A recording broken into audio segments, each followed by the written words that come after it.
Rabbi Herbert Friedman.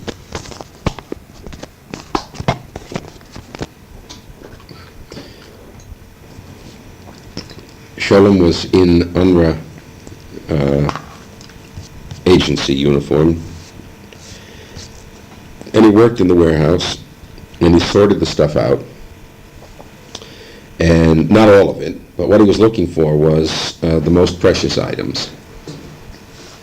And I think the number was 1,300 pieces out of all those millions of incunabula, precious manuscripts, medieval books. I mean, this was the cream of the treasure. Mm-hmm. And he had the 1,300 items packed up in 5 large wooden packing boxes. And then he asked for permission for these boxes to be brought to the Hebrew University. And the Monuments and Fine Arts section of the American military government refused. Nobody knows for a fact, but there's, again, a rumor that there was intervention by the Jewish Theological Seminary, which said, why should these things go to Palestine? The rumor fits the character of the seminary. The plea was a bit more sophisticated. Who is to say that all the treasures of the Jewish people should go there? Some of it should come here to America, and you are the American army, and why are you going to give these things away to a Palestinian university, and so on, so on, so on, so on. Anyhow, the army was obviously reluctant to get involved in internal Jewish politics, and so there was a hold put on the thing. You have no idea who might have been involved in that? No, I really have there's no proof. There isn't any. There was no evidence. Sholem may have some proof. He may have proof. Yeah, he may have proof. If you want my personal, unbacked up, unfounded impression, he has proof. But go ask him, he's still alive. Yeah. That's right, interesting. At any rate, he was not given permission to take the 5 packing cases to Palestine.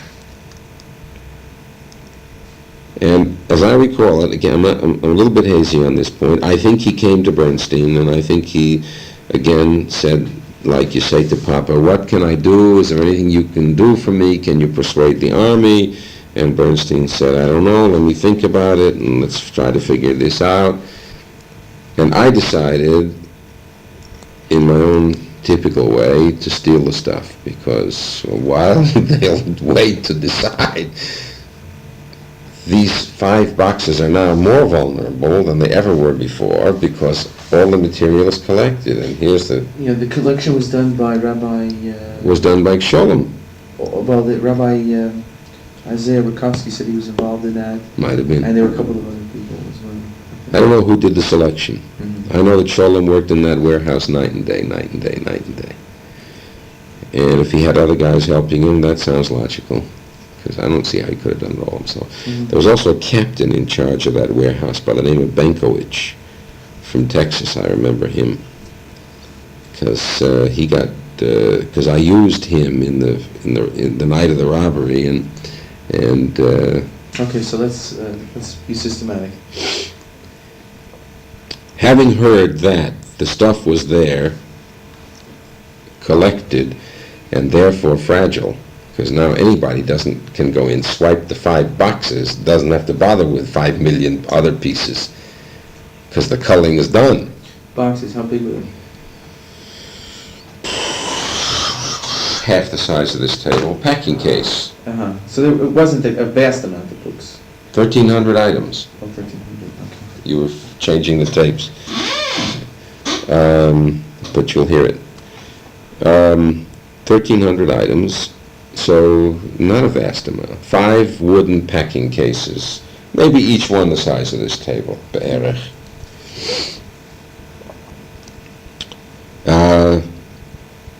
So I simply decided to steal them, that's all, which would make sure that nobody else would steal them. And I was, making my own judgment as to where they ought to go. So it involved some maneuvering, and I had to get this Benkovich to help me get into the warehouse, and I signed false names. He knew it. And sometimes I signed my real name, and sometimes I signed a fake name. Later on, the CID compared all the handwriting, and they knew. And then I had to borrow an ambulance from the JDC, and they wanted to know what I wanted it for, and I said the director was a woman, Sadie Sender, and I said, you know, don't ask me any questions, and it seems to me it was New Year's Eve, which I figured was a good time, so it had to be the end of 46. I think.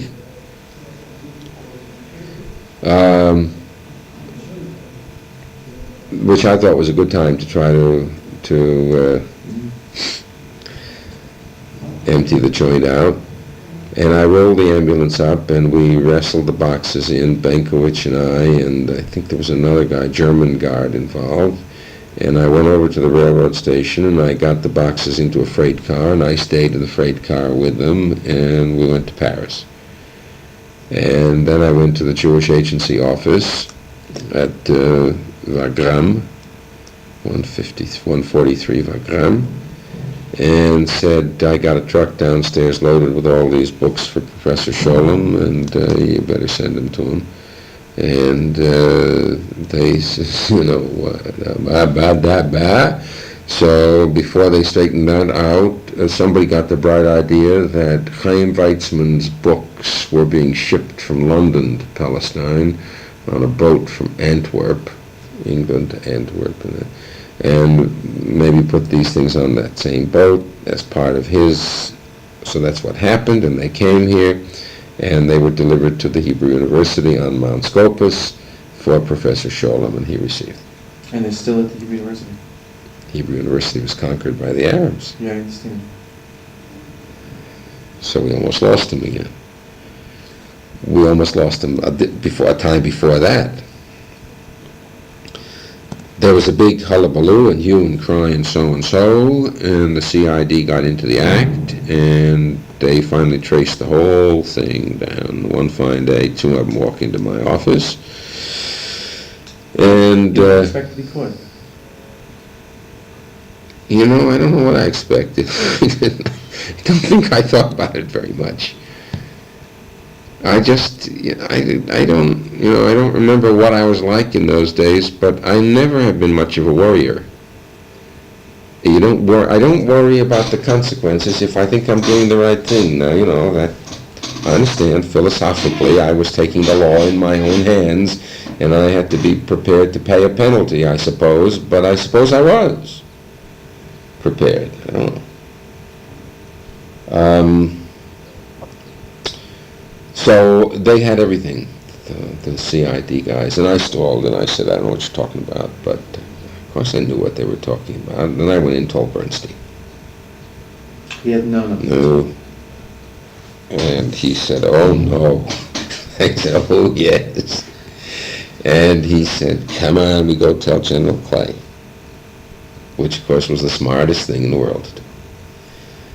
And so we went to tell General Clay, and he said, oh no, and I said, oh yes. And he said, well, we got to get the books back here, that's all. You cannot steal things from the American military government, you just can't do it. And he said, you know, you do something illegal every single day, and you know you are, and I know you are, and everybody knows you are, but okay, nobody does anything about it. Here, the Army was asked and refused to give permission. Now, you then were deliberately flouting the American Army. You can't do it.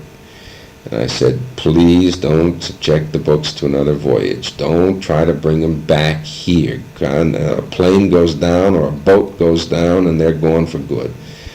They're there.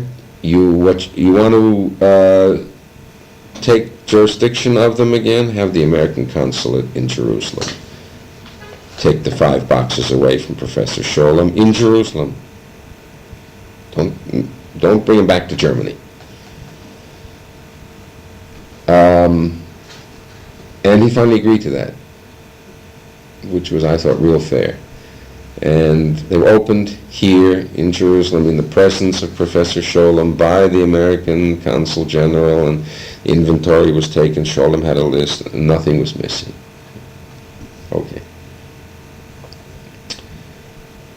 And then as it simmered down, finally they were allowed to be put back into the Hebrew University. What are you going to do, keep them in the consulate office there?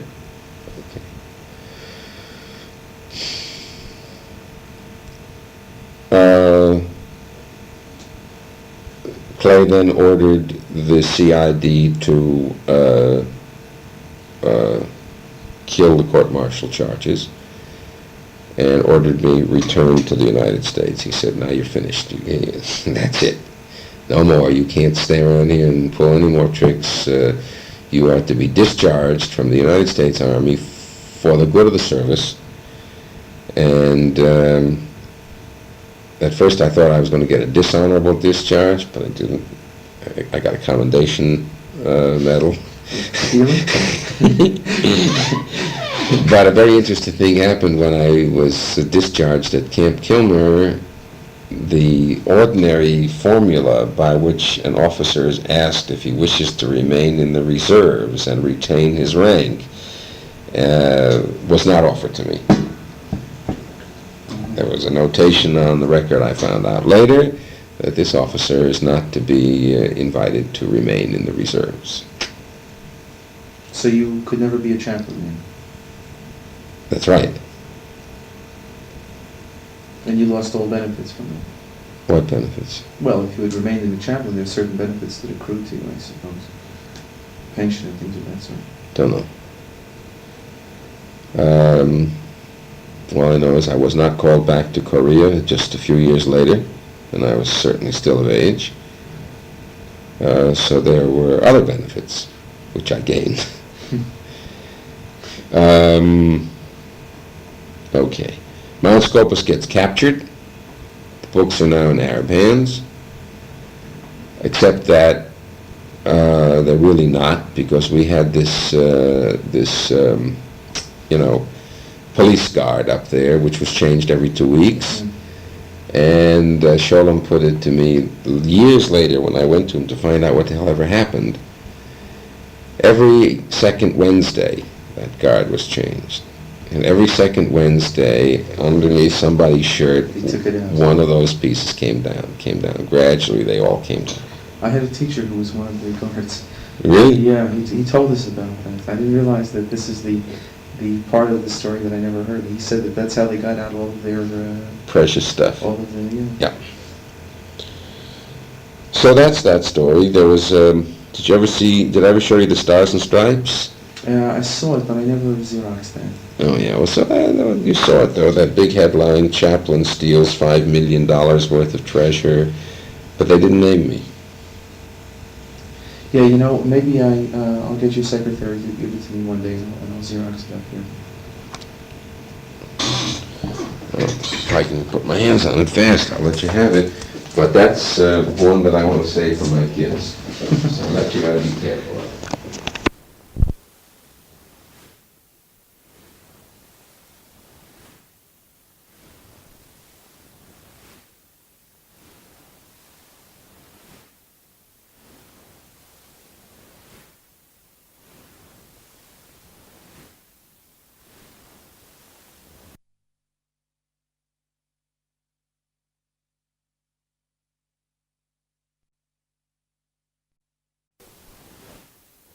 Right, it wasn't, yeah, that's right.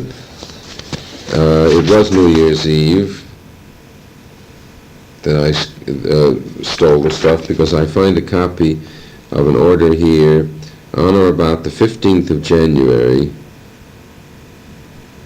The present officer will proceed to Paris, France on temporary duty for a period not to exceed 4 days for the purpose of conferring with the Jewish Agency for Palestine. Upon completion of this duty, the officer named above will return to his proper station. Oh, so you were legally, you had orders cut legally? To go to yeah, yeah, that I had to do. Yeah. To move myself. This is a copy of every order cut that referred to me. I can't read this one. It's in Russian. I don't know what it says.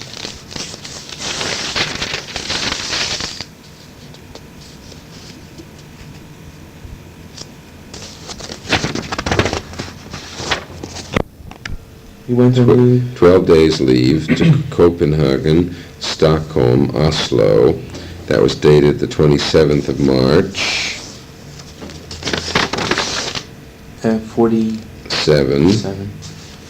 And when I came back,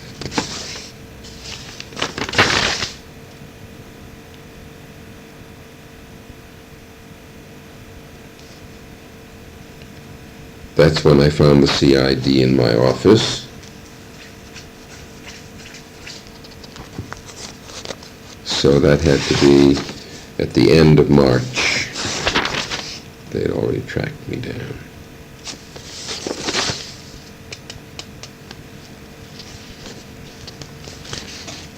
In May, it says here 20th of May, 47, I was ordered to proceed to Camp Kilmer.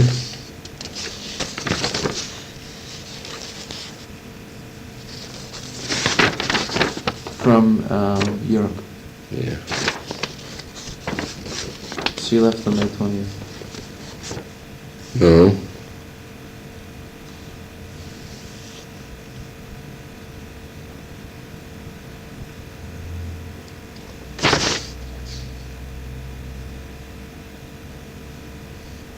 Oh, here was this absolutely weird thing that happened. What was that?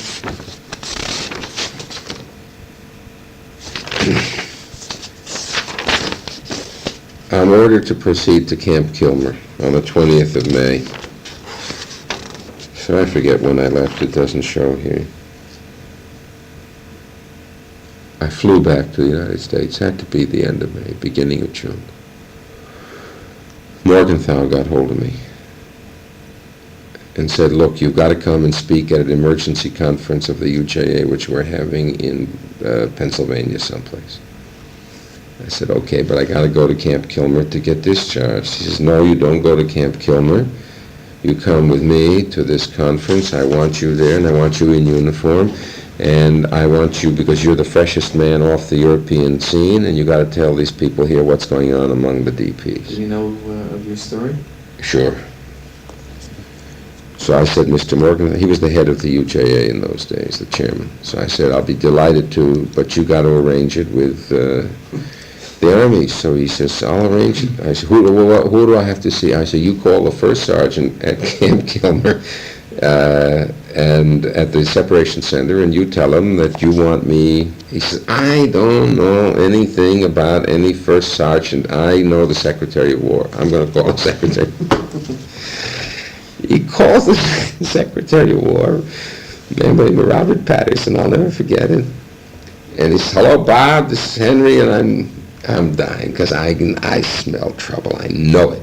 He says, I got this chaplain here, and I need him, and I want him on duty with me, and whatever you have to do, Bob, you fix it up. And I'm yelling, Mr. Morgenthau, get it in writing, get it in writing. The Army works.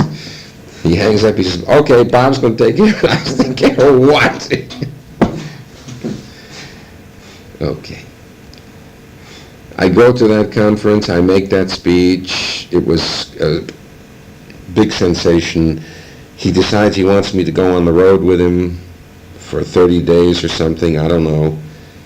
And I say, fine, but get me orders. My friend is taking care of everything. I walked into Camp Kilmer 30 days later, got arrested at the gate for being AWOL, sat in a jug there for 4 days, kept telling the commanding officer that I was, that this is Secretary Morgenthau and Secretary Patterson, and he thinks I'm some kind of absolute kook strung out or something, you know. Finally, there comes this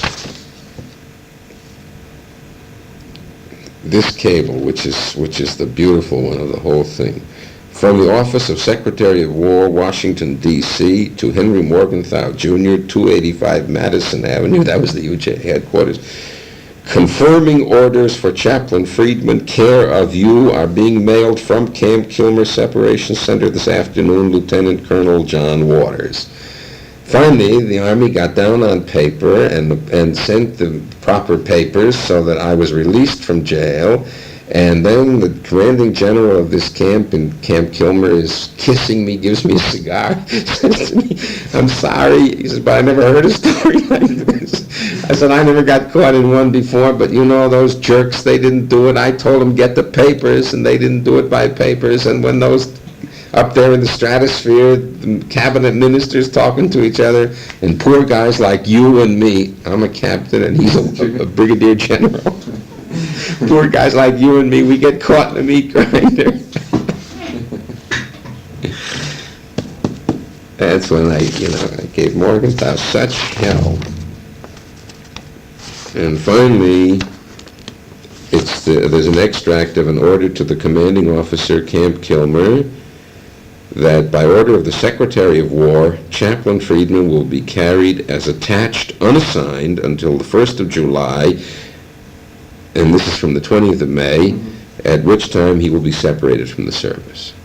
So, in other words, what they're saying is, okay, I wasn't AWOL, I was to be carried on the active duty roster, and that it's all okay what I did, but as of July 1st, the party's over, and that's it. So, I thought that whole episode was so funny. 4 days in the guardhouse. And I finally got out on the 18th of July.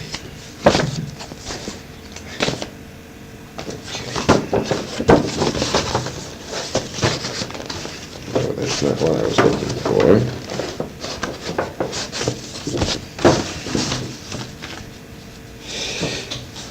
Excuse me. Have you ever told that story before to groups of people, how you ended your Army service? No. No.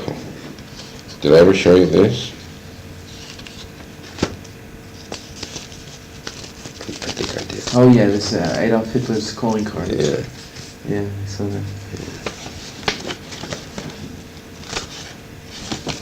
Now wait a minute. Stop rummaging and trying to find that Stars and Stripes for you to look at, so you can say you saw it. And then let's... I'll just read it into the text so very quickly.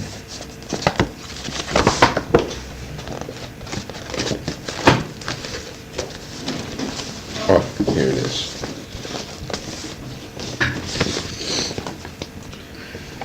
This is Stars and Stripes, December 9th, 1947. Where was this? Lost EC. EC means European Command. Treasure found in Palestine. The caption is Offenbach, December 8th. 2 American Army captains, one a chaplain, illegally removed rare Jewish books and manuscripts worth between $3 million and $5 million from a military government storehouse here. General Lucius D. Clay, U.S. military governor, told United Press before leaving for London today. Later, the treasure, gathered by Nazi looters from all over Europe, was unlawfully shipped to Palestine, and it is there now, Clay said.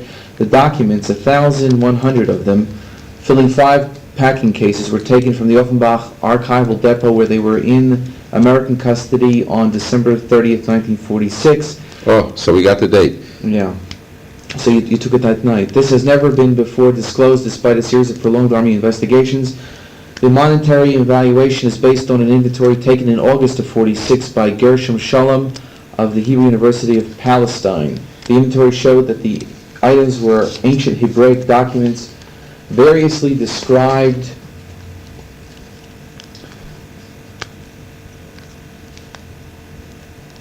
rare, unique, and irreplaceable by authorities.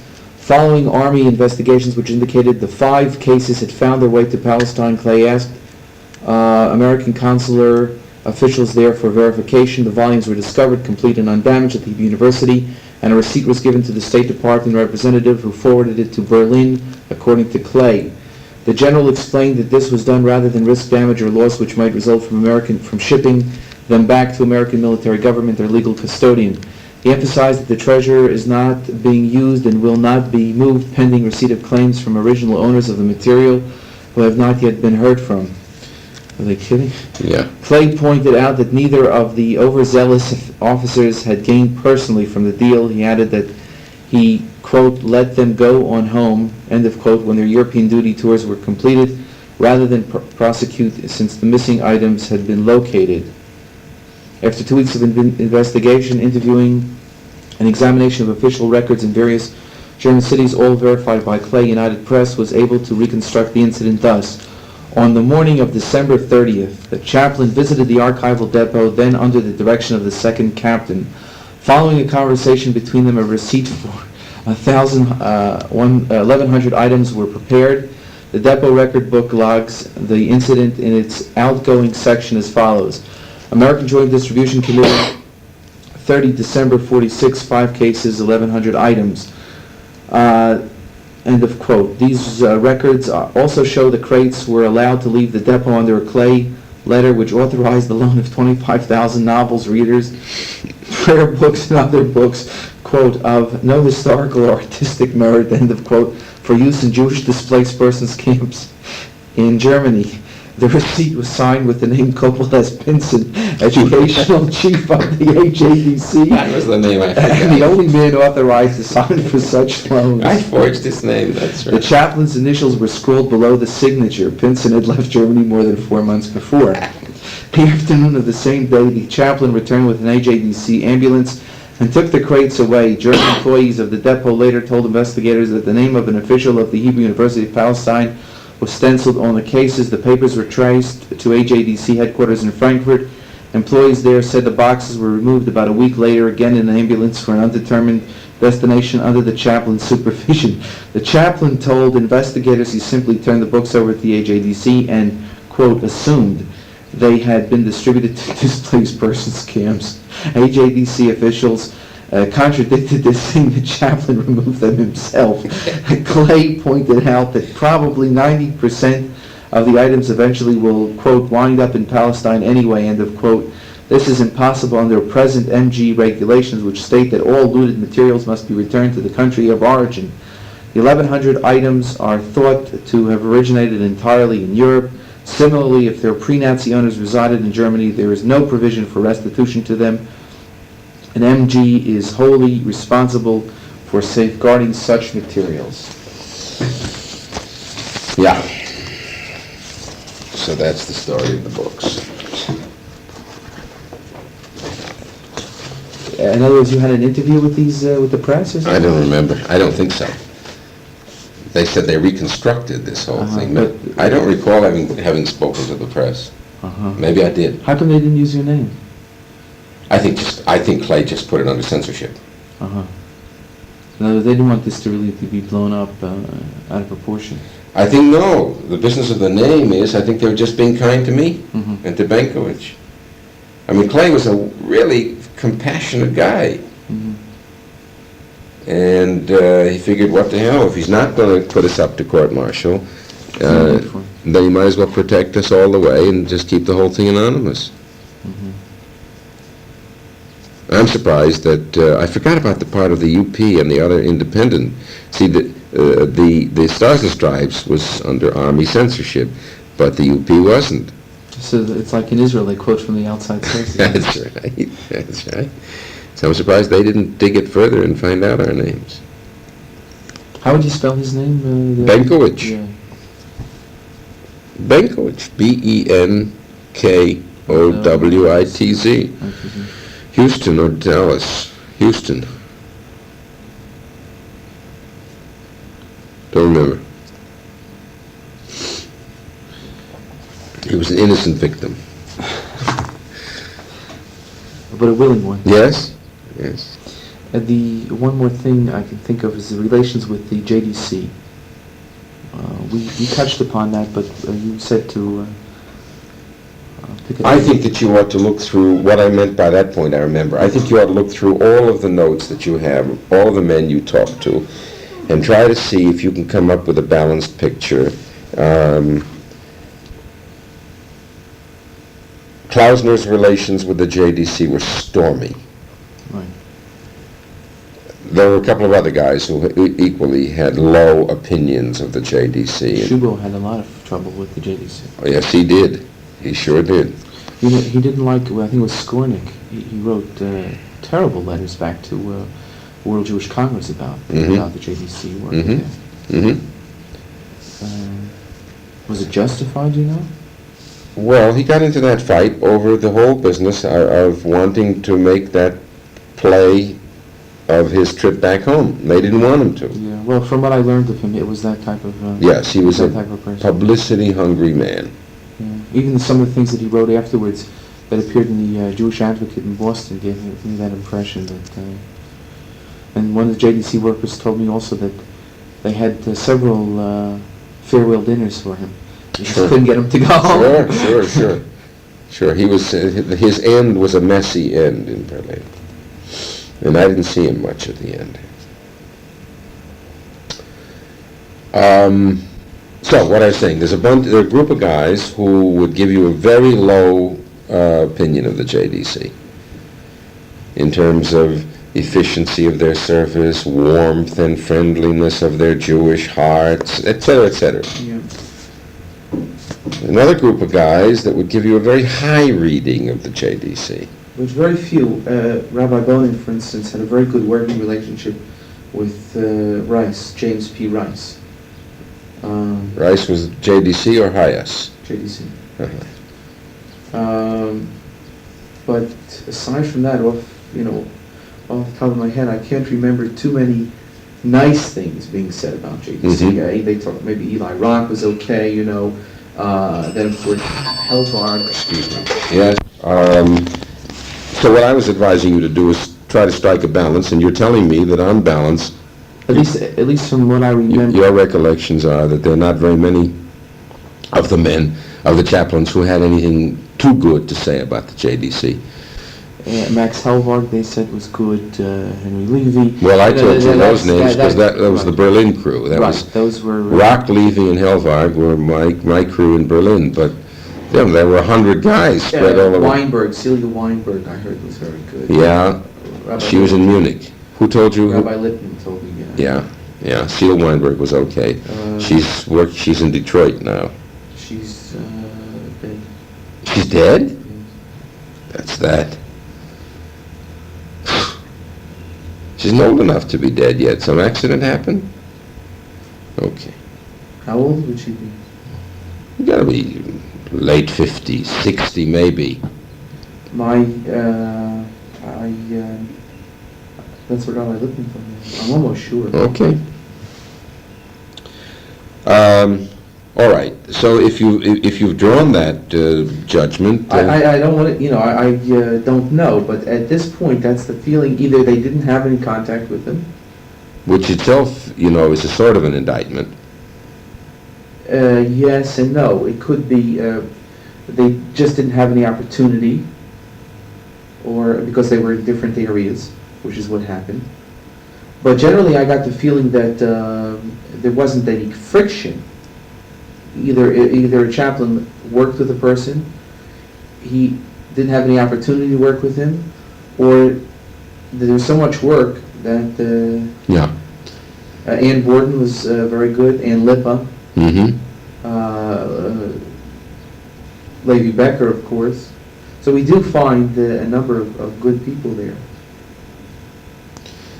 I think it isn't a question of, you shouldn't put yourself in the position of trying to grade individuals. No, I'm not trying to grade them. I'm just between you and me, I'm saying that these people I've only heard good about, or only the best. Well, the names you're mentioning were the best of the crew. Okay, the rest I don't hear too much about. Yeah, so they were just sort of a bunch of bureaucrats in a way. But there seems to be some justification for what the chaplain said, that some of them were or 9-to-5ers. I just finished using the word bureaucrat. Right. What I mean by a bureaucrat is exactly that. A guy who's doing his job without any great personal commitment to it. Right. They said the Paris office, for instance, was very bad. A number of people I've heard that from. Yeah, well, it was. Arthur Greenlee, for instance. Man had no Jewish commitment, no Jewish heart, no Jewish soul, no Jewish knowledge, no nothing. Well, What can be worse? All right, so he was a bureaucrat. He was a technocrat. But he played a very important role in a central location. No, did he? My memory For certain groups of people that needed help, yes. Because Paris office was the office. Yeah, but was he a determining factor? I don't remember. When the first chaplain started going to joint in Paris and asking for help, and found that it was closed when they needed it. Yeah. And the Palestinians are the only ones that were open. Yeah. You know, that was or Abe Laskoff. Remember him? Sure, I remember him. From Babenhouse. Yeah, I remember him very well. The UJA used him steadily throughout the years after that as a great spokesman. He came from Memphis, as I recall it, orthodox in personal inclination. Right. He was very upset, by the way, when I mentioned that 9 to 5. And what did he say? Well, I think I didn't mean it in a personal way, but I think he took it that way, and I had to tell him, look, you know, it's on me telling you this. This is what I heard, and I'm not saying... And how did he react? He says... Not true, not true. Not true, not true. Yeah. Okay, look, I think that your summary is probably correct. Relationship between the crew of DP chaplains and the JDC was tenuous, thin, not deep. Impressions were more negative than positive. The fault, if you have to put blame somewhere, probably lies with the JDC, which, as an organization, wasn't permeated with the kind of Jewish zeal and fervor that the chaplains as a group were. Which is quite understandable. Well, it's not understandable, really. You know, if you want to get historical and talk about the beginnings of the JDC as being a German Jewish type of welfare organization for those poor, needy Slavs from East Europe, okay, that might have been so World War I. Okay. But by World War II, when the JDC had assimilated into itself the Orthodox organizations which it absorbed and merged with, it should have had a much more deeply Jewish tone to it than it did. But we're still talking about Jewish social workers. That and remember, they had to organize very quickly. This is what the JDC did. Yeah. The recruiting of the staff rapidly. And, you know, not everybody was willing to go abroad. Okay, but one of the criteria for selection apparently was not any kind of a deep loyalty test on your sense of Jewish values. Whoever they have. Okay. And I think that out of all those millions of Jews in America, if they had to build a staff of 150 or whatever it was, I don't remember the numbers. Mm-hmm. Well, it's an indictment against the whole Jewish social workers. Also, and how? Jewish social workers are social workers who happen to be born Jews. Mm-hmm. Well, that's something perhaps wrong with the way the... Yes.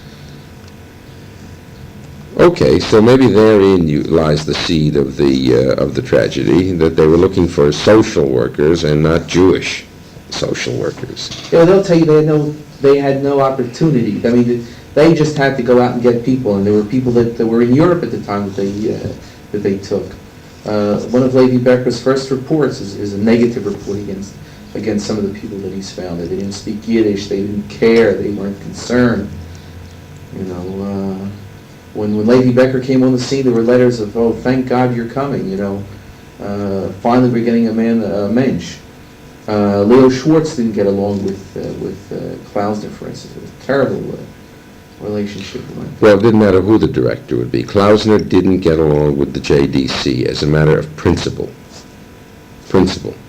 Well, you know, it was less a personality issue with Abe. With Abe, it was a principle issue.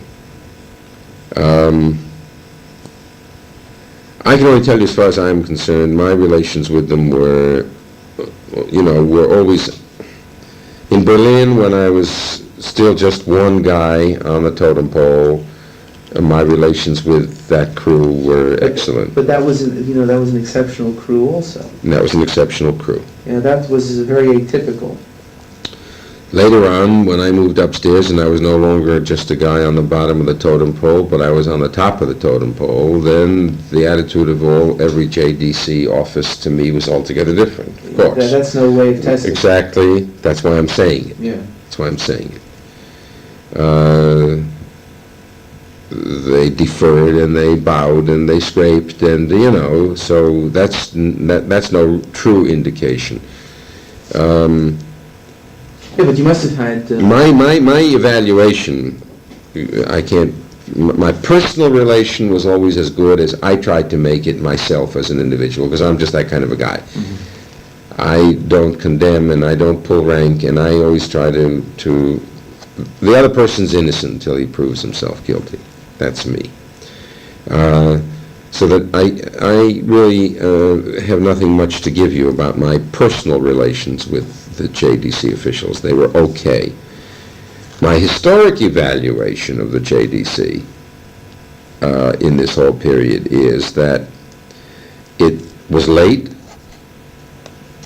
It should have and could have gotten itself cranked up earlier. It could see the end of the coming of the end of the war. It could have stockpiled earlier in England, if no place else, so that it could have gotten stuff across onto the continent faster than it did. That's number one general complaint that I have. I thought you were switching. No. Before I said, I offered their explanation that there was no port at which they could land. Right. And that's true. Right. Except that once ports were opened, their supplies then first had to start coming from the United States. They could have saved, it seems to me, a month to 6 weeks of time. And that's a critical amount of time at that very early period of the game. So that's one thing. Number two, I think the staff they recruited, by and large, just wasn't up to the Jewish needs of the moment. And I don't know whom to fault for that. I suppose New York has to be faulted, because the hiring was done in New York, not in Paris. Even though some people already in Europe were picked up, but still the basic hiring was New York. And who was the director then? Joe Hyman? Levitt.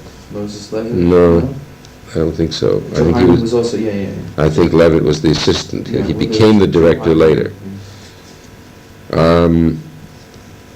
And the third attitude I had toward the joint was that it just wasn't tuned in to the pro-Israel yearnings of the people, pro-Palestine yearnings of the people. The joint didn't have to be a Zionist organization, and I can't fault it for not being.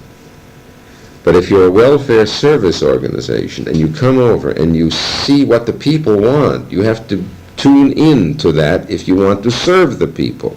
Well, maybe they were afraid of getting involved in a political problem. No, so okay. So then if for that, I indict them.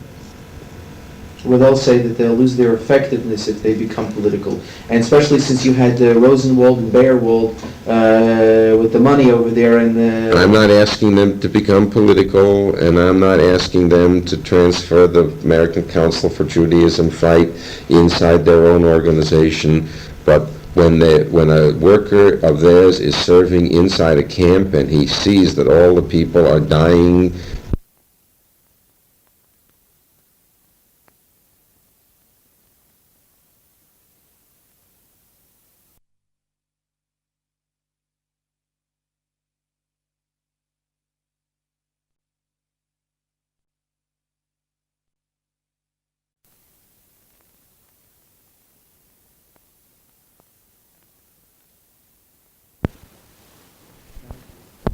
Side 2. he won't cooperate with the Jewish agency personnel in organizing a selection procedure as to who in the camp will be taken out on an underground movement to go to Palestine, because he wipes his hands up and he says, that's not my business. And this you know to happen a lot. Oh, yeah. you remember specific people who were reluctant to do that? No. But I remember it happening in the camp at Silsheim, and I remember it happening in the children's camp in Lindenfels. And I remember it happening in all the camps around Munich where the action of the Palestinians was the strongest, because that's where the biggest concentration of camps was, Feldafing and Fernwald and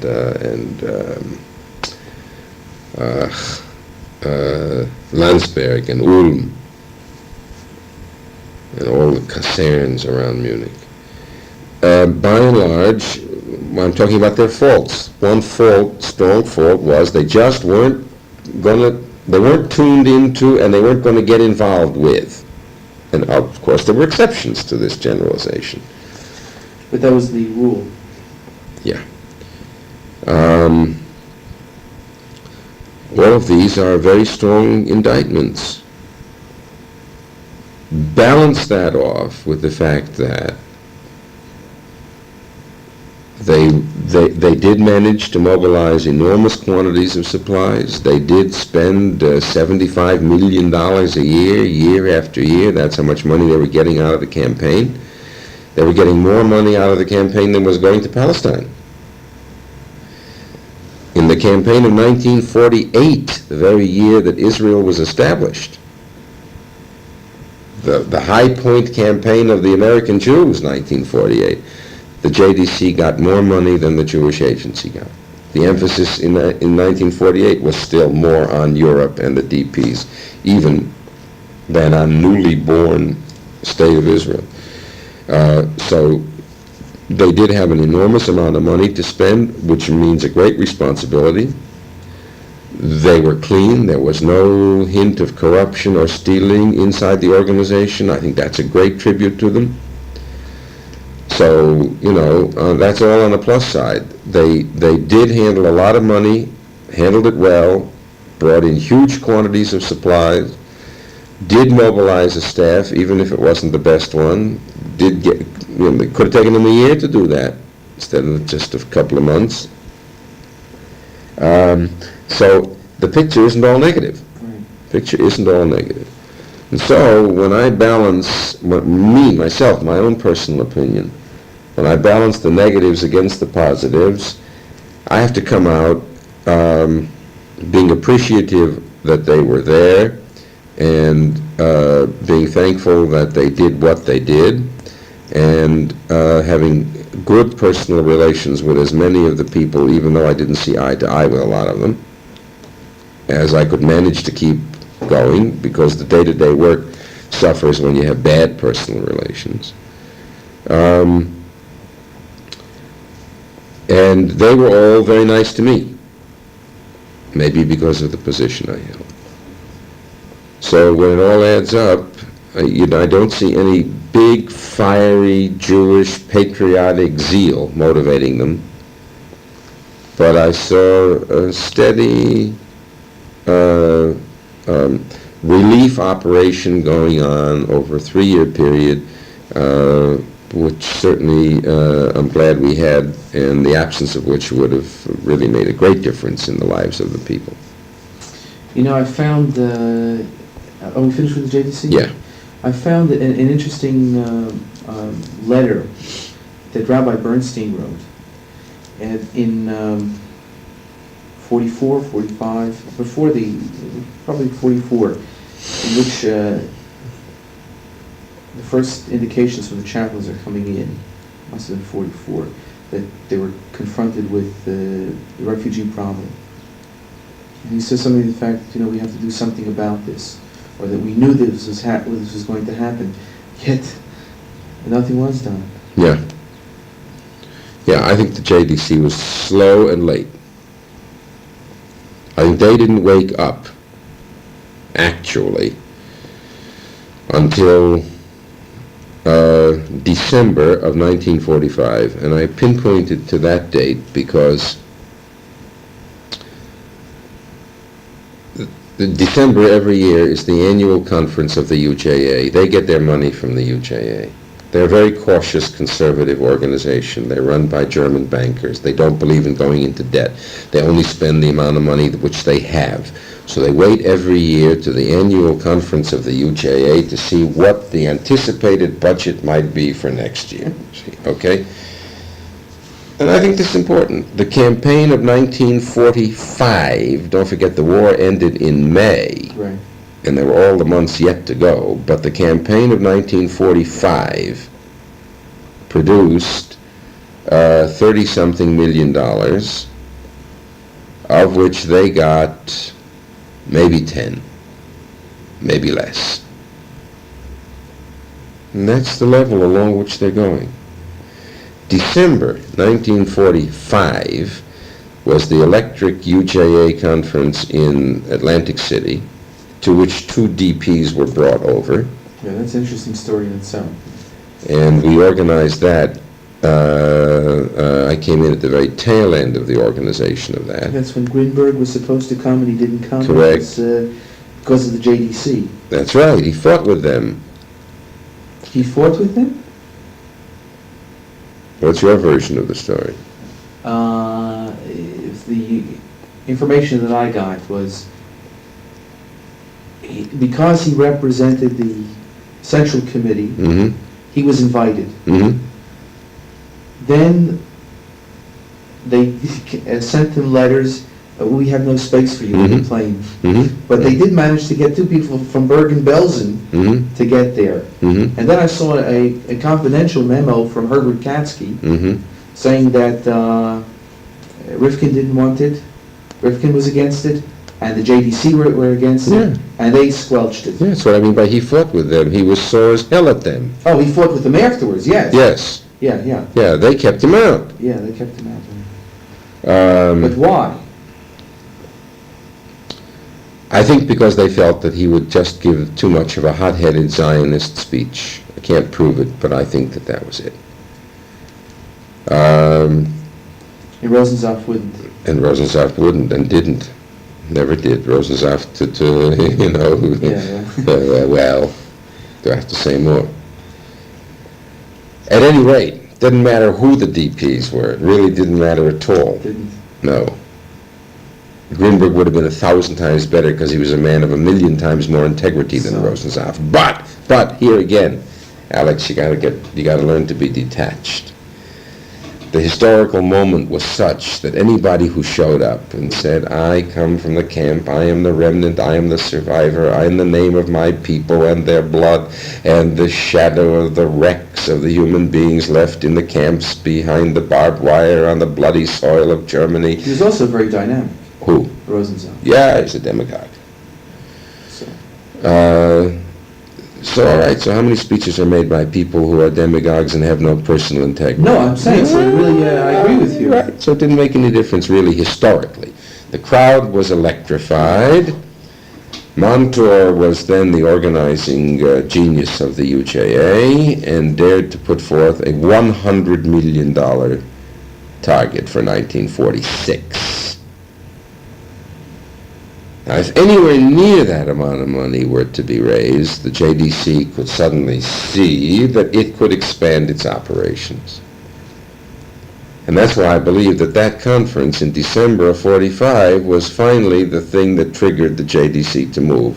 But they missed months because of their That's a terrible indictment. because of their general conservatism and slowness to move until they see surely which way they're going. Okay, in one sense, but then why did the American Jewish community, I mean, aware that there was going to be an end to the war, they were planning it all along, they were saying wait, the American government said wait, and they said yes, we'll wait, we'll set up all our peace institutes so we'll be able to go to the peace conferences with all of our unified suggestions, and then they're caught waiting.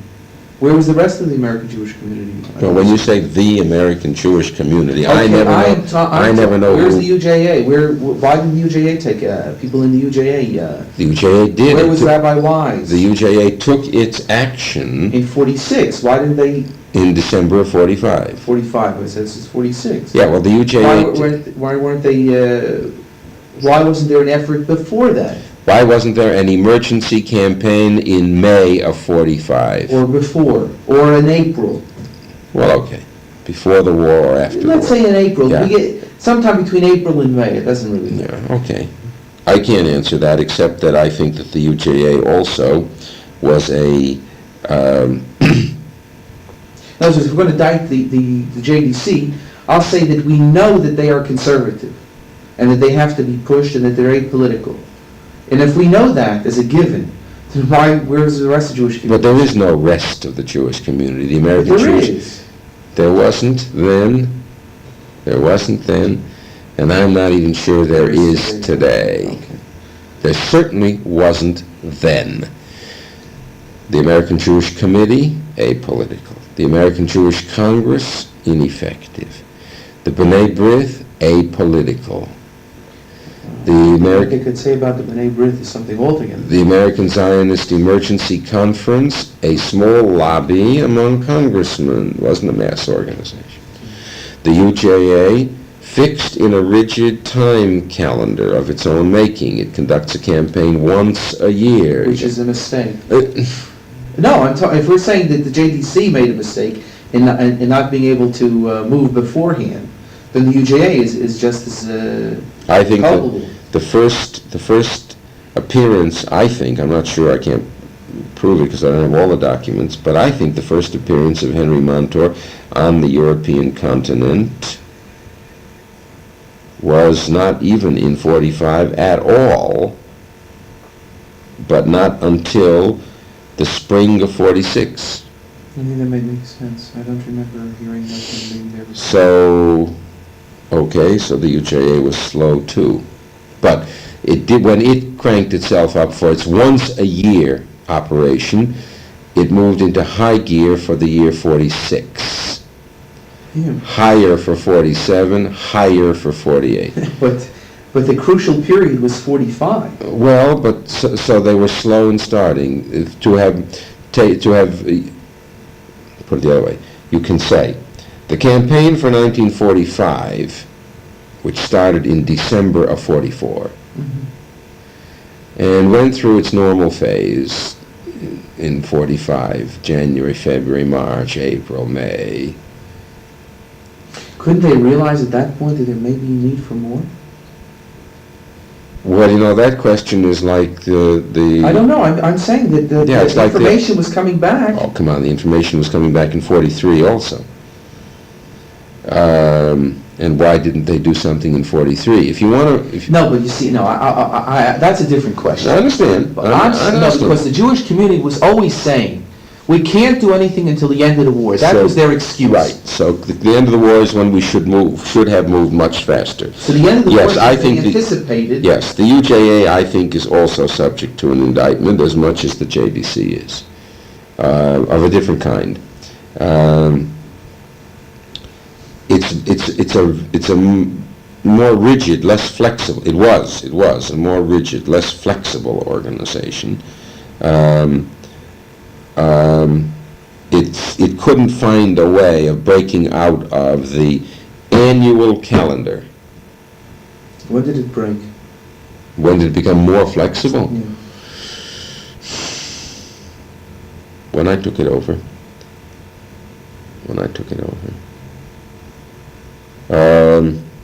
I came in June of May or June of 55.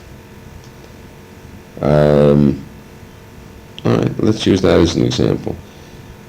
In August, May, June, July, August was the first pogrom in Morocco.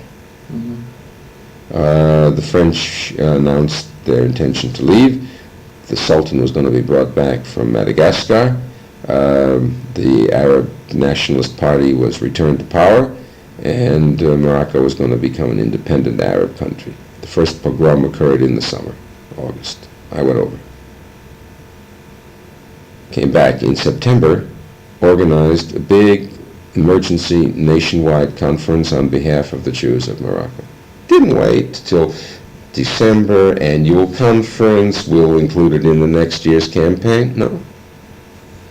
So the kind of flexibility to meet emergencies as they came along was always part of my style, and so I introduced it as soon as I had the authority to do so.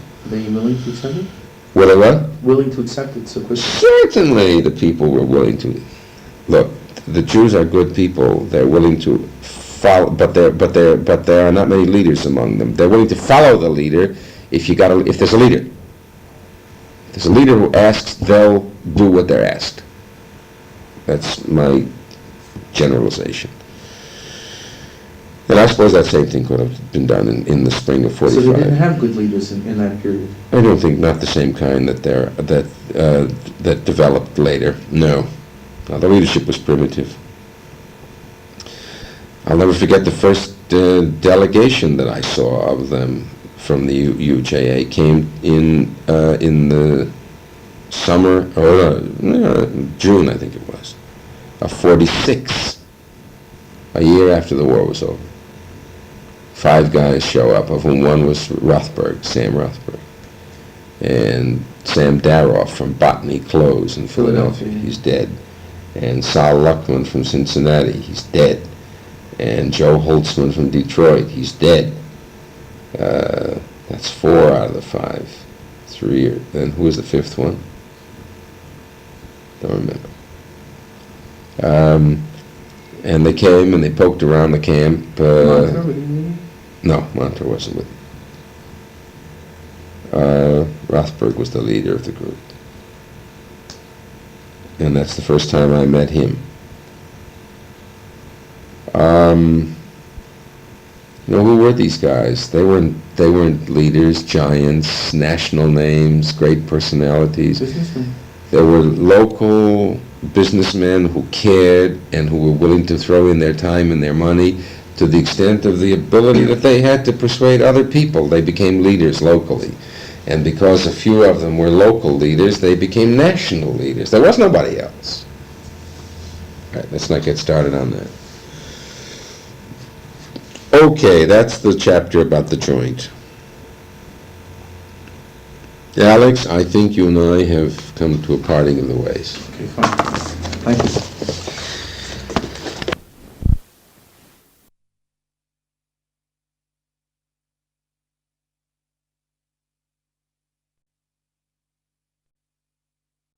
Today is April 17th, 1975, and I'm interviewing Rabbi Herbert Friedman in Jerusalem. You asked me about, I started to say that I categorized chaplains at that period into one of 2 general categories. Either there were guys who were willing to help with the whole DP problem, which was complex and full of overtones of illegality, or there were guys who just wouldn't do it, wouldn't touch it. They were very GI, they were very strict. They considered themselves to be military chaplains, and they dealt with military affairs, and they wouldn't go beyond that. And anything dealing with the DPs was something which they felt was outside of their province. And the fact that you would try to tell them that this was a Jewish duty connected with the Holocaust didn't make a hell of a lot of impression, that's all. They were not civilian chaplains for the civilian Jewish survivor population. So you asked me about Browdy. Browdy was not one of the latter type. Max was always willing to be involved with the DP stuff, and always was very deeply. The specific details of what he did, I don't know. I used to see him at the UNRWA headquarters down at Passing near Munich, and I'd say, Max, what are you doing? And he would give me some story about a convoy that he took across the bridge at Kael into Strasbourg. And I'd say, great, Max, great. And where are you going now? Well, I can't tell you exactly where I'm going now, but we got something cooking over on the Czech border, And he was a rank above most of us at that time. Seems to me he was a major already. And so, he kind of was a senior guy. I didn't want to press him too much. But I have the distinct knowledge and impression that he was involved in the DP stuff, but how deeply and organizationally where and working with whom, I must say, I just don't know. Fine. Now, in the category of those chaplains who did not want to be involved with the DPs. I've only found one. Interestingly enough, in talking to most of the chaplains, there's only one person that I know of who was that way, and that was Joe Messing. Messing, correct. But the impression that I get from you is that there were a number of chaplains in that category. Yeah, there were. I mean, he was the outstanding example. But there were lots of others. Would you remember No. if I showed you a list? Show me a list, maybe. Try to look at it.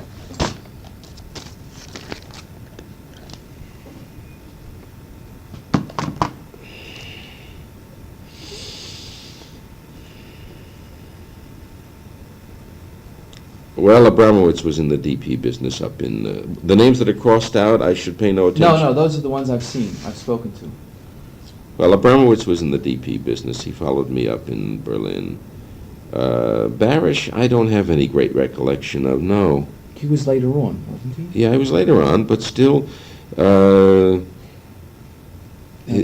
period says here December 46 to January 50 in Germany. Right.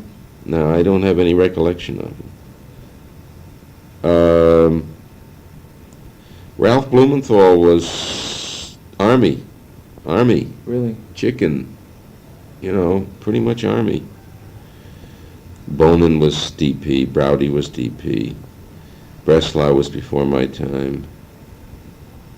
Burstein, I haven't got the slightest recollection of. Oh, he was after my time. Gene Cohn, good, DP. Bill Dallin, more Army than DP. Now look, I know I'm generalizing, but I'm trying to give you nuances. No, it's very important. Herman Dicker, DP. Eichhorn, I have no recollection. He was there when you were there, or not? No, he was he left just as I came.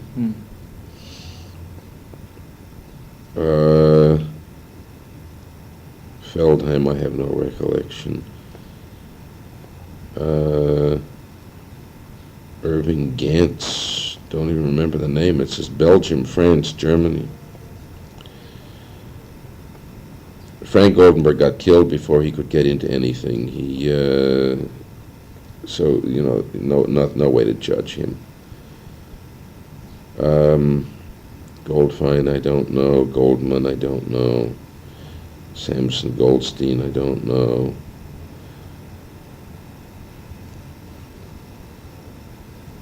Paul Gorin, I remember Paul. Not much with the DPs that I can recollect. Rode a train convoy once, it seems to me, out of Salzburg to Munich.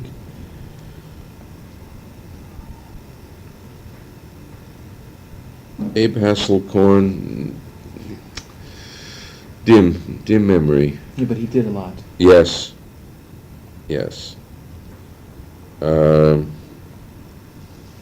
Erwin Hyman. Yeah, he was a conservative guy who was up in Rochester or Syracuse or something. Syracuse, yeah. No, I don't have a strong impression of his being deeply involved. Maybe he did.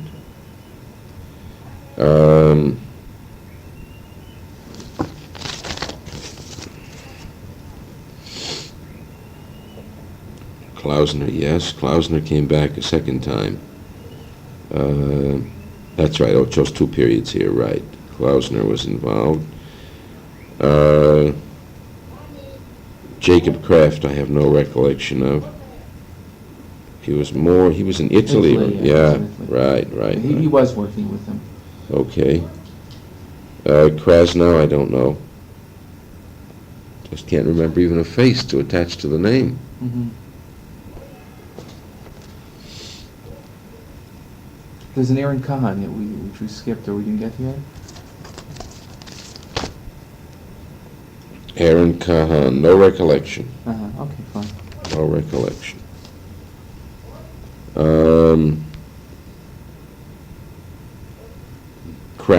Ben Krasnow, I said I couldn't even put a face to the name.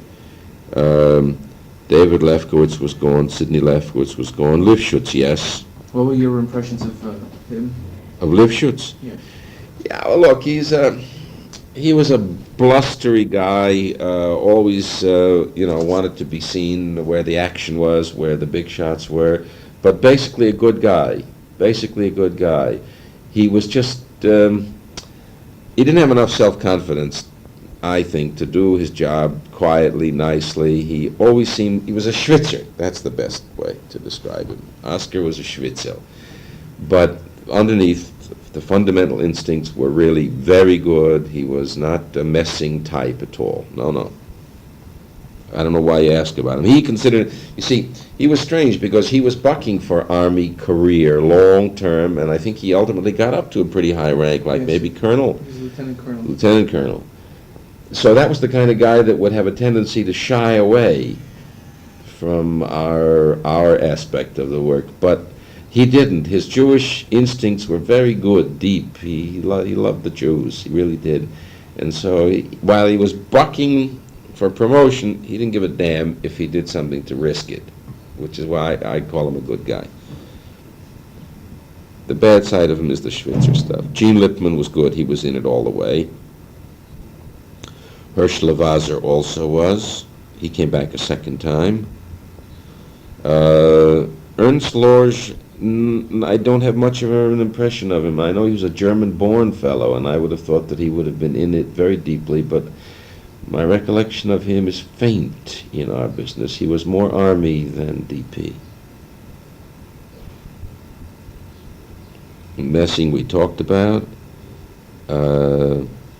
Milgram was before I got there. Carl Miller was mostly in France, not in Germany. Joe Miller was in the business. Did you know anything about his GI Council? Joe Miller? Yeah. No. What was his GI Council? He had a group of 40 to 50 GIs and other people who went out every week to a different camp to help out. No, I didn't know that, but that sounds like him. He was a quiet, modest guy, just the opposite of Lifshitz type, but very, very sincere, and it sounded just like him to organize a bunch of Jewish GIs to go to the camps and probably distribute food and stuff. They had a very good organization working, systematic organization. That's good. I intend to write a separate article just on that. I think it's worthy. Sidney Mossman. Can't even put a face to the name. Nadich we talked about. Jacob Ott was out before I got there, so I don't know. Polyakov, I can't remember him. Mendy Rackman worked for a few months with Phil Bernstein. It was before you. No. It was after. Oh, no. Contemporaneous. We worked together. But he was only there for a very few months. And then he left.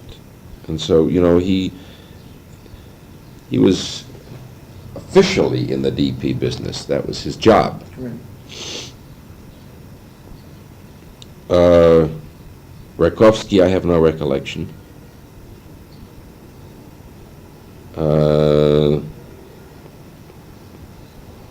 Harold Saperstein was gone before I came. Herschel Schachter was gone. Schenk was gone. Bill Seligman, more Army than DP. That's interesting.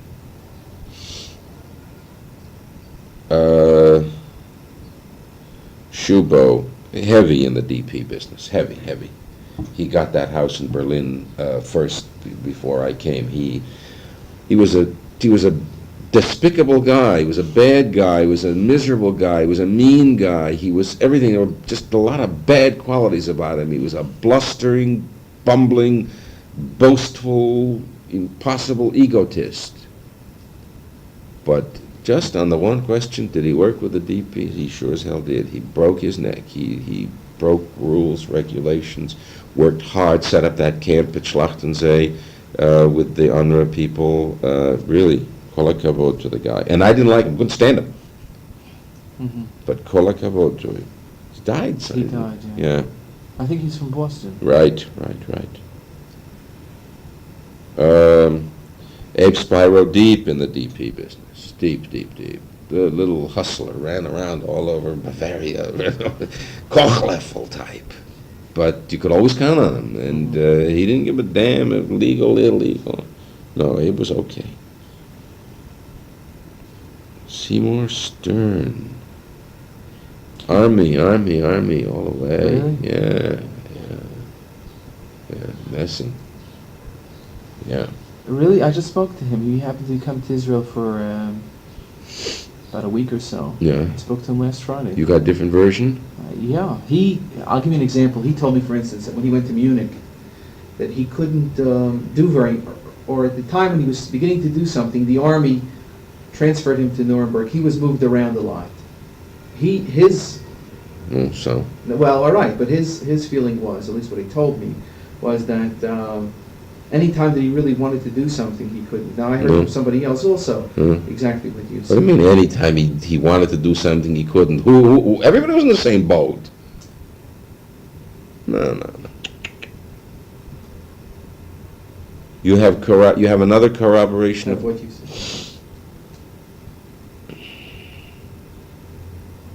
Albert Troy. He was a classmate of mine, it seems to me, but I never saw him in the DP business once. Maybe that's why he's reluctant to send anything. Army. See, it isn't only messing. Well, you've given me a very important clue here, because when you talk to these rabbis, you get the impression that everybody was involved. No. But I've been hearing from other people that wasn't the case. I spoke to somebody the other day, said, well, there was just this type of differentiation. Rabbis who wanted to go out and visit here and to visit there and see what was going on in the world, and while they were in Europe, but that there was this differentiation. Yeah.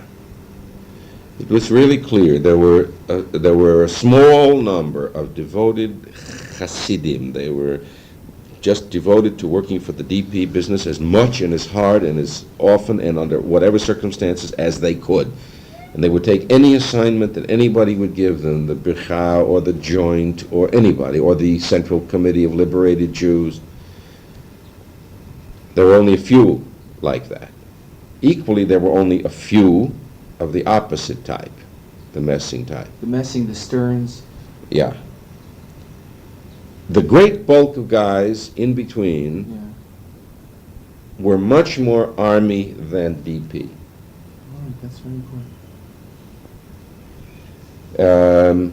And I don't know whether that should be considered a condemnation, because maybe nobody asked them to get involved, maybe they were reluctant, maybe they were not pushy enough and aggressive enough to do what Joe Miller did, organize his own council of GIs. So I'm not condemnatory, I'm descriptive. The great bulk of the guys in between were rarely involved in the DP business. Rarely. Maybe, would be a Purim, there'd be some big thing going on in a camp nearby. After all, at the height of the business, there were 64 camps functioning in Germany, Austria, and Italy. Italy, only 2 or 3. Now, there was hardly a Jewish chaplain anywhere who wasn't, within shot of one of these big camps. So comes Purim, and the DPs are having a big spiel, so the chaplain might have gone over that night. So then he can say, well, I spent time in the DP camp. But that's really the extent of it. So that the great bulk of the guys had little, if any, contact and little, if any, functioning with the DPs. So we're really talking about that small number would be people like yourself, Lippman, Klausner, Wall to a certain extent. Max was in Austria, yes. No, he was in... Well, Salzburg to Munich. Yeah, okay. Bonin. Eli was in Salzburg. Yeah. But we're talking about... That's it. That's about it. Yeah. If you want me to go through this again and talk about the guys who were in it deeply... Yeah, okay, well, let's finish up. There's still No, we're down at the end. It was Albert Troy, I said I couldn't remember. George Vida, I don't remember. Max Wall was in it all the way. Mm-hmm. And Abraham Zemak, don't remember. Mm-hmm. More? No, that's it. No, That's they're it. just The guys who were really in it on this from this list. yes. Okay. Why, there were more? Those, that's supposed to be No, a definitive all right. list. Okay. Abramowitz. He's writing his own story, so he didn't talk to me.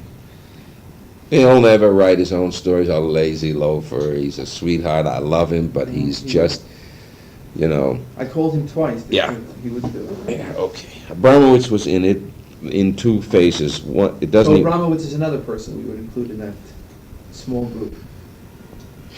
I think so, mostly because he had the he took over from me in Berlin, and I can't believe that he wouldn't continue to do what Shubo started.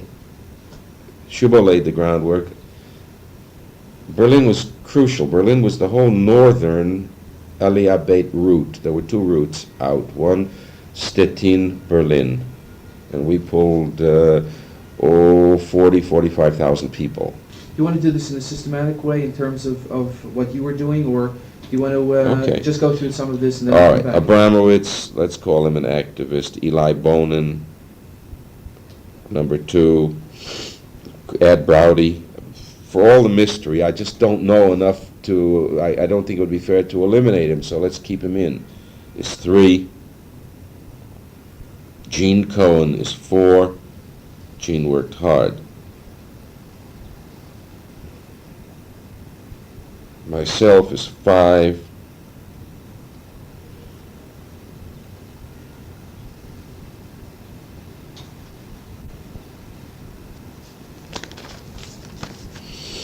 Klausner is six.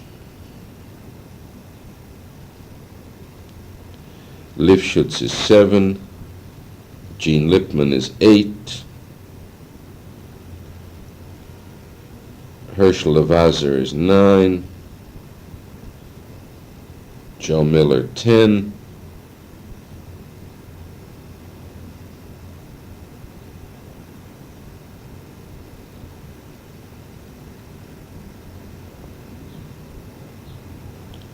Shubo, 11. Abe Spiro, 12. Max Wall, 13. Okay. That's the list that I would call the guys whom, by my definition, is purely subjective, worked hard and conscientiously and with no concern for risk on the DP question. Okay. Right, that's very, very important. Now, should we talk about each of these individuals and what you know that they were doing? No? Okay. I'm less valuable as a source for Okay, that. fine. All right. But that's important that we know that these were 13. That's by my judgment. Another guy might give you a different list. Well, I think that that's pretty accurate. I would perhaps one or two people that were either in Italy or in some other place. Yeah, Italy I don't know at all. Yeah, but they didn't do very much in Italy. No. They're the first ones to tell you. No, they didn't do really anything. Italy, the operation was a Palestinian operation with the boats. כן, שלום משה. אנחנו עובדים עכשיו עם, especially if you're a good researcher and you're working hard. Okay. The first question is, where and when did you first encounter Jewish survivors of the Holocaust? Who were these people, concentration camp victims, or individuals who hid during the war?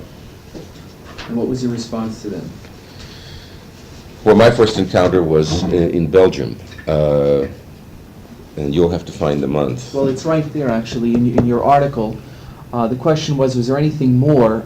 I think it's the second one.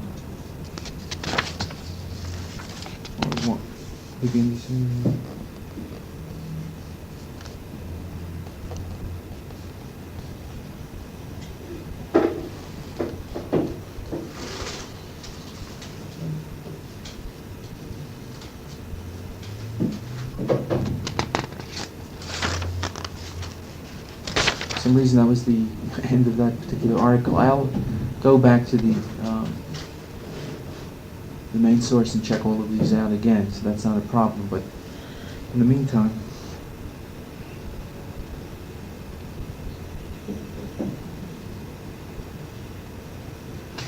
well, no, this was the first contact I had. It was we landed from a troop ship in Le Havre. We were put up into a replacement depot in Namur in Belgium, and I was there, I think, 1 day or 2 days, no more than that. And I started asking around whether there were any Jewish survivors in the area, and I found out that there were. And the Palestine Brigade was stationed in Belgium. And I made contact with a brigade officer, and I said, "Where the hell is this place?" And he gave me the address. I found a Jewish quartermaster sergeant in the supply warehouse, and we just loaded trucks and started to go over to this place, and we brought food, and we brought the medicine, and we brought blankets and sleeping bags. It was cold winter. And we started to just, that was really stealing. We were stealing stuff out of the army warehouse and driving it right out the gate. And the way we did it was we put it in big piles and made it look like dirty laundry. And, and I would drive, and the sergeant always sitting next to me, and the sergeant is always more important than the officer, and as we roll out, he would yell, "Dirty laundry," and out we would go. So we just loaded as much stuff as we could into that camp. did they seem it would be odd that a chaplain would be riding with dirty laundry? Listen, conditions those days were so chaotic, everything was so irregular. There was so much unauthorized toing and froing that if you seemed all right, and if there was an officer, the sergeant at the gate didn't see chaplain's insignia. So he sees a lieutenant's bar and another sergeant next to the. He might have wondered why the officer was driving and not the sergeant driving. That's the only thing that he would be concerned about. An army truck rolls out, and there's a lot of tarpaulins in the back, and canvas, and khaki-looking stuff, and nobody stopped to look what was inside. We drove down the road and unloaded it and dumped it. Would wait a day till somebody else was on duty in the warehouse and go back and take another load, and this went on day after day after day. I don't remember how long I was there, maybe a few weeks, month. So that's where I first made contact with them. And they were all kinds of Jews. They were Belgian Jews who returned, and they were Polish Jews, and they were German Jews. And the Brigade was in contact with that camp, and they were moving them down from Belgium south into France. The whole trick always was to get down to the sea. France or Italy were the two places where you had coastal towns. So the movement was always in one direction, from north to south. And it was a question of, singing songs with them and sitting around the bonfire and telling them it was great that they were willing to take the risk to go on the illegal ship, and that it was great that they would get home, and that this was the only way to do it, and if they sat around waiting for legal certificates, they'd never do it. So it was physical help and kind of moral encouragement. How did they respond to you? Were you the first American Jews they had seen since the war?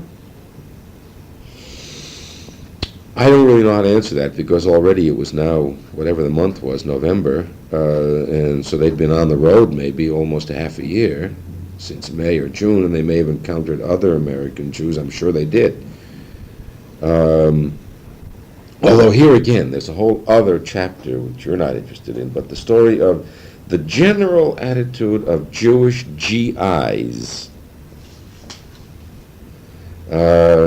is one that I don't know how a person would ever research it, and therefore I can't prove what I'm saying. Well, I'd like to have it on tape in any event, because I am dealing with certain aspects of it. But I can only give you my own intuitive, impressionistic reaction. Most Jewish GIs, paid little, if any, attention to the surviving victims of the Holocaust. Weren't concerned with them, didn't try to help them, didn't know how to relate to them, and there were obviously exceptions, but the exceptions prove what I think is my rule. Really, this is contrary to what I've heard. This is a distinct impression of mine. And every time I would try to talk to, because there was an army side to my career. I did have contact with GIs. And I used to talk to them all the time and say, why aren't you guys willing to do something to help these people? And all the answers fell into one of two categories.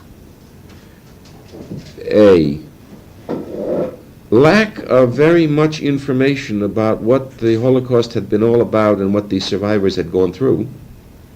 Had they been through the camps themselves, or these are replacement guards? No, either original guys or replacements. Even most of the original guys had not been through any camps, and the number of men physically who ever touched a displaced person, a concentration camp, was very limited. I mean, men of one regiment would open up, one regiment of the 42nd Division opened up Dachau.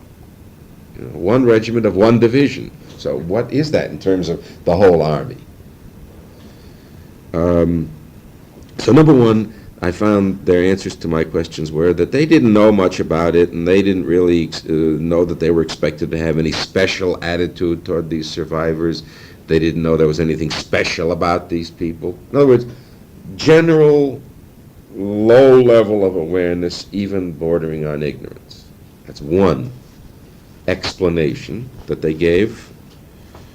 And the second general explanation was lack of real emotional identification with them. Now, I know that sounds harsh, but the average Jewish GI that I ran across just said, all right, listen, so these guys suffered, so Hitler tried to kill them all, so these fellas made it, the ones that you're talking about now, these DPs. But what the hell? So look, I almost got killed in the war too. In other words, lack of what I call identification, in the sense that today, now 30 years later, the American Jewish community is identified. Jews in America are identified with the fate of Jews elsewhere. That was not the condition then. It just wasn't. They had not been educated up to that level of consciousness. So those were the two general statements I would make that covered the average GI attitude. A, he didn't know very much about it. B, didn't care very much about it. It's interesting that I found that all the chaplains said that when they needed a GI... Ah, come on. That's the exception. All right, so you're That's saying the these are exception. exceptions. That's the exception. That sergeant that I found in Namur, the second day I was on the continent of Europe. Right. I know enough about the Army already to know that I got to find myself a master sergeant in a crucial position in a warehouse, because he's the guy that he's got all the keys. Right. So you look, and I talked to half a dozen before I found the one. Oh, okay. Well, that never comes out. The impression that I have is that whenever a chaplain needed a GI, he could go to Levy or to somebody else. Oh, come on. You get turned down a half a dozen times before you get the first taker. Okay, well, that's not the impression that I was given. Look, just as there was a differentiation in the chaplains, right, so there was among the GIs. 90% of them were, it's not my job, I'm not going to get messed up in it. Right, but the GIs weren't called upon to do the type of things that the chaplains were doing. No, yes they were. This is an illegal thing. Mm-hmm. I'll jump the story. I'll never forget once down near a camp. There was a camp at Landsberg, big camp. The nearest city, big city, was Ulm. That was where there was the biggest army depot that I could find. I broke my head to find a guy who was willing to steal with me, for me. That sergeant who had the keys, who could get the truck, my trucks backed up to the loading dock, who would open the doors of the warehouse, and I would just load the truck, quickly. It was illegal. And it wasn't just every GI is running up volunteering to get involved in that. No way. On the other hand, you could always find one. But you had to look. You had to look. It wasn't the first guy at hand. No. But what about the guys that come for service? This is the pool that was usually used by some of the chaplains. Yeah, I had the same thing in Berlin. That was my best pool. The guys who... Because they obviously had identification. They had identification with Judaism. And not the Jewish people. Well, then they would come. You come to the... I only can speak for myself. The house I had in Berlin, which Schubo found, was called the Jewish Chaplains Center. Okay? So the GIs came to the Jewish Chaplains Center for services on Friday night. Plus salami, plus girls. Right. Okay? Not always in that order. Yeah, whatever the order was. And Saturday afternoon and Saturday night dance, and we had, and then it was clear it was the girls and the entertainment. So you would talk to the guys, and there are 100 guys there sitting at the service, and I would say, now look, I need help. I need some guys to come and work in the basement on making false papers. This is a fact. Down in the basement, we had a little printing press. And it was a question of DP papers for people whom we had to try to get on an army train. Berlin was an island. Okay, we'll get into that Right. detail. Okay. So some guys would, so I say, who will help? Hands up. Should I get 3 hands up, or 6 hands up, or 12 hands up?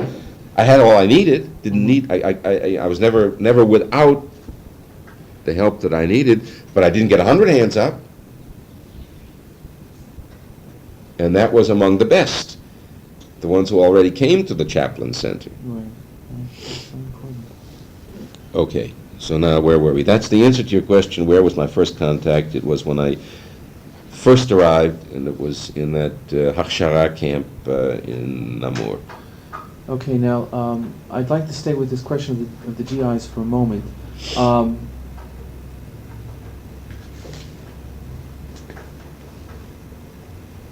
Did you speak to other rabbis about this, or chaplains about this problem of GIs, or was it never discussed? No, I don't have any recollection of it's ever being discussed. It was never a policy issue. We never had any chaplains meetings anyhow at which we would discuss any general questions like this. Okay. Now, is it possible, do you think, that there might have been more activity on the part of the GIs than chaplains may have been aware of, because GIs did it on their own?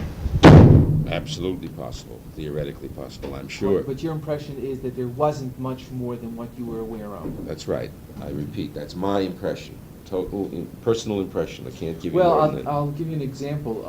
With this GI council, I spoke to somebody the other day, and he told me that there were 40 or 50 GIs, some of which were most of them were military personnel, others were civil government, etc. Right. Now, but he did tell me that there were 2,500 GIs in that section, whatever it was, a division or whatever, in the outlying districts. 2,500 Jewish GIs that they could call upon. Where?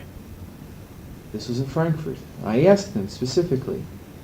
He was in Frankfurt was a possibility. Could have been. Frankfurt was the headquarters. Now it meant from Frankfurt to Heidelberg. Yeah. Okay. In that radius. Okay, that's possible. Whatever Sure. it was, 100 kilometers or something. Okay.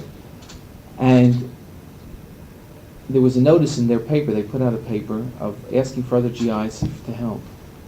And I mentioned to this particular person that it seems, could you ever call upon these 2,500?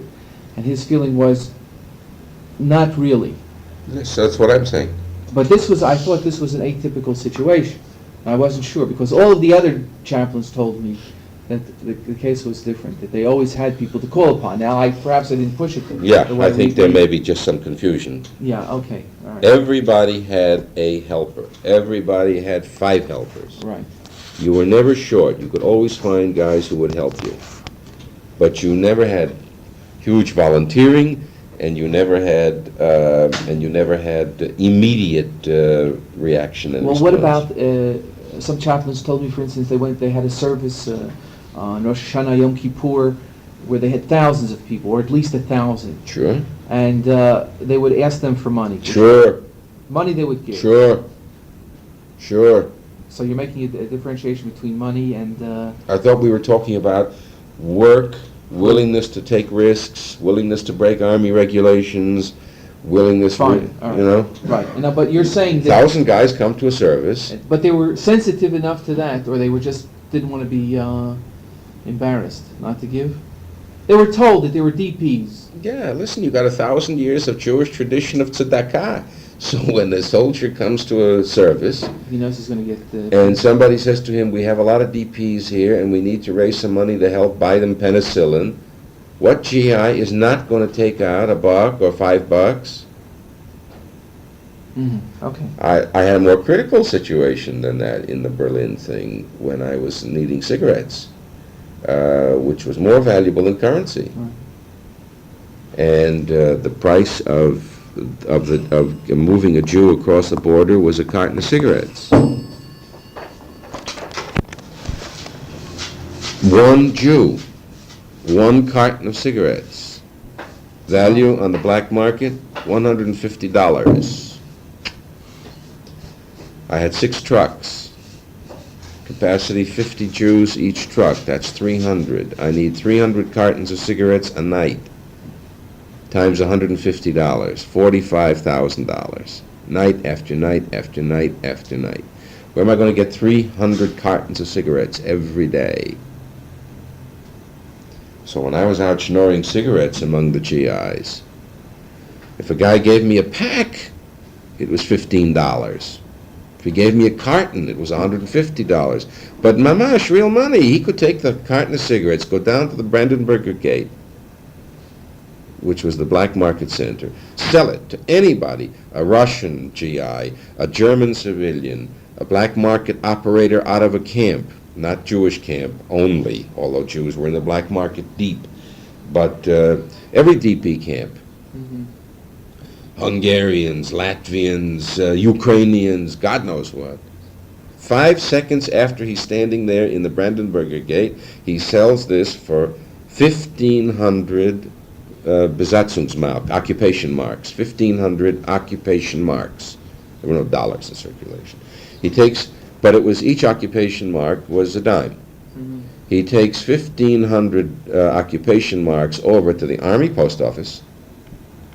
He buys a postal order for $150, puts it in an envelope, mails it back to his relative in the United States, who takes it to the nearest post office and cashes it for $150.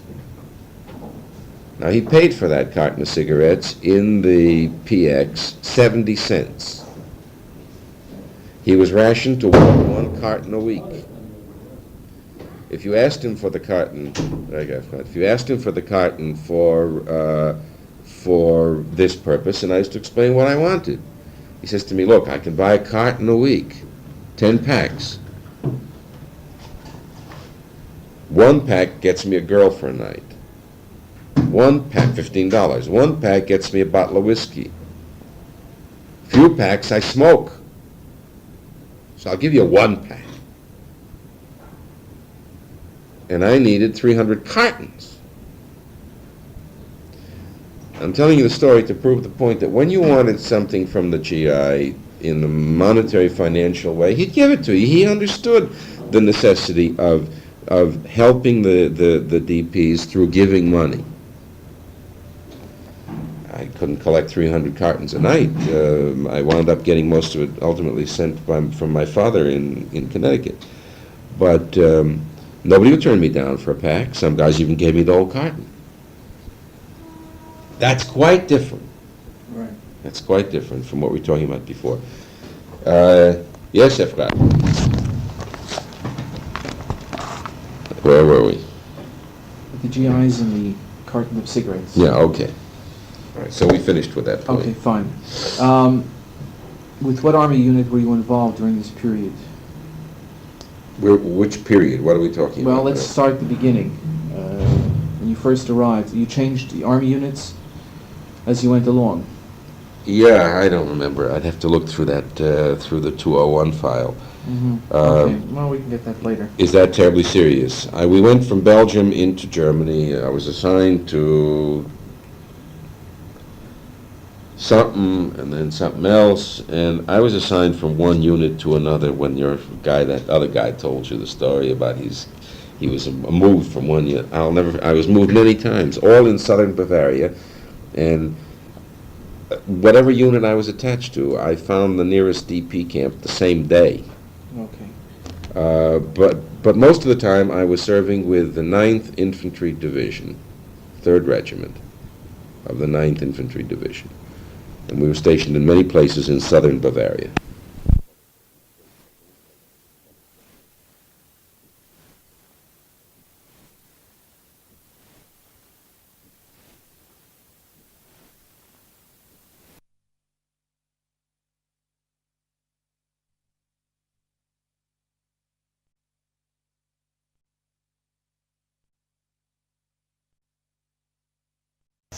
Side 2. Were you involved in getting packages from the United States and distributing them to the survivors? If so, please state how this developed. No, I can't really recall that I was much involved in that, no. My then wife, she was my first wife, had remained behind in Denver, Colorado. I remember that. And the JDC had organized something called SOS, which was Salvage for Our Survivors or something. It was one of those names, which consisted of getting packages of used clothing together. And I remember she worked hard on that program, and she shipped large quantities of packages to the JDC, to their warehouse in New York. And she used to write to me and ask me if I wanted her to ship me packages of clothing, and I said no, not really. So that I had no experience with a package program from the States at all. Was there any reason why you weren't interested in packages? Well, from my point of view, I had my own reason. I could always get more out of Army warehouses than could possibly come to me in packages. That's interesting.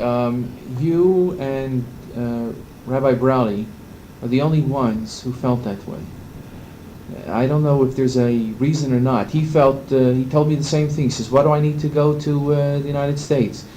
But yet Rabbi Klausner, who obviously had the same ability in getting things, felt the need for it, as did most of the other people on our small list of individuals. Is it that you were closer to the source than they were, or what? I don't know, and I will use intemperate language, and you'll just have to clean up the language here. But I think the answer to the question has to be how far a guy is willing to go to steal. Well, they obviously, look, everybody that we were talking about, these 12 or 13 individuals, were doing things that they could have been court-martialed for. Sure, but the question is how far were you willing to go? Surely Klausner was willing to go as far as... No, I'm not so sure. I heard the other day of somebody who told me that he came up with 30 trucks and day in and day out stealing stuff. So why did he want packages from the States? Well, he felt that there was a need for it. So I can't answer for him. Ask him. No, I the Klausner story to me is full of myths, and I'm not trying to denigrate what Abe did at all, because I have the greatest respect for what I consider to be the major thing which he did. Yeah. Which was making a list of the survivors at Dachau, had he not had the intelligence and the brains to do that, which essentially sounds so undramatic, Right. the reuniting of all those families might just have taken an endlessly longer time than it did. To me, that was his greatest contribution, that he understood that the way you have to bring order out of chaos is not simply to run in with truckloads of food, which I did, to the limit of my ability, but I'm condemning it if that's the only thing you do. He had the sense to understand that you have to make a list of who's left alive. And then you have to take that list and bring it to some central place. He took it to Passing, or to Arelson, to UNRWA headquarters. And then he saw to it that the Jewish Agency got a copy of it. And only when you sit down to do the hard, dirty work of writing down thousands and thousands of names and addresses, then you're doing something really great, because then you're giving hope that there may be others who are still alive. You begin the whole recreative process. Right. Not everybody is dead. The minute that the Jews in America or Canada or Palestine heard there's a list of survivors, hope jumps eternal, and everybody thinks, well, maybe my relative will be on the list. That's a very creative thing to have done, because raising morale was crucial. I don't know whether Abe even thought of it the way I'm describing it, but I place the value on what he did, maybe more even than he places value on it. He did a creative morale-building act in registering that first list of liberated people. Second thing is, then it became routine. First thing you had to do, you had to make a list. You had to start writing names down. People were being collected on the roads, wanderers, children who couldn't remember their names or their parents' names or what town they came from. But at least if you could get a kid's name out of his mouth, you began with that, then maybe you could get more information from him. Then maybe you could connect him with some living relative somewhere. That was his greatest contribution. His second greatest contribution was that he gave encouragement to the first group of Jews who formed themselves into the Central Committee. Now, he had a motive for doing it. The motive for doing it was to fight against the joint.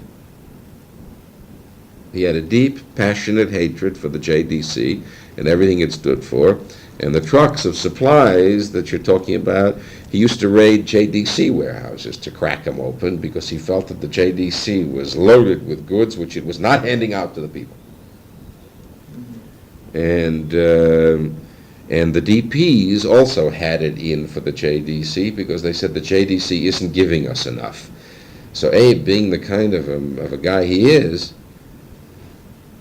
he's the enemy of the JDC. The DPs are the enemy of the JDC. Fine. The enemy of my enemy is my friend. Okay, so he made a linkage with the DP group. But this was even before the JDC came in. Sure. No, the JDC wasn't there yet. But Hitler was dead. So whom do you have to complain against? You complain against the JDC. You got to complain against somebody. Well, but don't you think there were certain justifications in those complaints? The whole JDC story is a complex one. Basically, the only justification that I ever saw in the DP complaints against the JDC were two. Number one, the lateness with which they got there. That's crucial, isn't it? Well, but I don't think it was their fault. There wasn't a port in Europe in which they could unload until October, November of 45. There wasn't a port that was cleaned out. I think they finally got into Antwerp with their first ship. I think it was Antwerp, I'm not sure, but Le Havre was blocked and what about buying supplies in Europe? Buying supplies? What are you going to buy in Europe? Switzerland? Food? There was nothing in No. Switzerland? Switzerland? Which food can you buy? Fuel? Transport from Switzerland over the mountains? Medicine? Clothing? No, I don't fault the JDC for that at all. That's absolutely superficial. I can understand the DP complaints. Where's the J? My own first recollection of a JDC guy was a fellow who lives now in Montreal by the name of Levi Becker. Sure. I run into Levi Becker in this house that we had in Munich on Siebertstrasse number 3, and he says, I'm here. I say, who are you? He says, I'm the first representative of the JDC. Great. And he's wearing a kit bag. I say, I hope you're loaded with supplies there, buddy boy. He opens up, he's got one chocolate bar. He says, that's from me. He says, no, we're not ready. We haven't got anything on the continent yet. But when we come, we're going to bring it. So I can understand the DP complaints. Where's the joint? Where's the joint? Where's the joint? Not here yet. Not here yet. Unjustified, believe me, but understandable. The other major complaint about the JDC later on, as the supplies began to roll in and large numbers of personnel rolled in, I don't know how many they had at the height of the operation, but it was hundreds. The second complaint was that these JDC people were cold-blooded Jews, not our kind of Jews. These American Jews, the assimilated ones, with their German backgrounds, these were all generalizations. Again, I heard it enough from other people who said that there were 9-to-5ers. Most of them were. Most of them were. They were not the wildly dedicated, the fanatical. They didn't work as hard as the Jewish agency personnel who came from Palestine. They didn't come with the same sense of devotion, the same sense of historical vision, the same sense. No, they didn't. They didn't. Isn't that a tremendous fault? Well, it's all in the question of the word tremendous. Tremendous. Is it a fault? Yes. Is it a tremendous fault with which to condemn? No. Historically speaking. In other words, I'm giving full credence to the two things that the DPs said about the joint. And I'm saying that I understand those two things. And I'm saying further that I think that those two indictments are altogether out of proportion. They're both true. The joint got there too late, should have gotten there earlier. I don't know who in the hell was dragging ass somewhere in New York. Buying supplies in New York was not the solution to anything in terms of the quantity we needed. My story of the cigarettes before, where did I get all my cigarettes ultimately? I got them from the joint. Because when they started moving stuff in, they moved in carloads. And it had to be organized that way. It shouldn't have taken as much time as it did. But it's not an indictment of historic proportions. No, the Jews survived. Maybe not everybody survived either. Maybe somebody died in June, July, August, and September. I'm willing to go that far. But you see, putting that on the scale against what was the total ultimate performance of the JDC, I cannot be condemnatory. Critical, not condemnatory.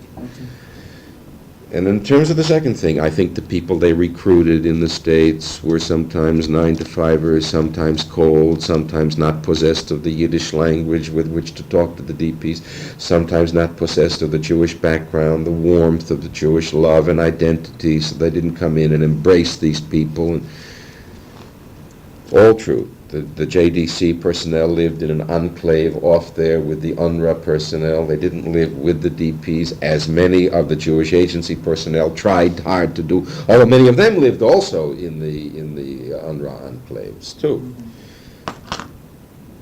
And having said all that, their personnel was not all that it could have been.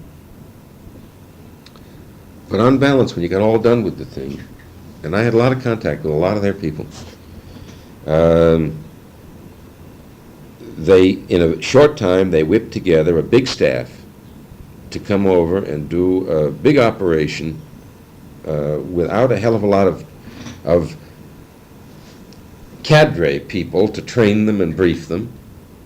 Because suddenly, from a little tiny staff boom, had to expand. And they didn't have a lot of old guard who could train the new ones, so a lot of the new ones were just hired, slapdash, whomever they could get, and they got some guys with Jewish hearts, and they got some guys who didn't have Jewish hearts. Anyhow, Klausner was the maverick, because Klausner, anything that he could do to stick the needle into the joint, he did happily, and one of them was to encourage the growth of the Central Committee. And here again, I don't know if this was his motivation or not. Maybe his motivation only was to needle the joint. But his story... I think that's a little unfair, wouldn't you say? I don't know. I know how strong his feelings were against the joint. He came over hating the joint, is that what you're saying? I think so. And I know him well, and we're friends to this day, and I have no animosity toward him. But this characterized an enormous part of his work. However, again, as he did in the Dachau thing, where he had the sense to make the list, whatever was his motive, he had the sense to strengthen the DP Central Committee. Because ultimately, that thing became the backbone of the whole Jewish self-government. And Bernstein and I understood it intuitively. The first day we met with those guys, we started to work on the thing which really was the critical thing, namely getting them official recognition by the Army and the granting of a charter of recognition to the Central Committee of Liberated Jews of Germany was almost like creating the State of Israel, lahavdil, in its own minor sense. Because here you had 250,000 people living in the camps whose internal self-government was being recognized by the mightiest power of all, the United States Army. Right. And Klausner started that process. More power to him. He did two really huge historic things. So I don't fault him either for the prejudices, the anti-joint, and all of that. But he was always a fly in the ointment. He was always anti-establishment. Yeah, but because of him, a lot of things started to take place. In other words, he was the one that got the list. He was the one that set up the Central Committee. He was the one that told the Jews that we're going to be recognized, we're going to do this, we're going to do that. And ultimately, he brought about changes. Yeah, I think that his role was absolutely crucial and determinative. Okay. All right. I really do.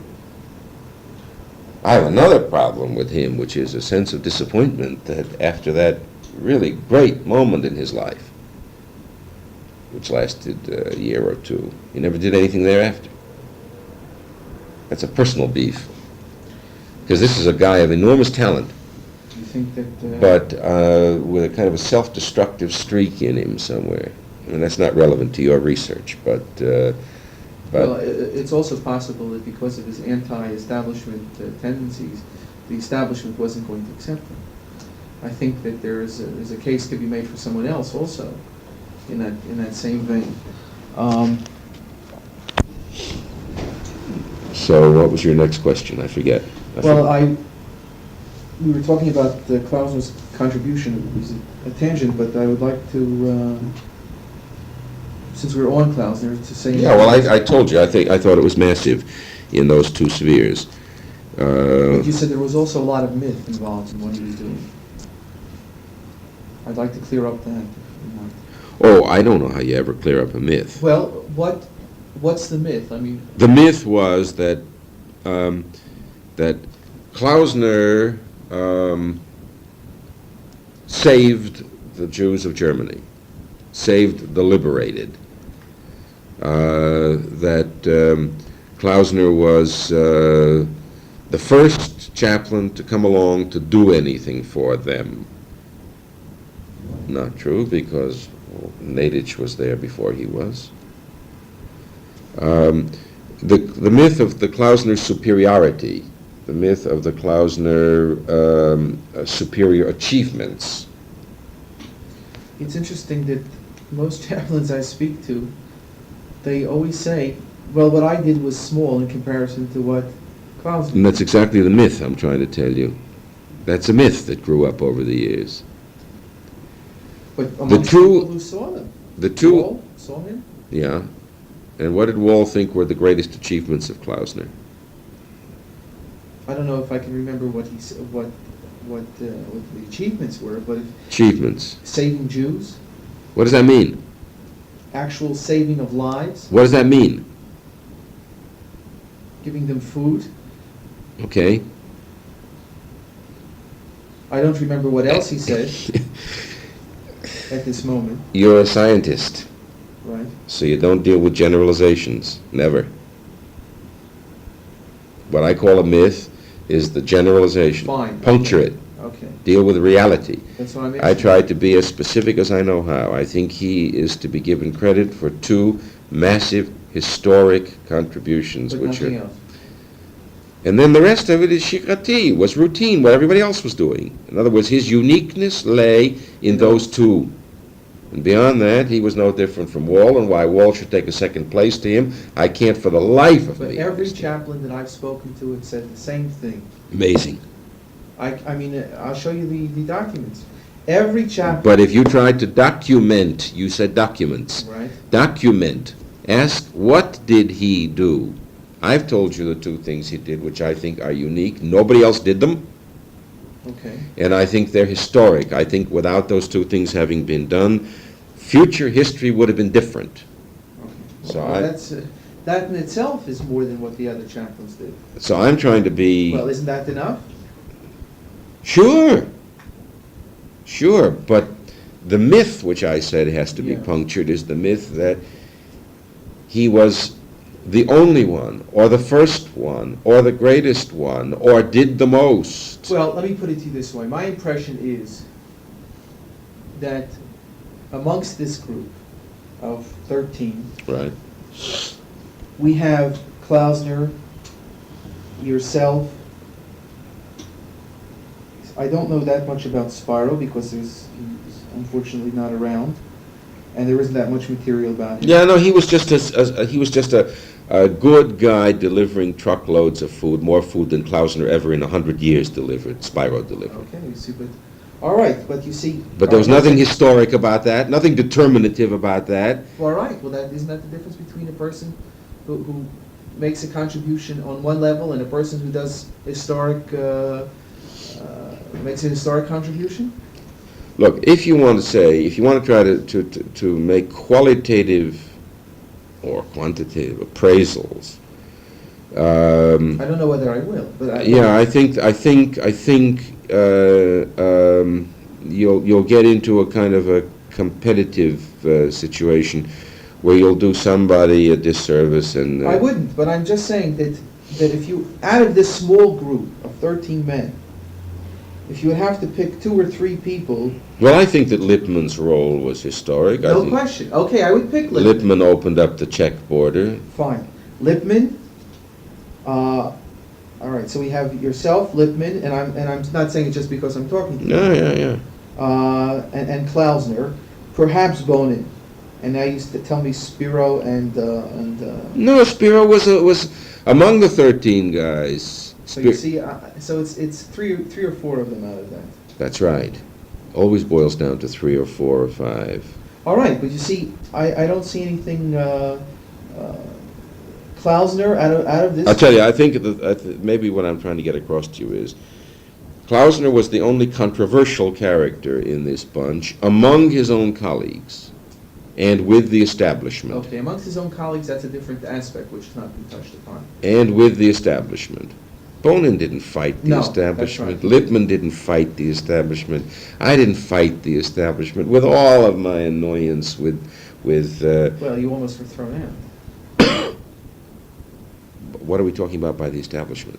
Not the U.S. Army. Oh, well, who's the establishment? Jewish establishment. Okay, fine. Jewish establishment. I had disgust, that's a strong word, for a large portion of the Aliyah Beit establishment, the Vad Aliyah, which sat in Munich, based on a party key, deciding how many Jews from each party will. I used to go into those meetings tearing my hair out in rage and how disgusting this was, and they said to me that I didn't understand that this is how Zionist politics worked. It always worked that way by the party key, and I just came from a different cultural environment from America, and I was a goy, and I couldn't appreciate all this. So I used to walk out of those meetings heartsick, and say to myself, shall I blast this open? Shall I call a press conference, release this to the newspapers, try to break it that way? Or do I do more harm than good? You know, so you know the answers and the questions you ask yourself, and you wind up not fighting the establishment as much as you're disgusted by some things that the establishment does. Klausner was discussing the same things. But Klausner fought the establishment, and I think to no useful purpose. Mm-hmm. And this is what I mean. Maybe I wasn't being clear. Maybe I was just talking too much shorthand about his puncturing his myth. Anybody who's Don Quixote develops a myth around himself. And for Max Wall to denigrate himself, Lippmann would never denigrate himself vis-a-vis Klausner. Wouldn't do it. Wouldn't do it. Because there was this destructive side of Klausner's personality that achieved nothing, except that it made him a notorious personality. And maybe, that's not necessarily bad. I'm not condemning him for that. Is it possible under the circumstances that he was in that he needed to act this way? Well, ask his psychiatrist. I don't know. See, I think... No, I'm not asking from his own needs. I'm talking in terms of the actual reality. No. From the actual reality, no. Absolutely not. Listen, when it was all over, and the Hebrew Union College gave Klausner his honorary degree for service rendered, and there were among this list 3 or 4 other guys who were graduates of the Hebrew Union College, and this doesn't apply to me because I was not. Mm-hmm. So there's nothing personal in this. No. I felt sick for the other guys because he hadn't done that much more than they did to warrant his having been publicly selected for attention. Lippmann was on that list, and he wasn't given that? He was not.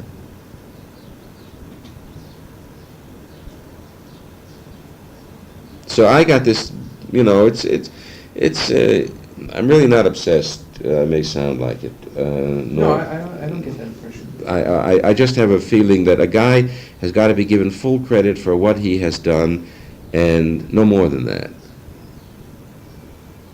And Klausner did 2 things which no one else did, and in that sense was clearly superior to every other contemporary.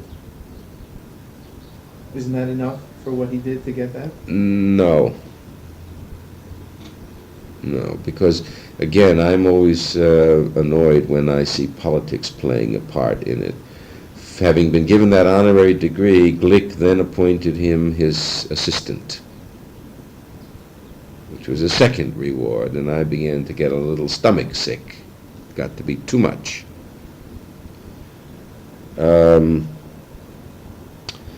Anyhow, when Klausner, when on the second round a year later, the convoys were really going full blast, and we needed a whole bunch of other chaplains to be remobilized back into service. Right.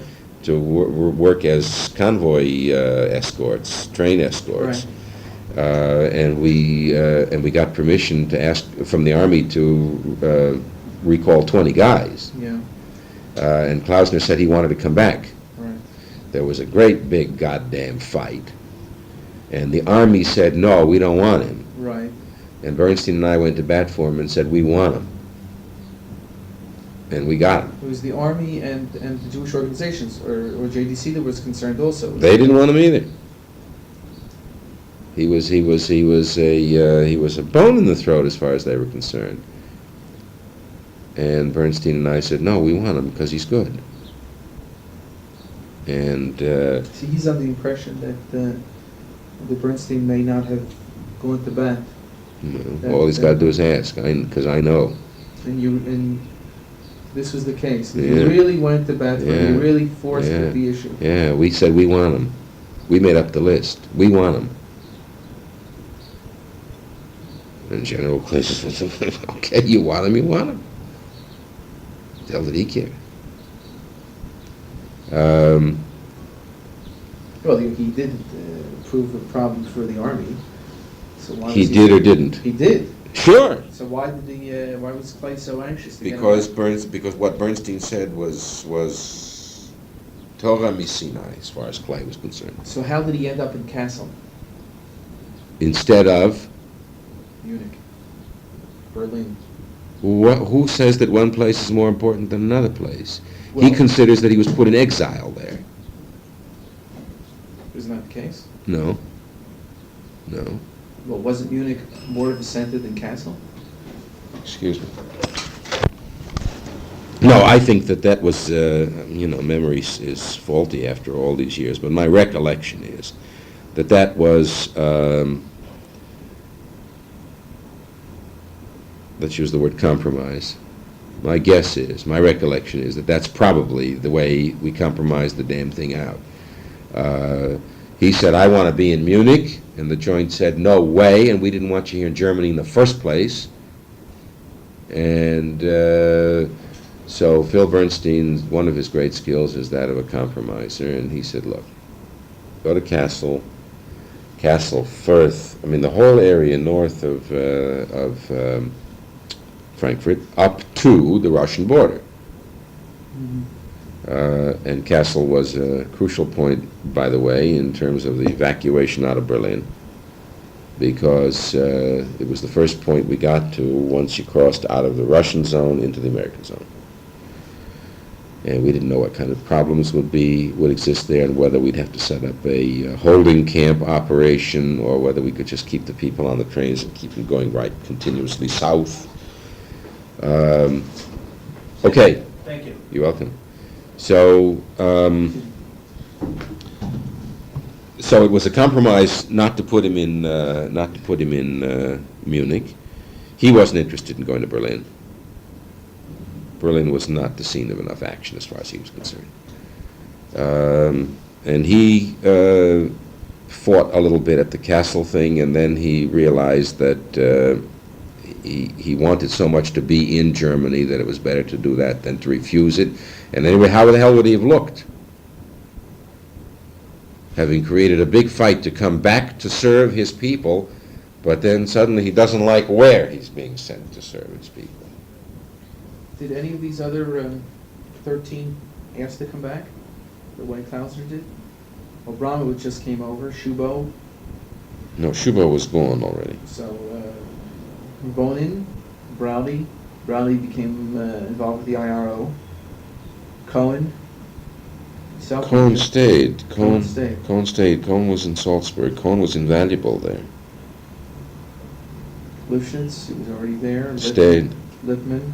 Stayed. Lavazer came back again, I think. Yeah, Lavazer came back. Miller. Stayed. Spiro. Wall went home.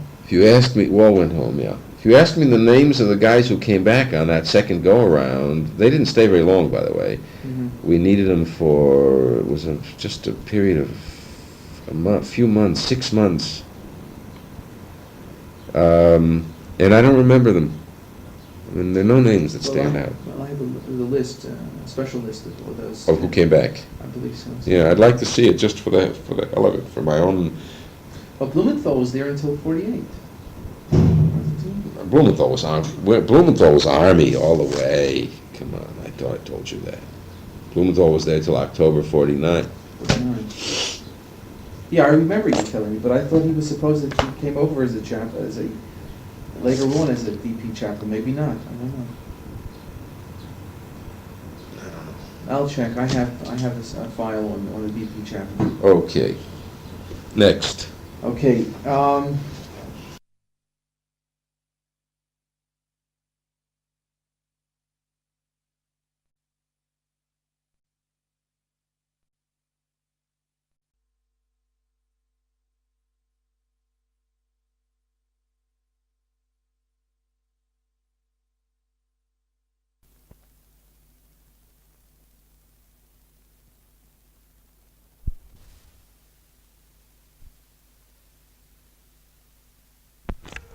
Side 2.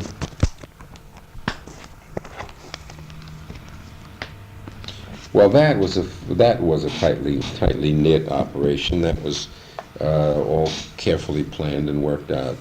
I lived in a house which was called the Jewish Chaplain Center. Shubo had requisitioned the house shortly before I came, and he left. It was a big house.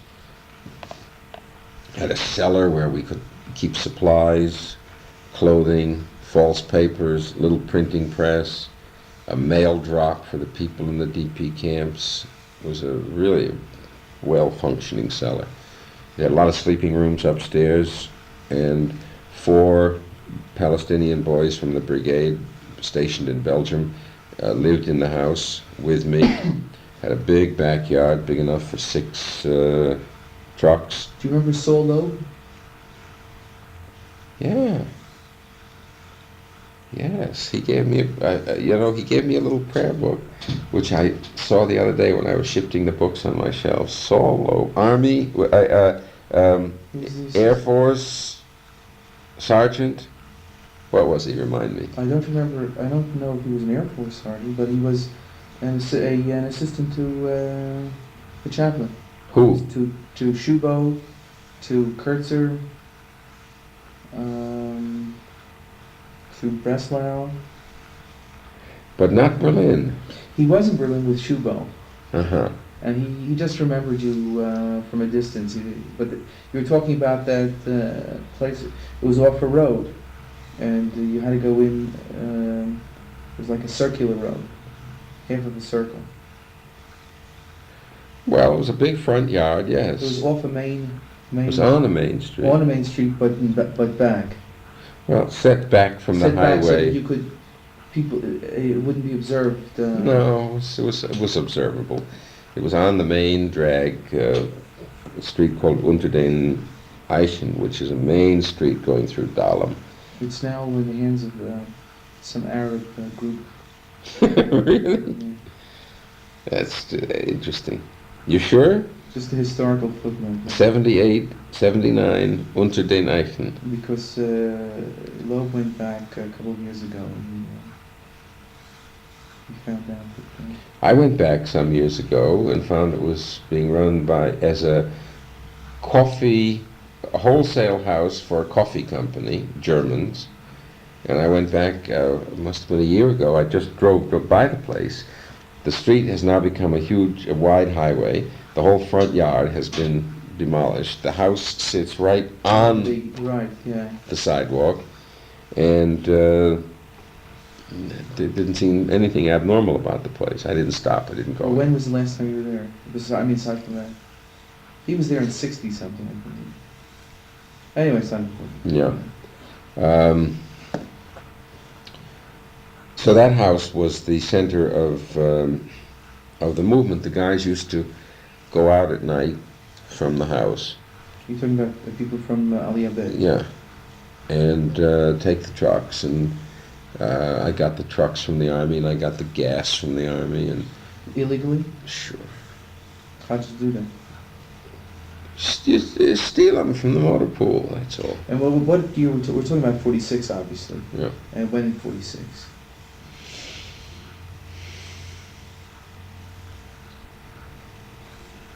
Had to be early. It had to be January, February, March. Because by, I think June, I'm not sure when, July, I already had moved down from Berlin to Frankfurt to live with Bernstein in Bad Homburg. I think. Maybe July. So this operation began early in the winter of '46. And the guys used to leave. This had already been set up by Shubo beforehand, right? Is that the... No. In other words... This was not set up by Shubo. So how did this whole thing evolve? The Palestinians... Well, I got recruited into this whole thing by a woman by the name of Ruth Aliyev. Right. Who called me when I was at the end of '45, when I was still down in Bavaria. and said, would I come and meet her at this hotel in Paris, the Royal Monceau, which I did, and didn't know who she was or what she wanted, and went into the room, and she asked me if I would work for them, and I said, who is them? And she said, the Haganah, and I thought for a minute and said yes. And she didn't ask me to sit down, didn't take my coat off, nothing. I was just inside the door, and she pops the question. And she then walked across this room, living room, to the door to the bedroom. Ben-Gurion came out of the bedroom, and she said to him, point that I would agree to work for them. So he comes over and says thank you, and leaves, goes back in the bedroom. There wasn't a word exchanged between us. And then she told me to sit down and take my coat off, and then I was worth a cup of coffee. And then she told me what she wanted me to do, that I should get myself transferred to Berlin. And she couldn't help me with that. That I had to do by my own ingenuity inside the army, and that I had to take over that house that Shubo was going to leave. She didn't know anything about Shubo. She didn't mention his name even, but that I should take over a house that existed there, and that then 4 boys from the brigade would show up, and I should get them civilian clothes and civilian papers, DP papers, and that we were going to run this route from... Well, Solo told me that they did this beforehand as well, that there was some activity with Palestinians. I'm sure there was. I hope there was. But I don't know. I mean, when I came to that house, he was already on the way out and had left the house and was having a big fighting hassle with everybody, the details of which I'm no longer sure about.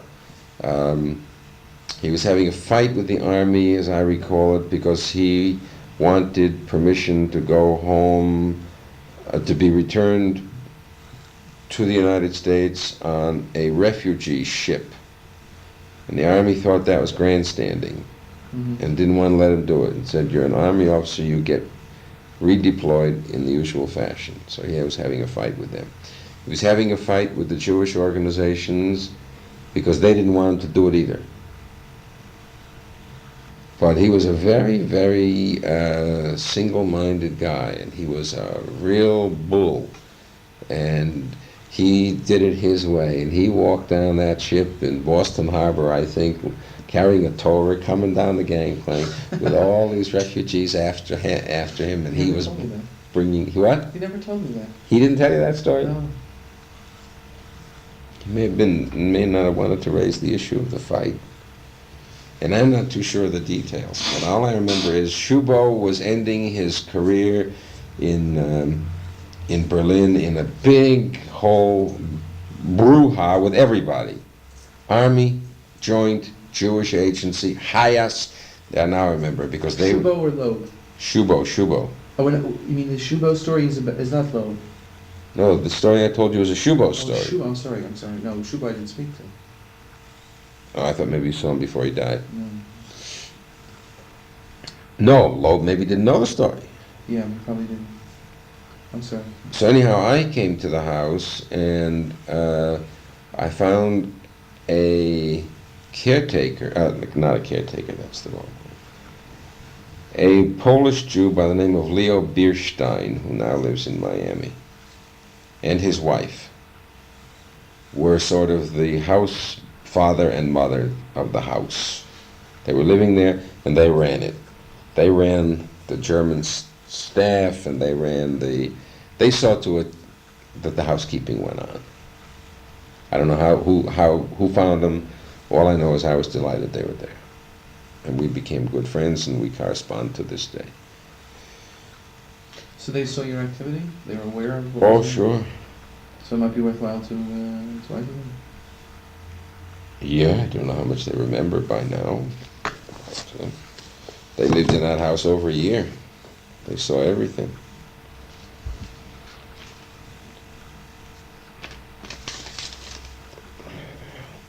Leo Bierstein, B-I-R-S-T-E-I-N, 1200 West Avenue, apartment 420, Miami Beach, Florida.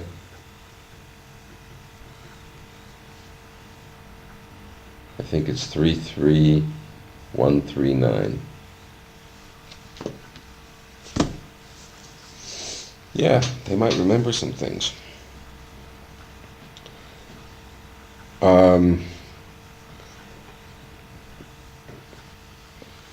I don't know. They had personal tragedy. They had one son who was kept alive in a Polish peasant's house in a small room under a staircase. So it was one of those slanted little rooms.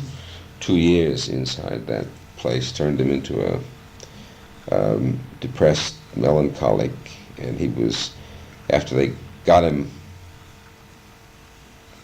after liberation, he was institutionalized. And while they were living in the house with me, he was institutionalized in Berlin when they got visas to the United States. And he was the reason they didn't go to Palestine. They figured they could get better care for him in America. He was in an institution in America for 20 years until he died. So that may have had an effect on their memory, I don't know. But write to him, it's worth a shot.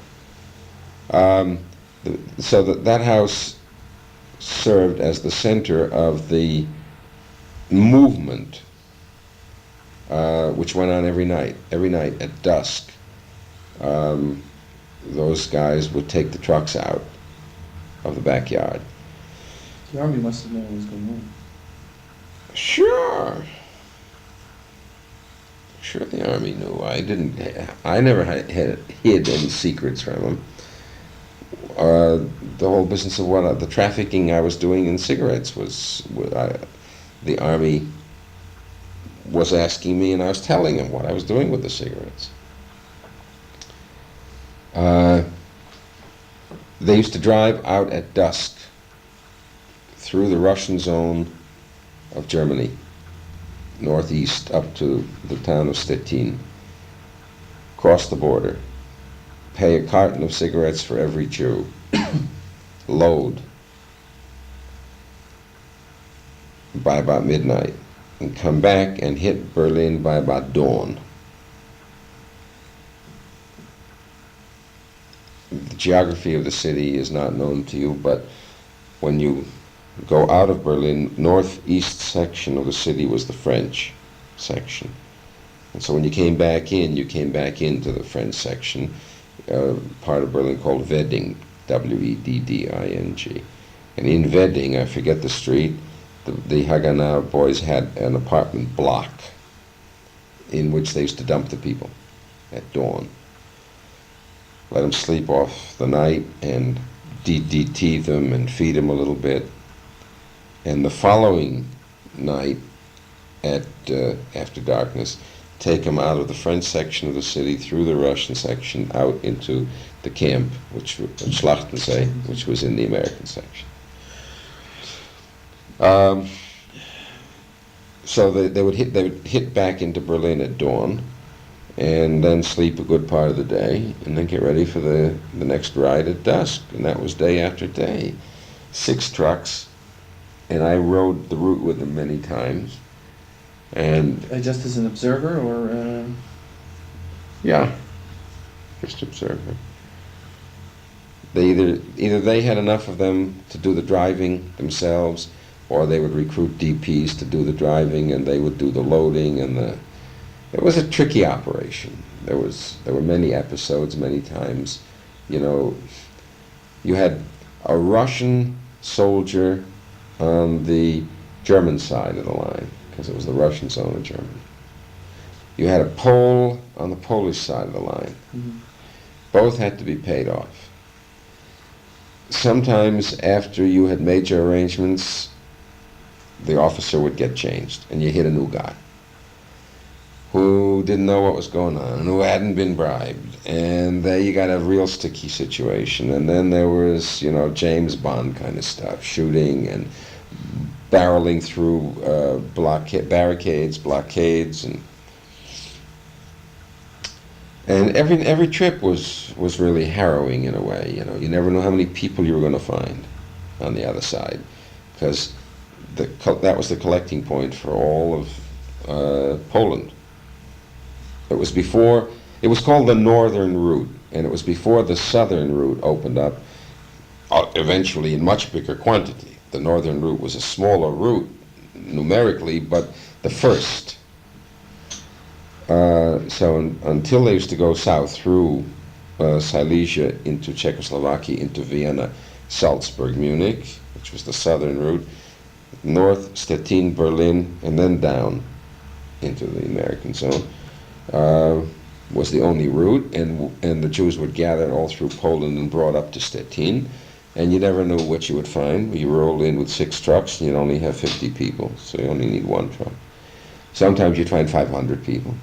So you would put 50 on a truck and throw the baggage away, because you could take about 45 people with baggage or 50 people without baggage. You had a lot of people, you made them throw their baggage away.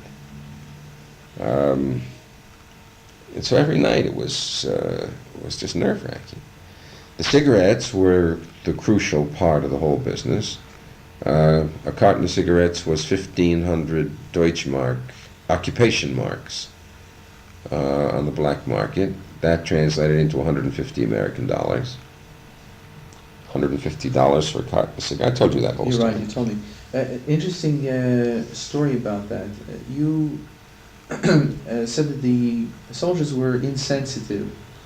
No, I said it was hard. No. You said you could get cigarettes, but in terms of doing anything else, they were very insensitive to the plight of the Jews.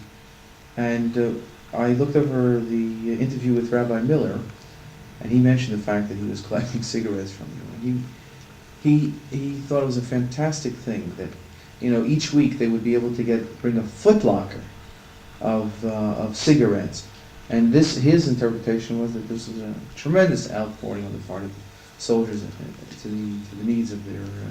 Yeah, I interpret it that way too. I didn't disagree with that, but all I said was that's all they were willing to do. Right. Well, but he thought that was enough. He thought it was fantastic. I do too. I do too. I think I told you last time. If a guy got 1 carton a week, right. 10 boxes, right. 10 packs, and a pack of cigarettes would buy him a girl for the night, and he gives that away. Or a pack of cigarettes will buy a bottle of whiskey, and he gives that away. And he can't get more. He's rationed. I think that's a fine thing. He's giving away something which has real value to him. It's not easy. It's not tax deductible either, But all I said was that above and beyond that, they weren't willing to most of them were not willing to get very much more deeply involved. Some were. Always there were some. The sergeant in the motor pool, the sergeant in the food warehouse. You could always find the key guy you needed, the sergeant in the hospital. But you said you had to search for it. Yeah, you had to search for it. Yeah. No, I just thought that was interesting, the way he looked upon it as being, soldiers were really went out of their way. So I was, trying to collect huge quantities of cigarettes, and the Army was well aware of it, and this was a, big black market operation. Big money. Millions of dollars a month. $45,000 a night. So, post office, Army post office inspectors seeing big mail sacks full of cigarettes being addressed to me from the United States. You started a program of getting cigarettes to you? From my father. From your father. They came around every couple days. What the hell is this? 500 cartons of cigarettes. You realize what that is? $75,000. What are you doing? And it was literally that easy to turn it into money. Mm-hmm. There were no complications. There was no red tape. There were no Army regulations against your walking into a post office with a fistful of German occupation marks, putting them down on the counter, and buying a money order in dollars. You could bring in as much as you want. They wouldn't say anything? No limit. Later on, they put a limit that you couldn't convert more than your salary, plus some little bit more maybe that you made in a poker game. see. But not $100,000 worth a day. At the beginning you could. The beginning meant the first 6 chaotic months, or the first 4 chaotic months before the Army began to tighten up its regulations. Okay, so that was the whole Aliyah bit. And I tried once to track down those guys. I forgot their names and I forgot where they lived. I found one guy lived in Haifa. His name was Nachman Beitner. And you might try to find him. Might pay to get an insight from him as a Palestine brigade boy who worked those trucks, who lived in that house with me, and see what his memory will tell you after all these years.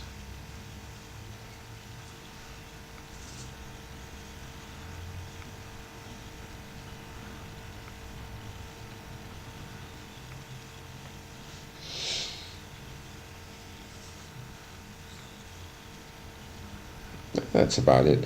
Once we got him into the camp, then of course the other side of the operation was getting him out of Berlin, because soon the camp had a capacity of about 5,000, and we later opened a second camp at the Tempelhof airfield, on the opposite side, the other end of the field.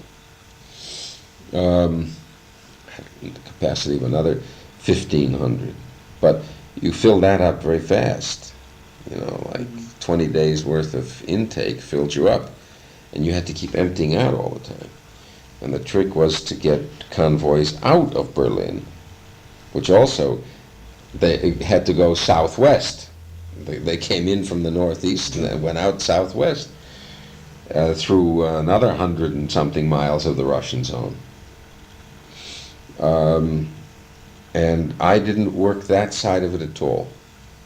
Never made a convoy once going out. But they were shipped out sometimes by train and sometimes by truck. And train was so much riskier because it was so much easier to stop. A train is much less flexible than a truck. It's got to stay on its track. So I can't tell you too much about that. Fishbein should remember something about that. Did he? No. He didn't. Very little information. Yeah, well, he wasn't really in on it. The UNRWA guys were considered unreliable by the Palestinians because so many of them were goyim, and because the Jews who worked for them were considered to be, what kind of a Jew would work for UNRWA? Mm-hmm. So the Palestinian guys never did develop any relationship to the UNRWA guys at all. Okay, I can't help you on that score either. Well, how would you describe your role in this whole operation? Providing... I provided a cover for the thing. This was a Jewish chaplain center. A cover for whom? Well, the cover for the Palestinians and for the Bricha. Uh-huh. But if we say that the army knew about it, so then... Yeah, well, that's one of the anomalies in the whole situation. The fact that it was taking... You see, you can say if the army knew, then it wasn't really illegal. But it was illegal. Mm-hmm. It was illegal. Did they really need the chaplain to cover for them? Well, yeah, if you ask the question theoretically, I think the answer is yes, because supposing they had set themselves up simply in any house that they could have found, mm-hmm. with the physical facilities that I described before. Right. Okay, who were they? Supposing the German police came into that house, what status did they have? In other words, German police wouldn't come in because you were there. That's number one. Second, supposing the army came in, what status did they have? Their papers were false. They were Palestinian soldiers of the Palestine Brigade who were out of uniform. First of all, they had no right to be in Germany. The brigade was stationed in Belgium. What were they doing here? Were they AWOL from their own unit? Mm-hmm. They had no rights to be there. They needed a cover. And the American Army was the most the simplest, best, most brilliant and effective cover that they could get. In other words, there's no possibility that the American government American army would have shielded them From? from German police, from How could the American army have shielded them? They had no rights vis-a-vis the American army. yeah, they're working for us. For us, I mean, the degree of sophistication, the degree of identification Would have had to be too, in 1945, 6, and 7 between even American government. I mean, you know, I'm just trying to stretch it to the. Is there any possibility? there's no possibility that they could have functioned alone. The functioning that they did in Italy, on the Italian coast, was under the aegis of Palestinian units. Palestinian units were stationed in Italy. So they didn't need American army officers to steal vehicles for them. They had their own vehicles. Right. Those vehicles, they used to mark on the front bumpers HMJC, His Majesty's Jewish Company. I heard TTG. TTG was, what was that? Tilchas. I forget it's Arabic and Hebrew. Something rings in the back of my head, but I don't remember what it means. But His Majesty's Jewish Company. Tilchas Geschäft. Tochesgeschäft. Yeah. Don't know. But this looked more official. See. So in Italy they had that cover. In France they operated undercover, but with a big camp as a base in the hills behind Marseille, a place called Grand Arenas, which they took over, a bunch of Quonset huts. And the Palestinians ran it openly. Palestine flag flew in the damn camp. And they weren't harassed or anything? No. They were harassed, but they weren't closed down by the French authorities. Well, but The French authorities just blinked an eye at it, But why wouldn't the American army even be more sympathetic? because France was on their own sovereign soil of France. Here were the Americans inside an occupied country of Germany, with the British as their allies. Well, they didn't mind sticking it to the British. Yeah, but up to a point. They weren't going to stick it to the British the way the French were willing to stick it to the British. They were willing to go pretty far. Yes, yeah. But the point is that the Haganah decided, and I think wisely, that they couldn't operate without some kind of cover in Germany. Right. And the best cover was The German. a Jewish religious officer who wouldn't betray you and whom you could count on and who would bust his behind to try to help you. Had there not, the historical question is, had there been no Jewish chaplains in the American Army of Occupation, would the Bricha have been able to function through Germany and Austria?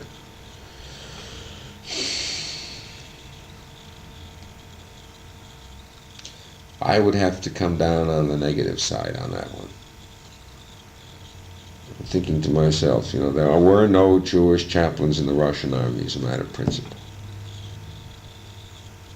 If in the American army, as a matter of principle, there were no Jewish chaplains, I think the nature of the American army and the nature of its occupation would have been such that this underground procedure couldn't have succeeded. Even slightly. You needed one basic ally and one basic cover. Mm-hmm. And you had it here in the chaplains. The Palestinians working under UNRWA cover couldn't give it to you because they would have jeopardized their whole status in the camps, and it wasn't, they had no moral right to jeopardize their status in the camps. There were only 100 and something of them at the height of the agency operation, and they were too crucially needed. Mm. You couldn't have a cover through the JDC. The JDC was too legal. Mm. I don't know if you heard of a man by the name of Schwartz. Leo Schwartz. Joseph Schwartz. Joseph, sure. The director of the JDC in Paris. Why was he considered to be such a hero by the Palestinians? Because he was willing to spend money of the JDC on the Aliyah Beit, which they never in their world dreamed that anybody in the JDC would do. Mm. And the fact that he was willing to do it made him a hero. But the original conception is what is interesting. They never thought the joint would do it. Right. So the joint couldn't be a natural cover. No, they wouldn't do it. Wouldn't. So, no, not your own Palestinians in UNRWA. They can't be your cover. Right. The joint can't be your cover. Who can be your cover? And if you didn't have the cover of these army chaplains who could cooperate in 100 little daily ways with the army, with the establishment, Mm-hmm. I really don't think you could have worked so easily through Germany and Austria. I'm not saying there wouldn't have been an Aliyah bed, but I think it would have had to have been a terribly much more cumbersome operation. In other words, it seems... They would have had, just to finish this thought, Yeah. to be historically accurate, they might have been able to concentrate people, let's say, in Poland or Czechoslovakia or Austria, and have to ship them down to Trieste or down to some port in Yugoslavia or down to a port in Greece, which would have been a much more complex way of doing it. Mm. So, if they couldn't have gone through Germany and Austria, I'm sure the Mossad would have tried to find another way. But this was much But I don't think it more would have been logical. anywhere near as efficient as this and dealt in anywhere near the volume of numbers that this route dealt with. And to work this route, I think it was indispensable to have a cover, and I think the cover was the chaplaincy. Okay, I'm sorry now. Okay, fine. No, I would just, from a different point of view, it just seems strange that you would need this type of cover when you were moving so many people. And they knew Schlachtensieg existed, they knew this Tempelhof airport camp existed, that it was more of a legal fiction. Okay, what's a cover? You see, now you're You know what I'm saying? I don't want to push you, but it just seems, from my point of view, that we're talking about the vast areas of land, and they see trucks going in and out, and the army is aware of what's going on, and maybe they would have been able to find through the advisor, the Jewish advisor. Maybe he not would have been the cover, but maybe he would have been able to convince. He did. Ultimately and basically and fundamentally, he did. Not any one individual chaplain of us. After all, let's face that too. You remember what I told you when I said that if you asked me to evaluate Bernstein's work and say what was the single most important thing he did, the single one most important thing, it was to convince General McNarney and later General Clay to keep an open border from the east. You know, I checked Professor Bauer's book on that, at that particular point, because Yeah. I remembered when you mentioned it, it clicked. Yep. And Bauer doesn't believe that. What doesn't he believe? He doesn't believe that, you mentioned that these sessions that you had with the various generals. He doesn't believe Bernstein turned the trick? Bernstein, that these particular sessions, or this effort on the part of Bernstein, had that tremendous effect. Well, it wasn't only these sessions. First of all, The whole idea that not the whole idea, the specific things he did. He came back from that trip to Poland, wrote his official report, said to McNarney to expect 160,000 Jews, wrote it officially, said to him to keep the border open. McNarney agreed, pending agreement in Washington. Bernstein went to Washington, spoke to Truman, got Truman's green light, came back with the green light to McNarney, orally and in writing. That's how the policy was made. Now, I don't know what there is for Bauer to disagree with. The interpretive sessions to all of the generals were just that, to help interpret to them what was this strong urge and push on the part of the Jews to get to Palestine, and how this route through Germany was the way to get to Palestine. That was all interpretation to try to show them the motives and the thinking and the psychology of the people. Policy, however, was determined at the top, not even by these 2- and 3-star generals. So I don't know, if Bauer wants to disagree with the statement that it was Bernstein who achieved the open door policy, I think he would be very hard put to disprove that. Okay. Does he? I haven't read his book in a long time. Does he say who in his judgment achieved the open door policy? I think there was a number of circumstances, but my general impression was that Bernstein did not accomplish, from his point of view, what he had set out to do. No, I would disagree with him radically on this very specific. I'm sorry I didn't bring it. No, I'll look in a lot. But that was my. I read it a while ago when we had talked about it. Yeah. I forgot to bring it, but there was that. I remember that there was a seemed to me at that point there was a difference in opinion, the way you described it and the way Bauer described it. Well. So it might be worthwhile to ask Bauer again. See if he's got any second. Ask Bernstein. Yeah, well, I intend to. You haven't seen him? No, well, I couldn't get to him at that point. It was. How come? I have very limited funds in getting around, so it was very difficult. But Rochester wasn't so far from New York. It's still. Oh, but he's crucial for you. There's no question. He's a crucial witness I wasn't in given this very whole. much money to work with on this thing, so it's very very difficult. So I hope either if he comes to Israel, I'll just have to write to him. I never knew you hadn't talked to him. He was in Israel when? He was here for 3 months. When I was in the States. Was it when you were in the States? I no, maybe not. I left in August and I returned in March.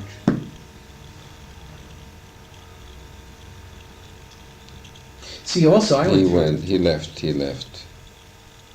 He was here while you were gone. And there's also a period of time when I just couldn't go to him and ask him questions because I still, but now you know. Now I have questions, At one point I was thinking about going, but there was no, just impossible. Oh, he's indispensable to you on this thing. You must talk to him. If you talk to Herbert, no, I wrote to him. Or you wrote to him. Any of the other advisors, you talk to Hyman. Hyman, I see, yeah. Leventhal? Leventhal, I have an appointment with soon. He's wipe it off your tape, but he's really old fuddy-duddy by now. He's not going to be able to remember very much. Except now that he has the documents that he's getting all his memoirs together. He's writing a book. He's writing a book. Yeah. Not about that particular, about his whole career. Okay. So on this point, don't confuse cover with secrecy. Let me use those two words. Okay, I think that's a good distinction. It wasn't a secret operation in the sense that nobody knew it was going on. Right. But it had a cover. What you called a legal fiction. A bunch of trucks are coming with a bunch of Jews. See, and if any American army official stopped them when they were entering Berlin, They could have said, well, we're going to the Jewish chaplain center. These are Jews, refugees. Well, maybe the sergeant or maybe the lieutenant or the MP, whoever was stopping the truck convoy, would say, oh, okay. Or, I'll go with you to see that that's where you're going. A secret operation is one in which nobody knows what's happening. No. They didn't want it publicized? The Army, certainly not. So that this was why they were willing to accept it? Acquiesce. Okay. And this patina, see, what is a cover? A cover is a patina that you put on something to give it a different appearance. Mm-hmm. This could have been made, this was made in many instances to look like some more or less normal Jewish refugee DP operation. Every single individual truckload or convoy of trucks didn't have to be immediately some illegal group that had just crossed a border without papers. Right. You're mushling around. The average American officer didn't know how many camps have you got in Germany, how many DPs. He doesn't know you're adding to the population by at the rate of 1,000 a day. You know? Right. So a cover related to a Jewish army officer was really a very good thing to have and could help get you out of many awkward situations. Browdy must have told you the story of his taking a convoy of almost 100 trucks across the bridge at Kehl, K-E-H-L, into Strasbourg, from Germany into France, on the way down south to Marseille. And he's sitting on the lead, on the hood of the lead Jeep, you know, and the French on the other side want to know what the hell is 100 trucks coming across the bridge. You know, is the American army on the move? So, you know, he doesn't tell them anything. Just took out, waved a big paper with a big red seal on the bottom. It was a Kentucky Colonel thing that that he had himself. So he's waving this official-looking piece of paper, and they can see he's a major in the American Army. I think he was a major then. He was a major. So the French guy isn't going to stop him. That's all. It's a simple thing. That's what the word cover means to me. Whereas, you know, if the French guy had tried to stop him and some Jewish brigade guy speaking broken English or no English is driving the truck, and who is this and what is this and where are your papers to come into France? All the difference in the world. Both situations are illegal, but one is under some kind of a cover and therefore a bit less vulnerable, just a bit, and the other one is completely vulnerable. So that's the distinction that I make. And I think that cover is what enabled the whole thing to be a success. Mm-hmm. Okay, so that was the Aliyah Beit participation of mine. And that was very satisfying. What else? What about the books? Have we ever got into that? Did I ever tell you that story? No. Oh, that's a great story. So,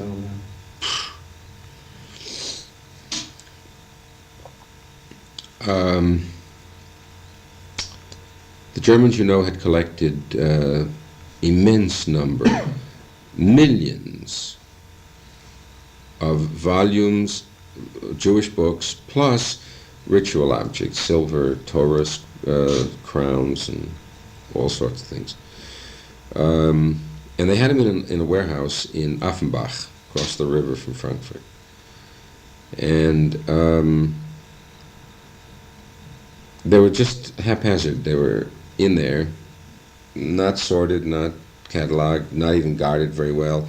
And there were always rumors that stuff was being stolen from there and leaked out onto the black market. And there was genuine fear on the part of anybody who cared that the whole damn thing might simply be dissipated and nobody knew what was in there. This had been stolen from thousands of Jewish communities all over Europe. mm-hmm. What year are we talking about now? 46 still? When did you start? We're talking toward the end of 46, beginning of 47 already. Oh, so then I have something for 47.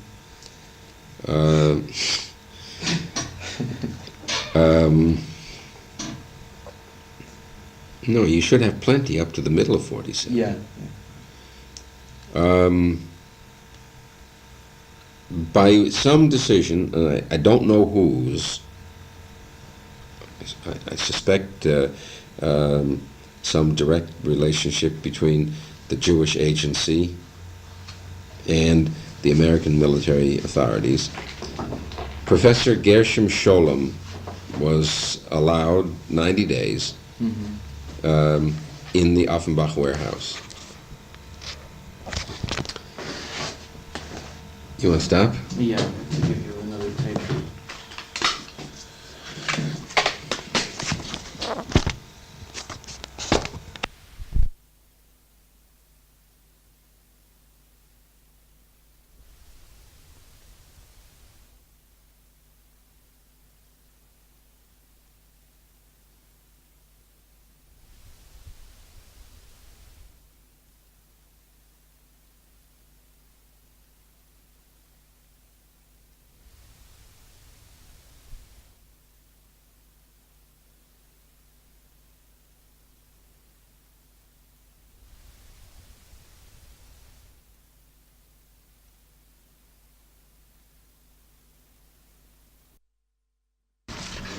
Today is April 10th, 1975, and I'm interviewing Rabbi Morton Berman, B-E-R-M-A-N. Tape 3, Rabbi Herbert Friedman, tape 3. Where there were, right. yeah. So that's Babenhausen. Yeah. Anything else along this line?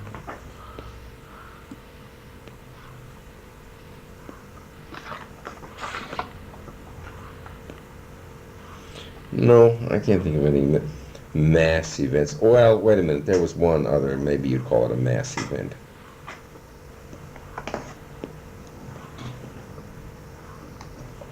A major problem in that whole DP period was something that had to do with capos. You know what a capo is? Once in the camp in Berlin, Schlachtensee, Yeah. Doppelcenter, Fischbein was Harold the UNRWA director. You spoke to him? Yeah.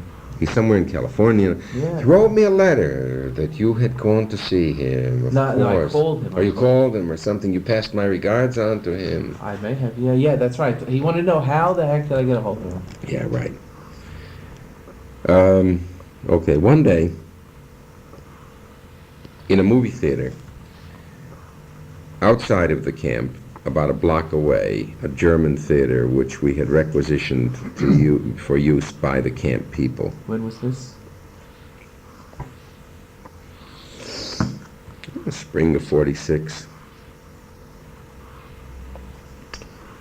And I was in the theater because I used to spend an awful lot of time with the people. Doing everything with them, just to show them I was with them. Mm-hmm. In the middle of this movie show, all of a sudden somebody yells "capo." I can hear it like yesterday. It's like yelling fire. Yeah. Ooh, boom. Major screaming, yelling started. A lynch mood started. The lights came on in the theater, and a bunch of the DP camp police grabbed this guy, and I jumped up and yelled, and they all knew me, they all recognized me, that they should bring him over to my house, which was the only quick way that I could think of to try to break this lynch thing up. And I said that I would be happy to have a group of as many of them as could fit into my house. I could take 50, 60 people, and more than that I couldn't handle. And whoever wants to come over, come over. Hundreds came over. They stayed outside.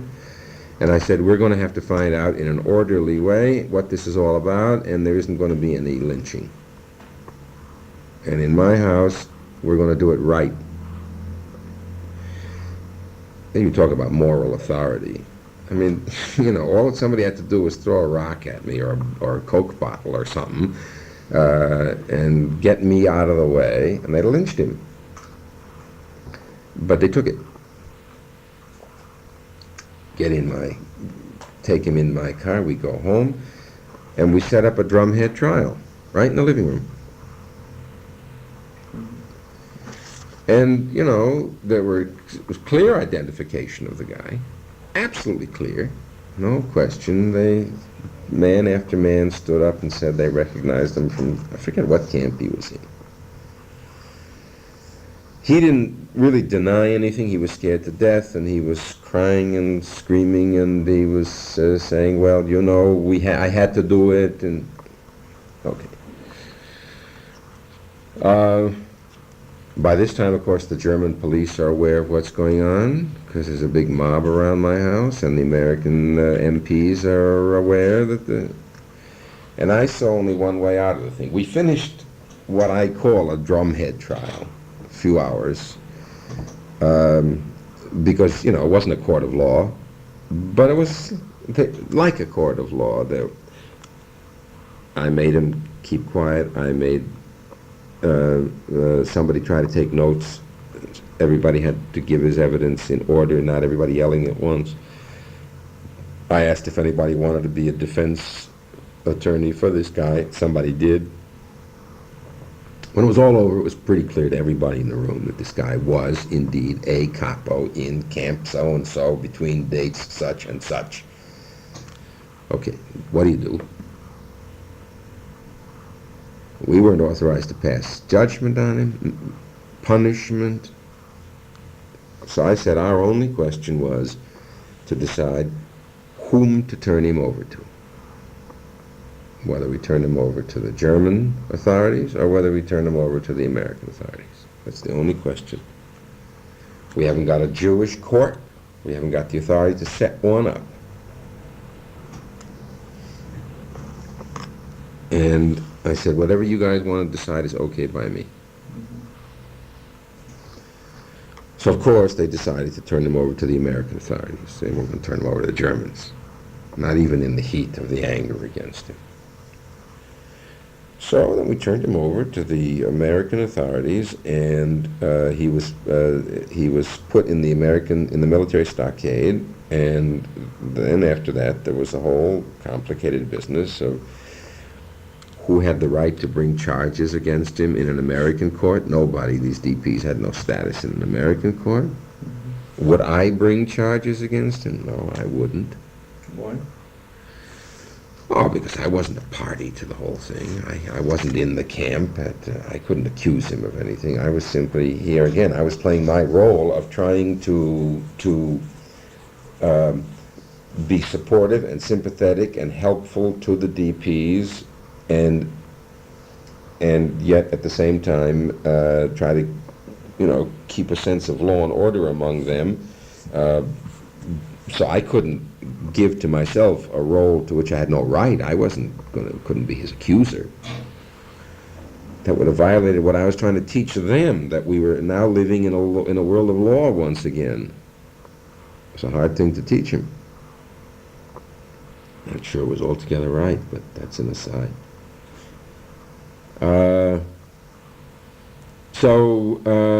Ultimately, the Americans filed charges against him using the DP. The American Judge Advocate's Office filed charges against him of being a collaborator with the Nazis, which had been forbidden under the Nuremberg, under the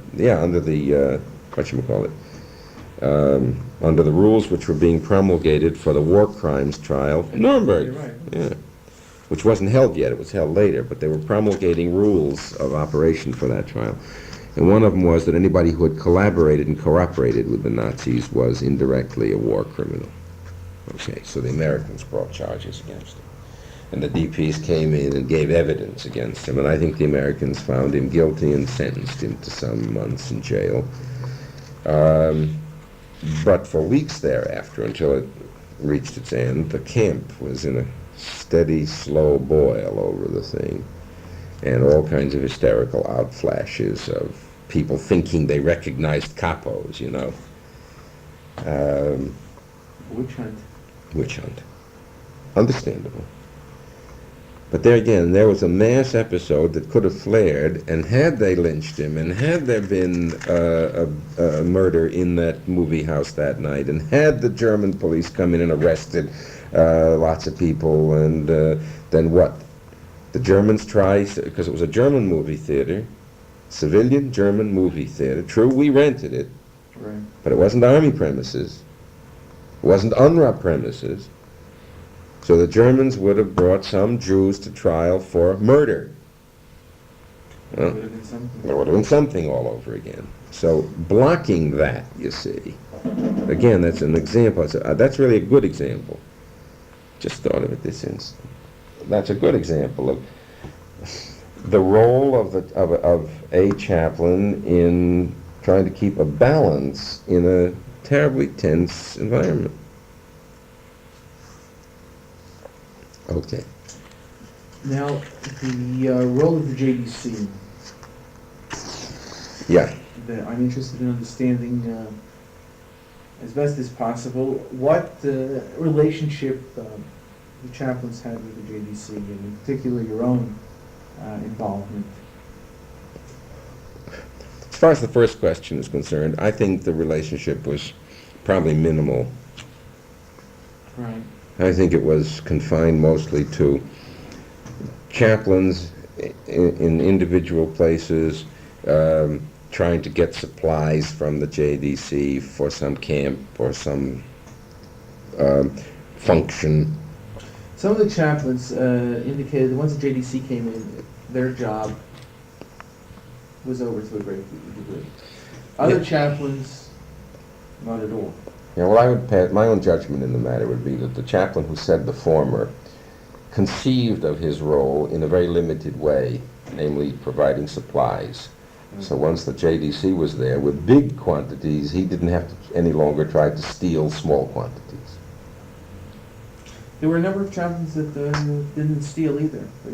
I know. They were content with chocolate bars from the PX, etc.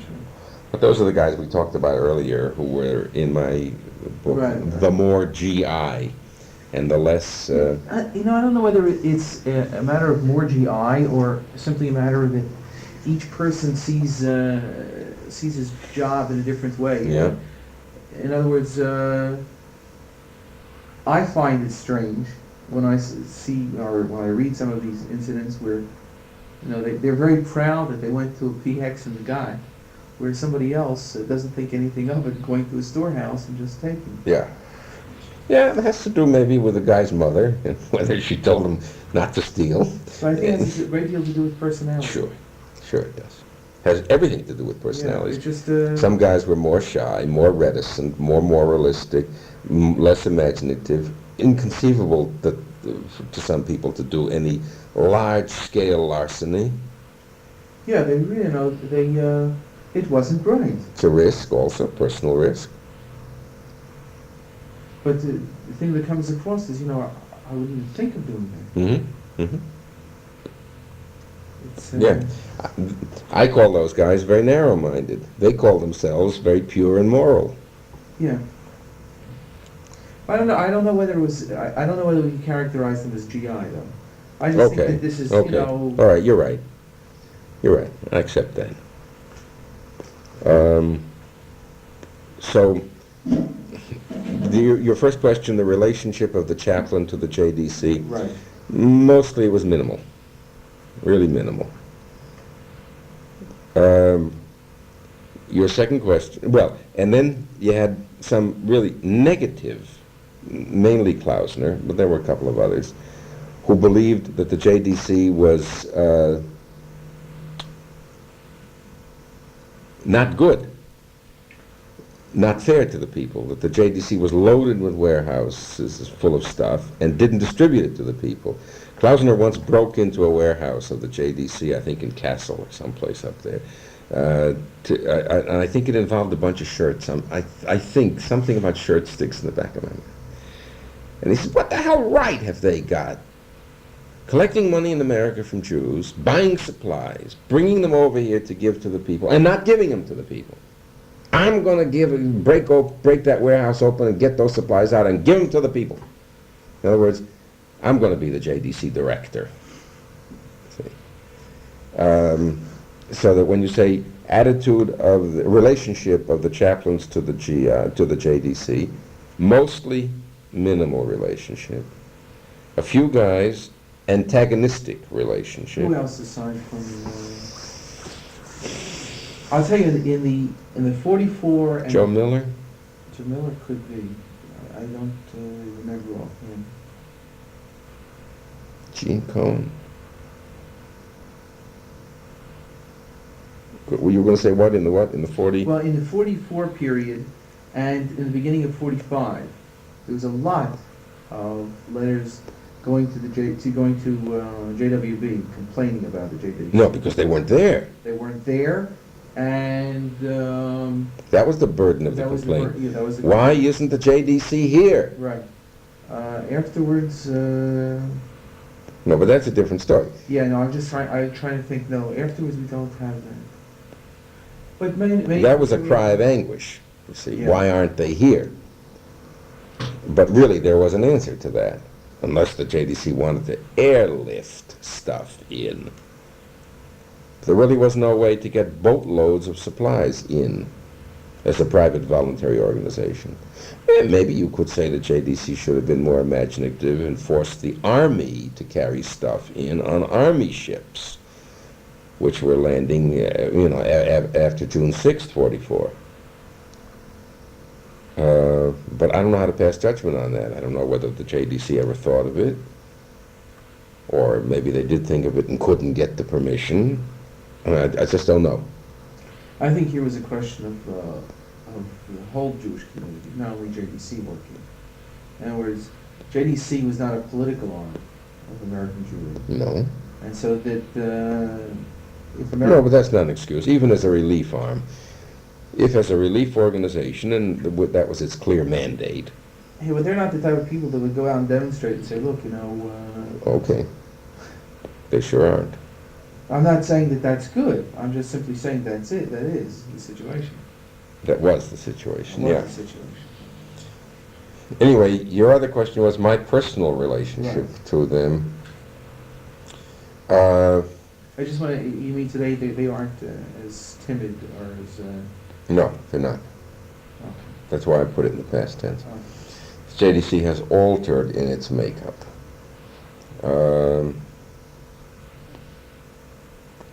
The present president is a man by the name of Jack Weiler, who's a Polish or Russian Jew, which is quite an unusual thing for the JDC. Right, yeah. And his emotional attitudes. If there were some episode today and he were sitting in the chair, he would make decisions about how the JDC should act quite differently from the way the generation of leaders did then.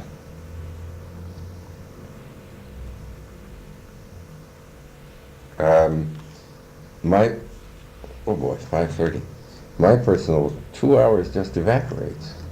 My personal relationship to them was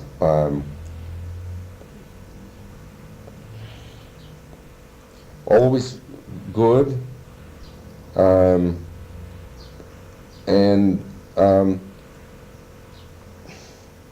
prodding insofar as I could prod them to do something which I thought they ought to do, and which they were maybe reluctant to do because of their natural conservatism. How do they view you? I mean, you're in a different category than most of the chaplains. Yes.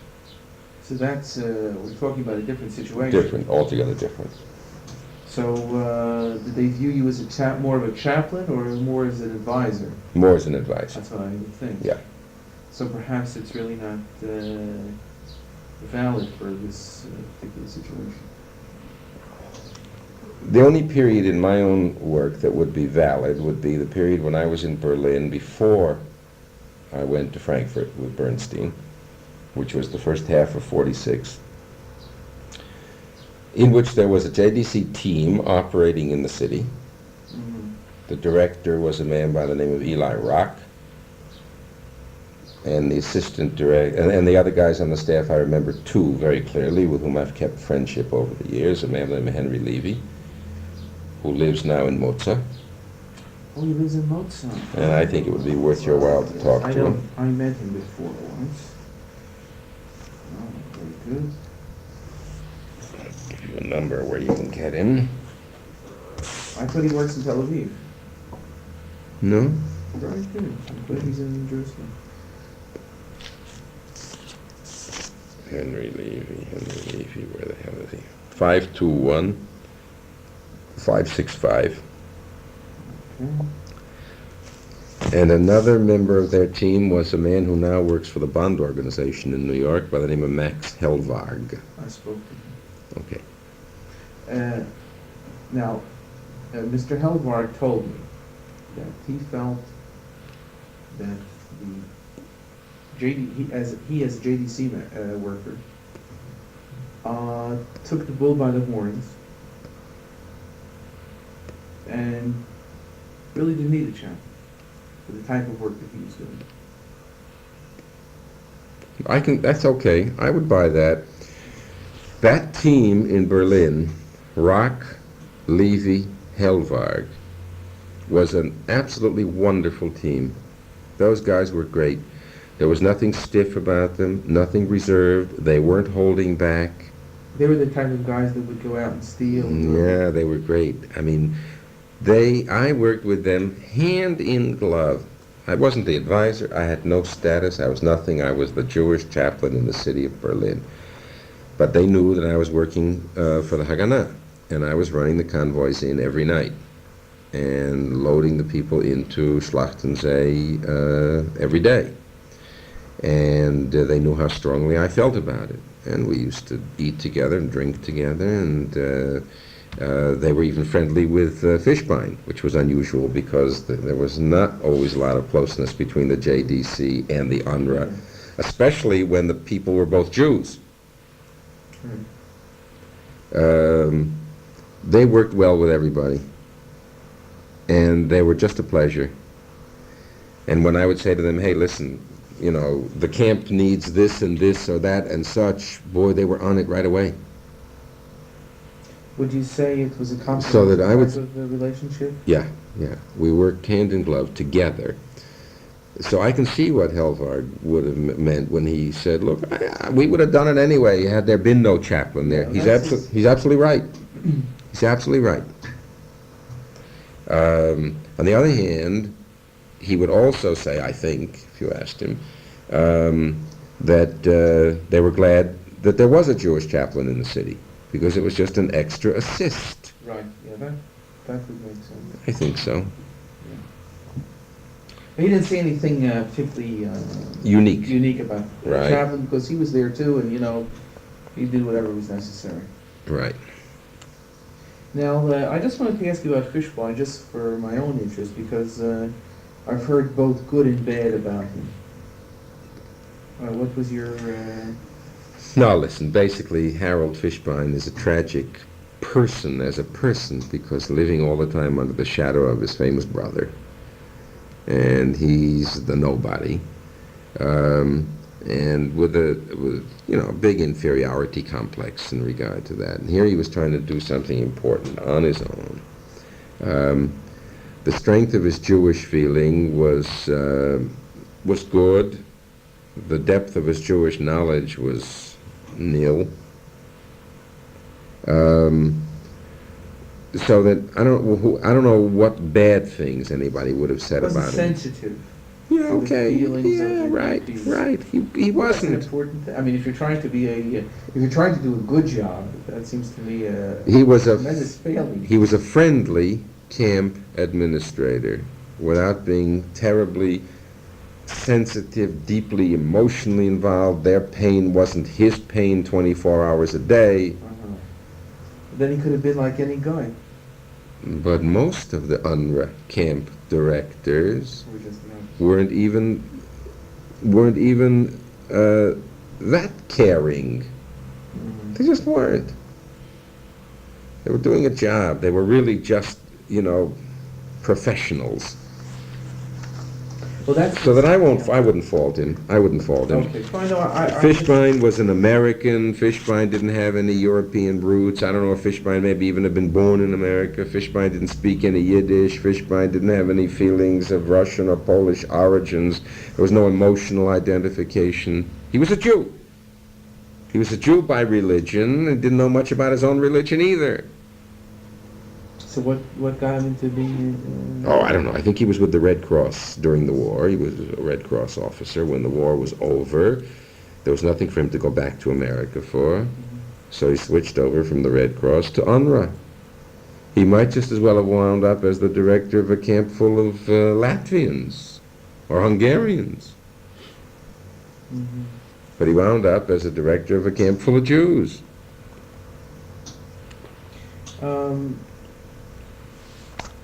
What was your impression of Rock? Eli Rock? Yeah, Rock also was a good guy, nice guy, fair guy, but minimal Jew. Minimal Jew, as a Jew. Right, I think he's since changed. Really? Glad to hear it. Well, he's involved in the Jewish community in Philadelphia. He is? Well, okay, then it left its mark on him. I think it has. Good. That's my impression. He was a labor lawyer, I seem to recall. Yeah, he still is in Philadelphia. Still is. I saw him in Philadelphia. No, I liked him. Liked him. We were friends, really friends. So, my relationship to the JDC during that one period was simply a chaplain to a local team. But this seems to be a very unique JDC team. Yeah. It was a unique team. Did you come into contact with Ann Borden? Who's Ann Lippa? Oh, I know that name. I haven't thought about it in all these years. She worked with Klausner. I can't put a face to it. Haven't got any recollection. No. She was involved with the Streicher Farm. She was the one that took the initiative in getting in.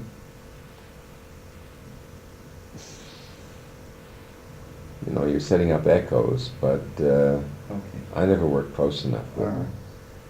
The other JDC guy I worked closely with was the guy who was over in the British zone at Bergen-Belsen, and he used to come into Berlin all the time. What was his name? Was Egon Fink. He's dead now. That name I have to come across. Yeah, nice man. A Austrian Jew, I think, by birth, who kept one step ahead of Hitler. I think he was incarcerated for a while, fled to France. When the Nazis took over France, he fled to Africa and joined the French Foreign Legion. Interesting man, big man. And then went back later as JDC officer in Bergen-Belsen. Do you have any contact with Bergen-Belsen? No, only through him. Because it was in the British zone. Yeah, I know. That's what I was asking. I thought maybe... Purely personal. And then I would get supplies over to him, and there was a brigade team of Haganah guys working in the British zone, not very effectively, trying to get people into Bremen. But it was a very tiny operation, never got off the ground, never amounted to anything. The big route in was from the east, collecting point in Stettin, way up north in Poland, and from then in Stettin, my boys and my trucks used to pick the guys up, 6 trucks every night, and bring them down into Berlin. Mm-hmm. You want to go into that in detail now, or should we finish with the JDC? As you wish. We're finished with everything right now. So Okay. Let's stop right here. Okay. And we can pick up, if you'll remember, I'll forget, Yeah, okay. pick up at 2 points. One, to tell the story of the Berlin Aliyah Bet, and 2, relations with the JDC once I moved into the official advisor's office, which would be, what was it, the middle of 46. because then relations changed from being on a personal basis to being on a top-level official basis. Okay.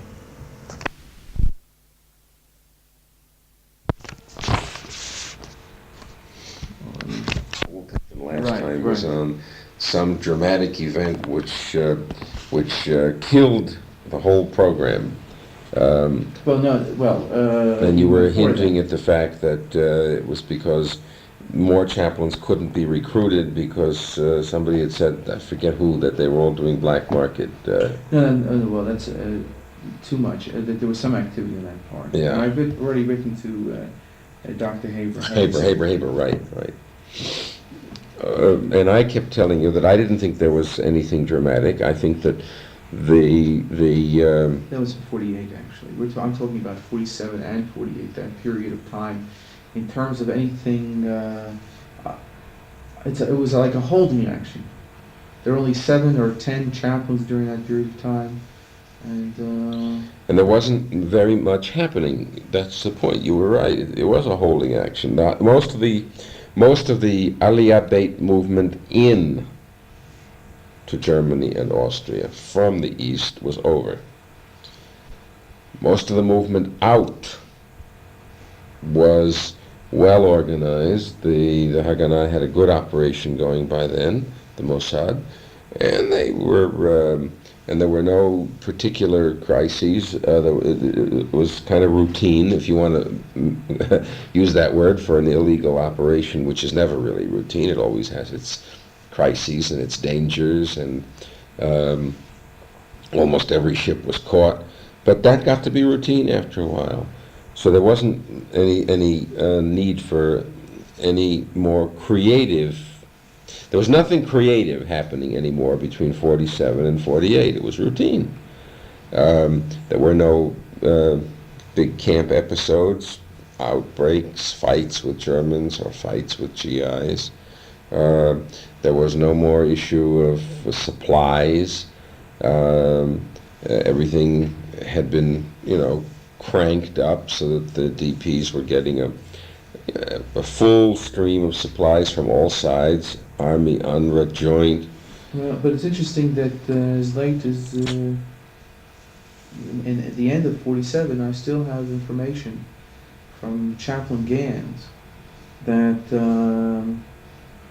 he's receiving quantities of various supplies for kids and for adults, clothing in the States. Routine. He might have organized some kind of a supply line to himself, but when I talk about the supplies using a capital T, I'm talking about a system. A system. The joint was fully operative and bringing in everything it wanted. Army teams and UNRWA teams were working at the maximum by then. After 2 years of experience and fumbling, by 47 they had reached the peak of efficiency. That is in their own terms. Mm-hmm. So one individual guy doesn't alter that generalization which I'm making. The Central Committee was well established and functioning. It was in good control everywhere. By then it was a big apparatus already with lots of officials on its payroll, even in every camp in the country.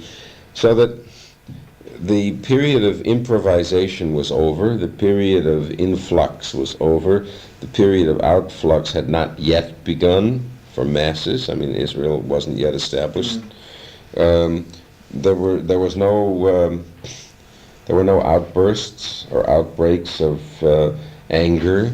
It was a routine, settled down situation for that last final year. And that's really the truth of the whole matter, which is why no dramatic action appears to take place. So it's actually... it's a historical winding down. So it's a 2-year winding down. The end of 46 was really the end of... No. Well, the end of 46 is really the end of the major incidents. No, I would say the end of the major incidents, by which I'm including everything, was about the middle of 47. By the middle of 47, it got to be quite routine. by the middle of 47. The great creative period, that doctoral thesis is correct in one point. The great creative period was the Bernstein period. He's correct in that. It's not that you said I think he makes Bernstein a tin Jesus. Really, what he's pointing out is that the major things happened during Bernstein's period. After that, there wasn't much that any advisor had to do. It was what you call a holding action. Just keep it going, that's all. Make sure that nothing extraordinary occurred that couldn't be handled. The mere presence of the advisor there simply was a reminder that these DPs have to be continuously taken care of, that's all. But there was no more historically determining event. No more events that took place. And that's really the way you have to look at it. From the middle of 47. Why do you pick the middle of 47? Well, because by that time, the whole exodus from Poland had ended. See, I call the end of the creative period the end of the big convulsions. The biggest convulsion of all in the whole DP period was the exodus, the movement from east to west. Right. Okay. The heaviest portions of movement took place in the fall of 46 and the spring of 47. And by the summer of 47, it was over. There wasn't any movement coming from the east. It was all over. They were all in. Right, so the height of the DP population can be said to have existed, let's say, by the middle of 47, summer of 47. I think it was 64 camps and 250,000 people. And that was the peak. Now, if the chaplains there were only about 7 or 8, between 7 and 10 during that time. During what time? From that time on? Yeah. So that there wasn't any great need for more, perhaps. Perhaps not a great need, or in fact it was difficult getting chaplains. Both. I would put it this way, you see. Yes, it was difficult getting them. But had the need been there, they would have gotten them. That's the point. Okay. Should we dwell on that period then, when you were involved with the advisor, the Jewish advisor, and what type of activities were the relationship between the Jewish advisor and the chaplain?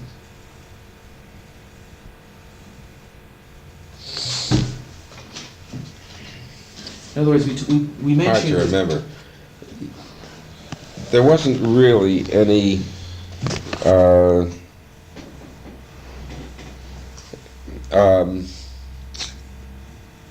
critical relationship between the chaplains and the advisor. But you mentioned the fact that aspect should definitely be mentioned in any thesis. The relationship between the chaplains and the advisors. I thought that... Well, but I don't remember what I had in mind when I said it. We were talking about the various relationships, the relationship between UNRWA, the relationship between Aliyah, between the Bricha, between all of these... Really, the advisor was sort of... can't even call him a papa to whom they used to turn. They didn't.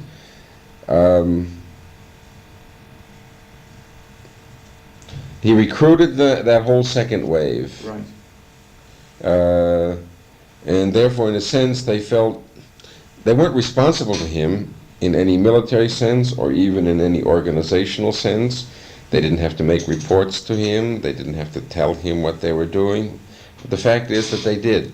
I was groping before. He wasn't really a papa to them, yet he really, in a way, was. They wanted to have somebody to whom they could tell what they were doing. So they used to come into the office all the time, wander in, and they would just chat about what was happening in their area, their camp, the last convoy.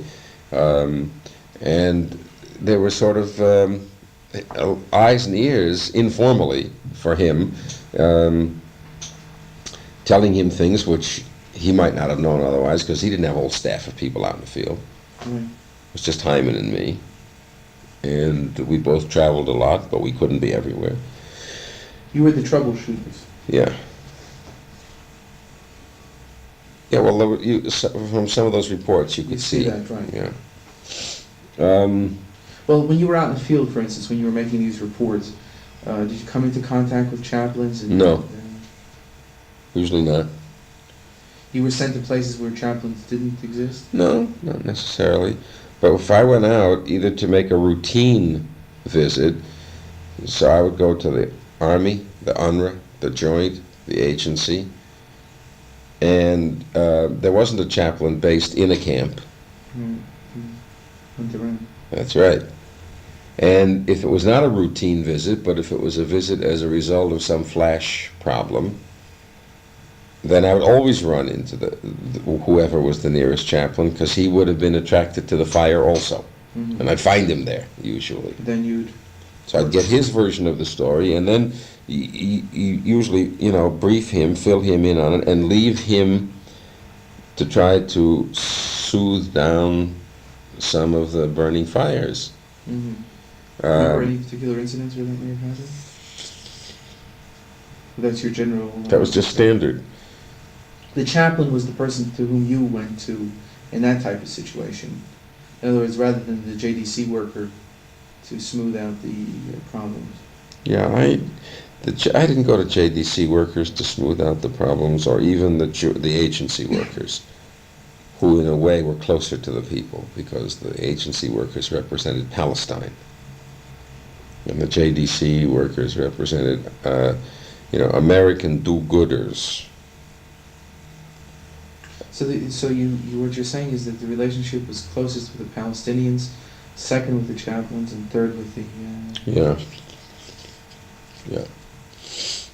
It really is true that the fact that they came from Palestine... No, that was the magic. Because that was where the people wanted to go, 95% of them. And this was these Palestinians in uniform with the authority of... with the same authority as an army officer or an UNRWA officer. Mm-hmm. So that was the dream, that if you had your own independent country, you could be equal to everybody else. And there was a living proof of it. So the DPs, who were operating under this inferiority complex, after all the years of suffering, were only dreaming of freedom, and freedom meant independence and status came when you saw the Palestinian in uniform. He had status, he had the same status as an American in uniform. Mm-hmm. And just think, me, a Jew, if I can get to my country, I can have the same status. So the Palestinians had the best working relationship with the people. And the people adored them and followed them and obeyed their instructions. And the only ones who could talk to the Central Committee, who felt themselves to be an independent DP government,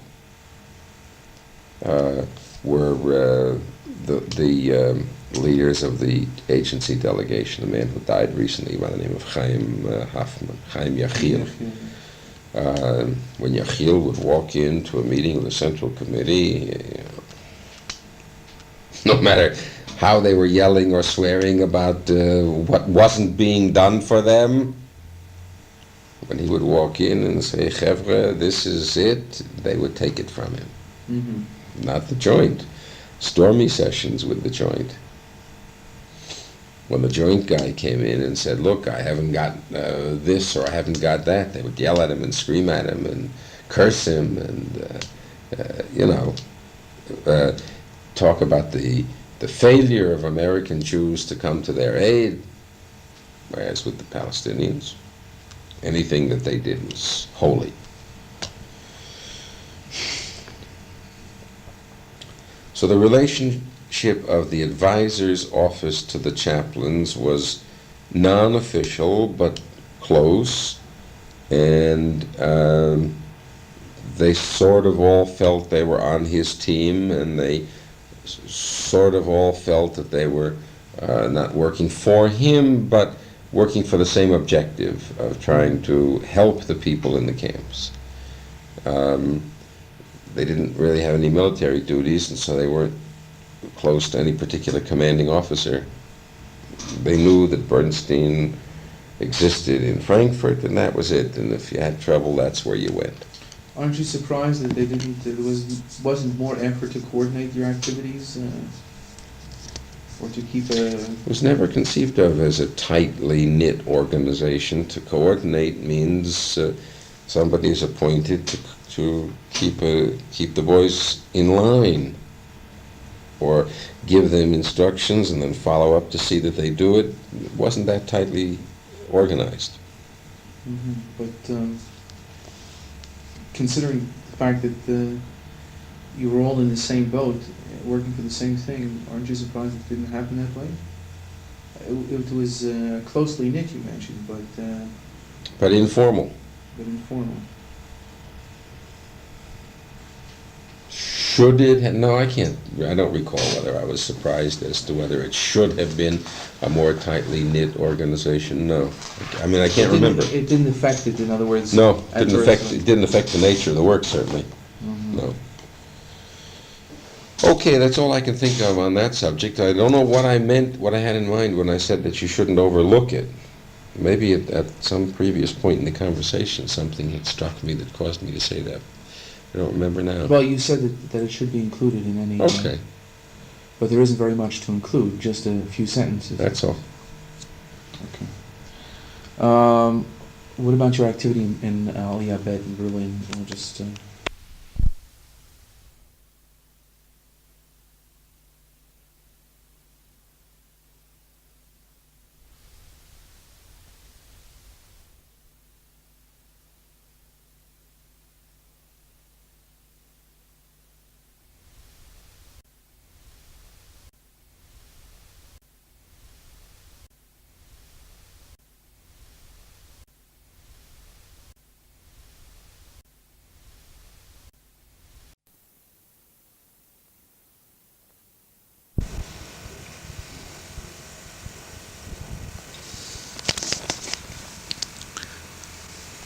Today is April 28th, 1975, and I'm interviewing Rabbi Herbert Friedman in Jerusalem. This is side 3 of the tapes. Side 3. The question is, did the American Jewish chaplain see himself as being a representative of the American Jewish community in Europe? Yeah, my answer to you was that I think that that's too grandiose a description on two counts. First, the chaplain didn't think of himself as representing a large, well-organized community with a single point of view, or even several points of view, whose representative in Europe he was. It's not as though the American community were that well organized that it sent over representatives of itself to be spokesmen for itself to the poor, liberated refugees who were left alive. The American Jewish leadership didn't think of itself in such well-organized terms vis-a-vis the DPs. Why not? And the chaplains didn't think of themselves as being the representatives of anybody. They were individual army officers who did or did not, as each according to his own inclination, take part in DP welfare work, but not because anybody delegated them to do so. Now you asked, why didn't the American Jewish community think of itself as being so well organized as to want to send over 20 or 30 or 40 representatives of itself? When you ask that question, why not, you open up the whole Pandora's box of why the American Jewish community wasn't better organized in the 1940s or even the 1930s to do more for European Jewry than it did. The fact is, it just wasn't. It didn't get organized in the way I understand that word until after the war was over, and then it organized itself, if anything, and I'm not even sure of this, around an organization, not a group of individuals.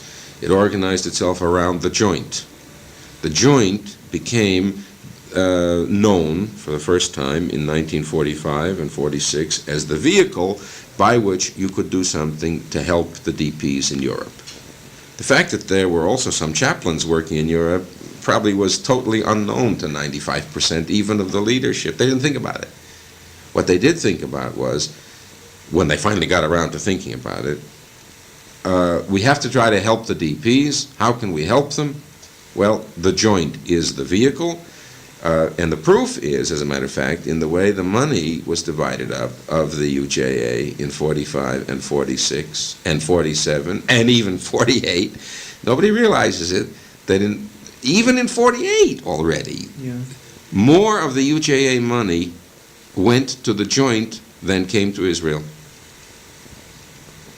So that, because the whole point of emphasis of the American Jew was on helping the DP through material means of a big organization, which if you gave it 40, 50, 60, 70 million dollars, it could buy a lot of food, clothing, medicine, and so forth, so that the representatives of the joint were, if anything, more thought of as the ministering angels of American Jewish organized life than the chaplains were.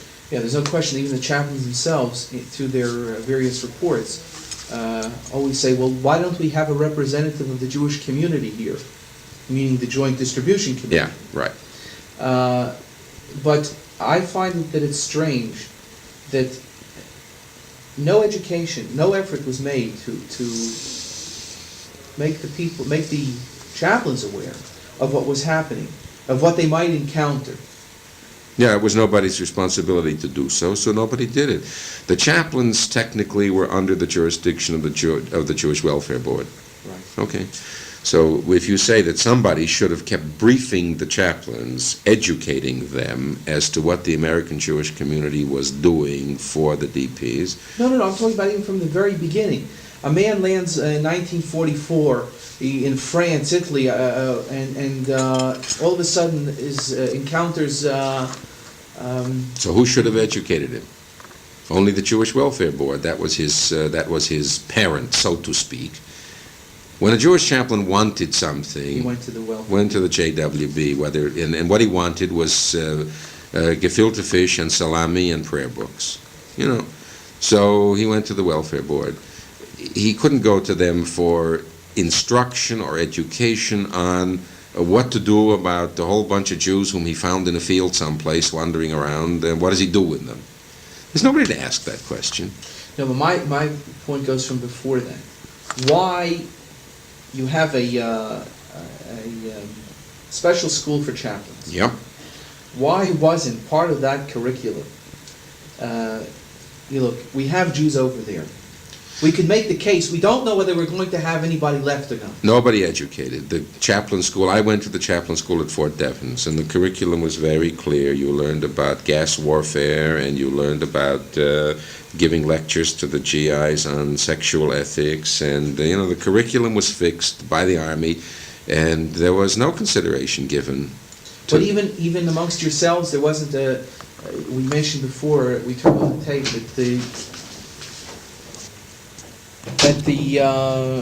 that you and Rabbi Wise and your classmates were sitting every Thursday for a number of years talking about the latest situation with the Jews.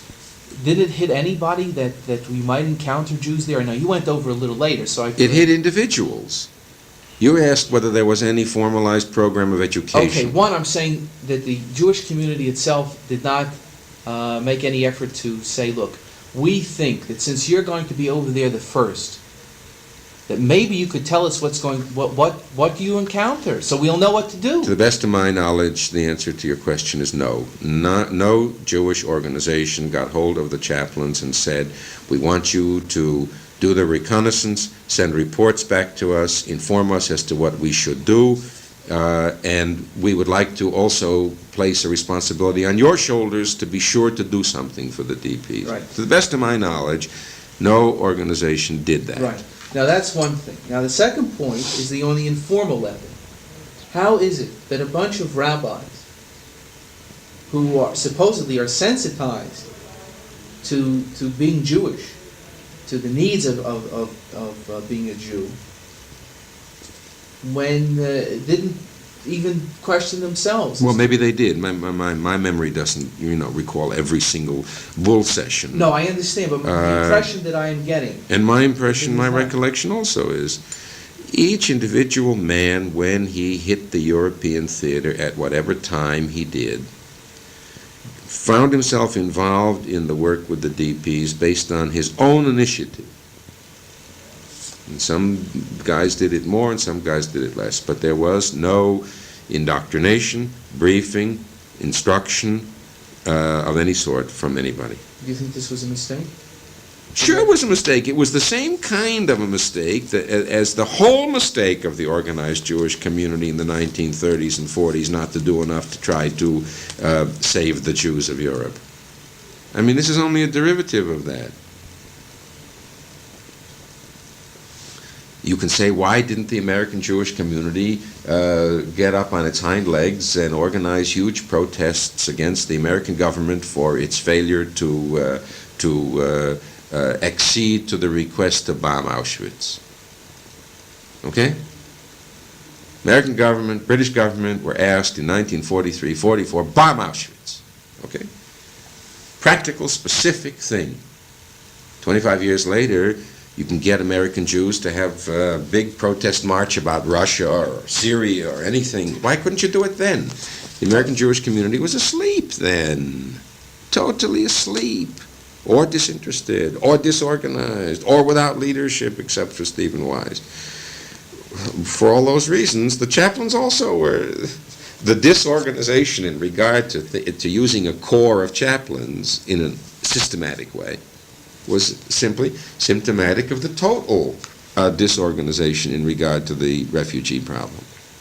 So even after the Jewish communities were aware of what was going on in Europe and realized that the chaplains were in position, there wasn't too much effort to use them. No, the concentration was on building up, mobilizing, funding, and using the joint. Mm-hmm. And this was probably Individual chaplains got into the business only because of individual initiative. So that really is the answer to your question about rabbis. Most of them had enough individual initiative to try to get into the picture, some more, some less. But they weren't mobilized as a group, no. Yeah, and that was an oversight, and that was a failing.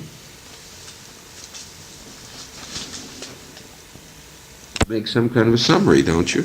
I think you have to try to bring it all together and answer the question as to whether the American chaplain in the post-war period helped to alleviate suffering and helped to create a better future, or didn't he? In other words, I think you have to arrive at a conclusion. No, but were there any other questions within that framework before we get to the end?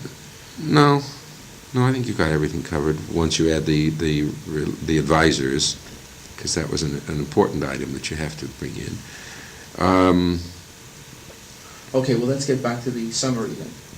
So I think you got to make a summary. I think you have to, after all the research is over and done with, and you've interviewed everybody, you have to arrive at a conclusion. My conclusion is that when all is said and done, the role that the chaplains played was really peripheral, minimal, non-determinative, didn't really change anything.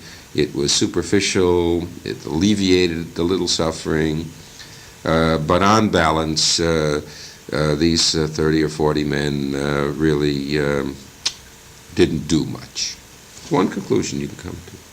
But that's not the conclusion you're making. Another conclusion? No, I'm not going to steer you to a conclusion. No, I know. This is a question that I ask everybody. Another conclusion you can come to is, looking at the whole thing, on balance, these 30 or 40 men, some of whom didn't participate very much, some of whom did participate very much. On balance, when I look at the whole thing, I think that they did a crucial role. They really did. Why was it crucial? They made the Aliyah Beit work, which the Palestinian boys couldn't have done themselves. They had to have some kind of a cover in Europe under which to work. When the Aliyah Beit started, let's say earlier on in the game from Italy, the Palestine Brigade boys worked under the cover of their own uniforms, which were British uniforms, and they worked in a British sphere of influence. But in Germany and Austria later, when the war was over and the British sphere of influence was minimal, those Haganah boys needed an American cover. And without it, they couldn't have functioned. You could arrive at that conclusion if you've got enough data to support it, so that the role of the chaplains was determinative in Aliyah Bet. Number two, determinative in terms of steering army support, legal and illegal, to the inhabitants of the camps. In other words, you don't think the JDC could have done it by themselves? The JDC did what it did by definition as a supplementary role. Right, but the basic support was given by Army and UNRWA. Right, but we're talking about in terms of steering the. So we're talking about supplementary roles. So the JDC had a supplementary role. Yeah, but some JDC people would say, for instance, that we not only provided food, clothing, shelter, etc., but we also established our own links with the Army. We did not need a chaplain as a liaison between us and the Army. And that we were also able to get to the ear of a number of individuals, and by that very nature, were able to influence the whole situation. No, I think this. I think that the authentic weighing of the role of the JDC was that it had a channel to go through, which was UNRWA. Whenever you have one more channel to go through, right, you have one more obstacle to overcome, and you have one more thing in the way to prevent execution of your plans. You got to ask somebody else to help you. So that's not the way they suggested that it existed. Okay, I'm suggesting that they seldom, if ever, in my experience, dealt directly with the Army. Well, that's completely the opposite from what the JDC members are telling you. Okay. No, I'm just telling you this. This is okay.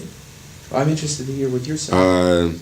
So that the role of the chaplain was direct access to the Army legally, and what I say illegally, because the JDC didn't go steal from an Army warehouse, but a chaplain stole from an Army warehouse. So he also provided a form of supplementary aid.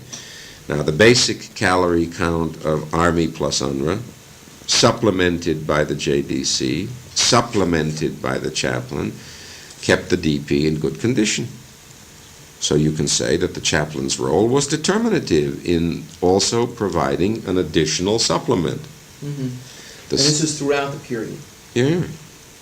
In other words, if you want to make the case, the opposite of what I said before, that the chaplain's role was non-crucial, right, you can make the case that the chaplain's role was crucial if you have enough evidence for it. I think it exists. Aliyah Beit, one area. Supplementary aid to the DPs, second area.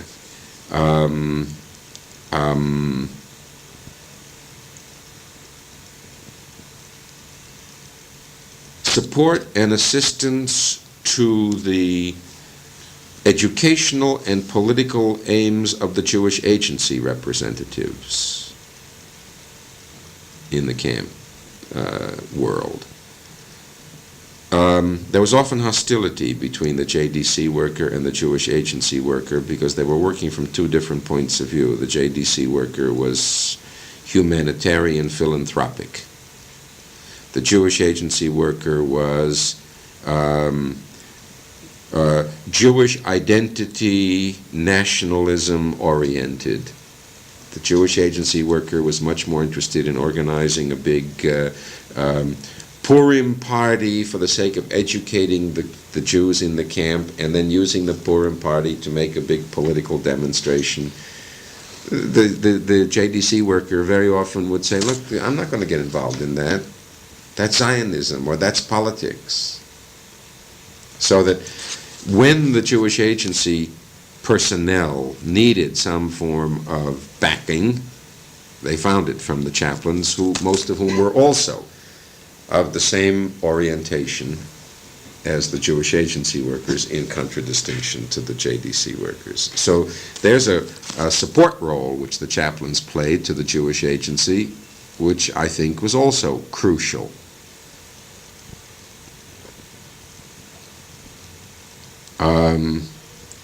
And then there was that whole second phase later, when more chaplains were mobilized, the convoy escort role, which I think was also crucial, in the sense that it avoided huge numbers of potential Babenhausen problems.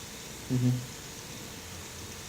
In other words, that Babenhausen episode was the one that led us to the policy decision that we should try to have an escort officer on every train. Us meaning the advisors? Yeah. So if you had to have an escort officer on a train, why did it have to be a chaplain? Why couldn't you put a JDC officer on a train, or a Jewish agency officer in uniform with a UNRWA uniform? No, but we felt that to put a chaplain on the train would represent that combination of qualities that the man had. The authority of the spiritual figure, the authority of the army uniform, not a make-believe army uniform or a simulated army uniform, the ability in the language to talk to the people either in Yiddish or in Hebrew, the ability as a spiritual leader to be able to calm down excitable train loads full of people. He wasn't just a social worker.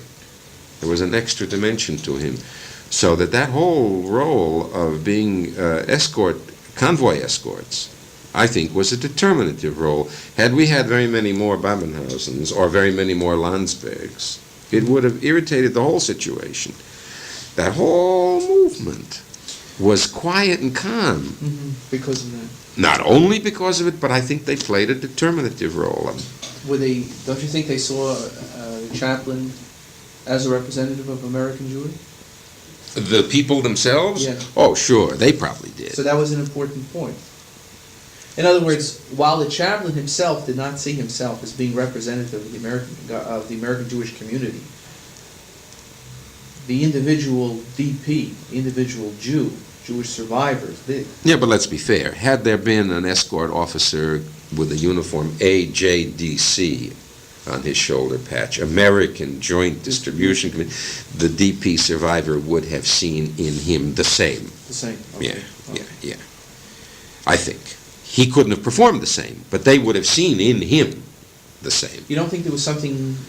Oh, listen, on the uniform, those two little tablets with that little Mogen David on it, so strange to see on an American Army officer uniform, certainly gave encouragement, certainly gave some kind of psychological support to the Jewish DP, more than just initials AJDC. Sure.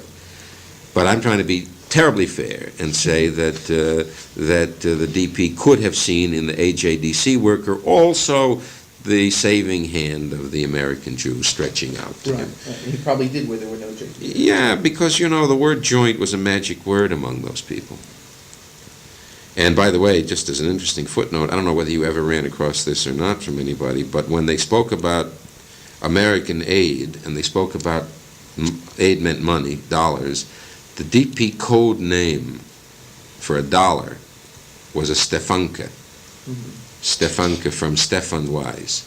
He was their image of the American Jew who cared for them. Really? Yeah. And they named the dollar bill a Stefanka. That I hadn't heard of. That's an interesting sideline. And this was universally? Yeah, sure. Very good. Okay, so we have the supplementary... All right. So I would so all I'm saying is you come up to your evaluation, you come down at the bottom to your evaluation and decide. I think, scientists like you don't like to reach conclusions, or maybe you feel that it disturbs the scientific objectivity. Polemicists like me like to reach conclusions and say either, okay, after 250 pages, I'm now telling you that the role of the chaplain was great, or I'm now telling you that the role of the chaplain was peripheral. Or neutral. Or something Or neutral. So I would think that you're doing, I think you do the reader a favor when you summarize and give him an opinion. You have no idea from the discussions that we've had as to what I think thus far. I do. And all I'm suggesting is that you have to decide in your mind, you asked me my opinion about you have to decide in your mind whether you want to put in such an affirmative conclusion. Because I'm assuming your conclusion is affirmative. And I was simply saying to you, you read me the list of the table of contents without a conclusion.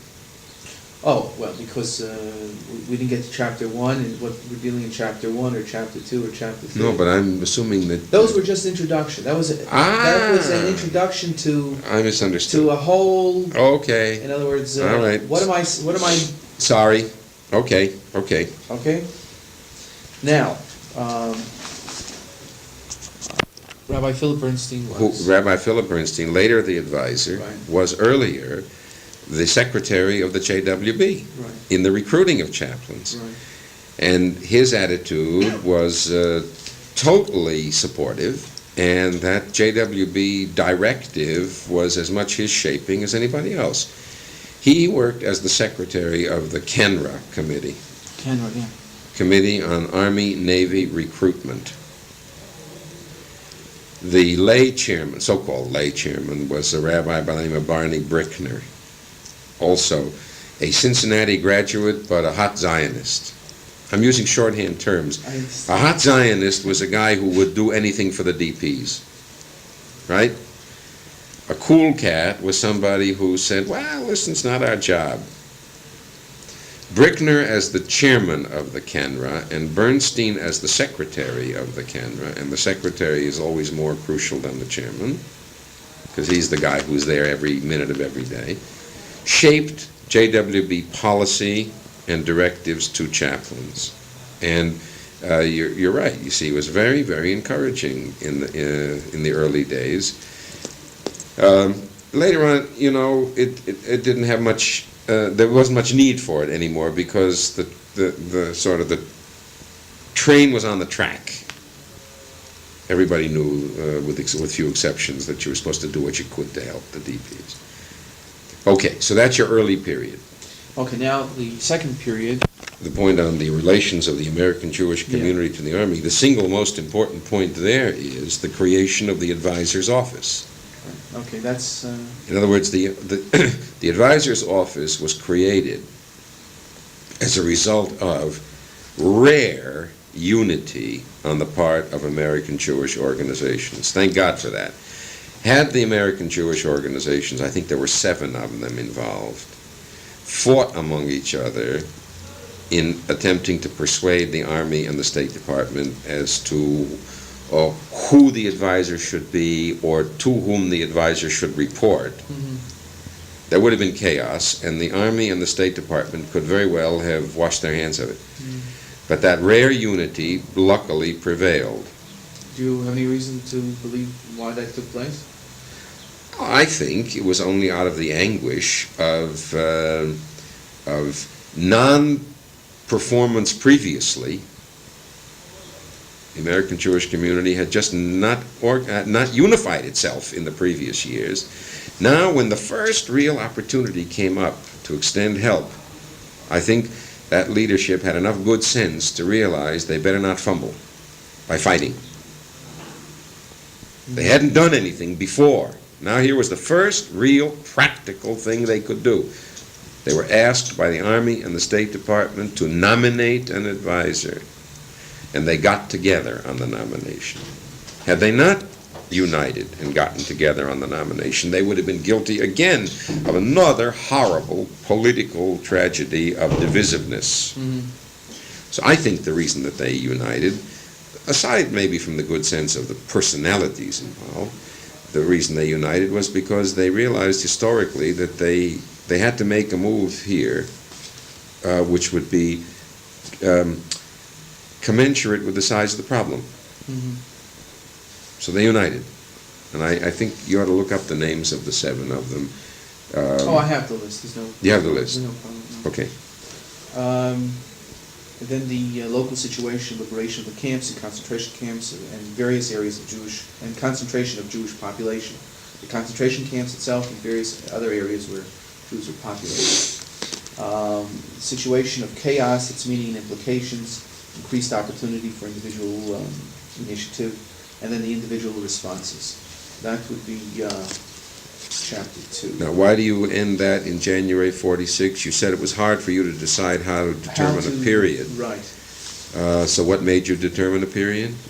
Well, because I think perhaps what I'll do is April 45 to the beginning of the year, because at that time things, the JDC had already begun and things were beginning to shape up I a see. bit. Okay. And then the rest of the difficulty was with the later periods. In 1946,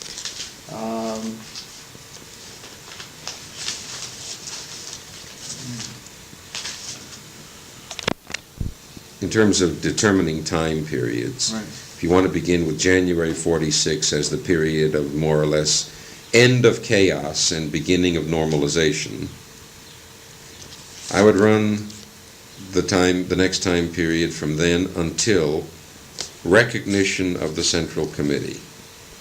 I forget what month that was in 46. Was it April, May, whenever it was.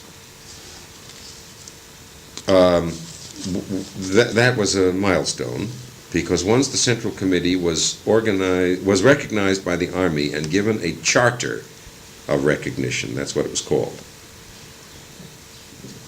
Charter of Recognition, you then had a quasi-legal self-governing body.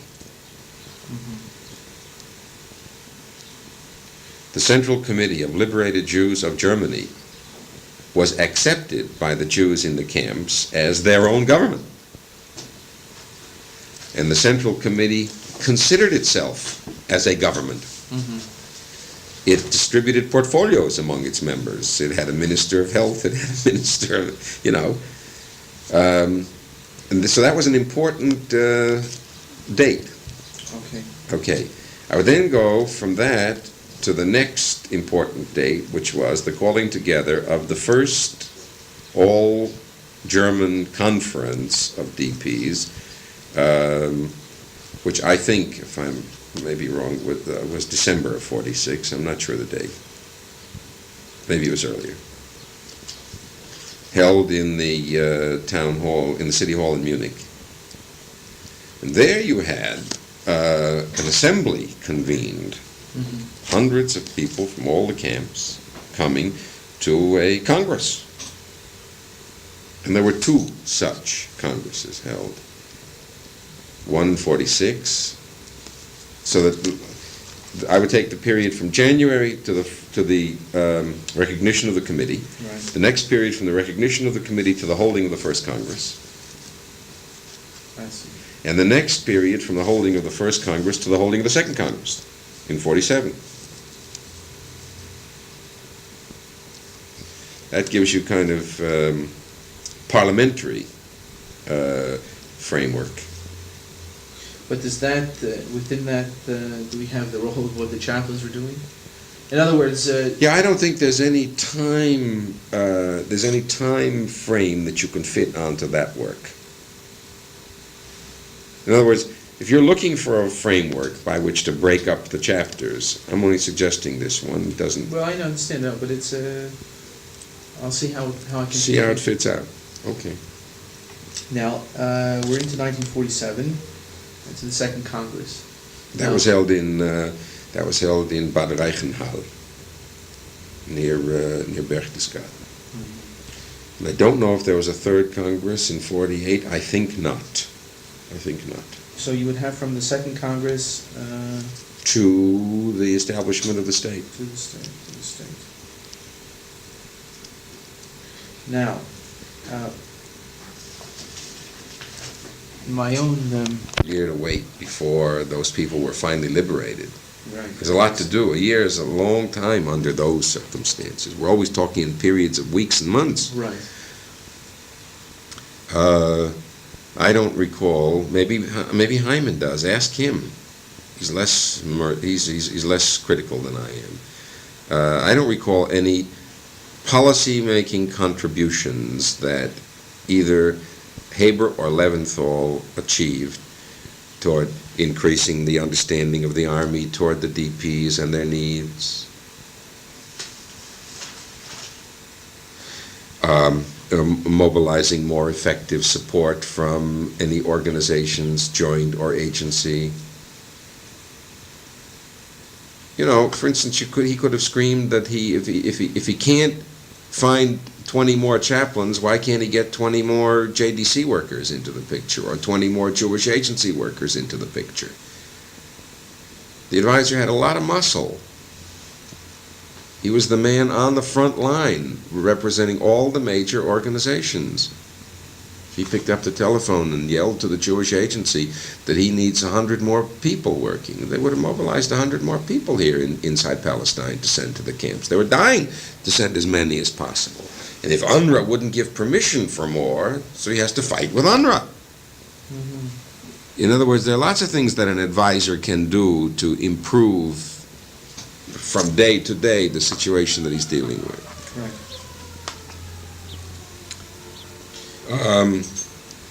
Okay, we got diverted though. What were we talking about? We were talking about this the question of ending. We were talking about beginning and the ending of the chaplain's program, which is a question that still has to be dealt with.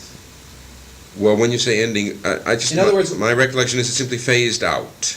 Yeah, but when I came across these documents, in one hand, Haber says there's a tremendous need for continuing Jewish chaplains in this area. And Hyman wrote that.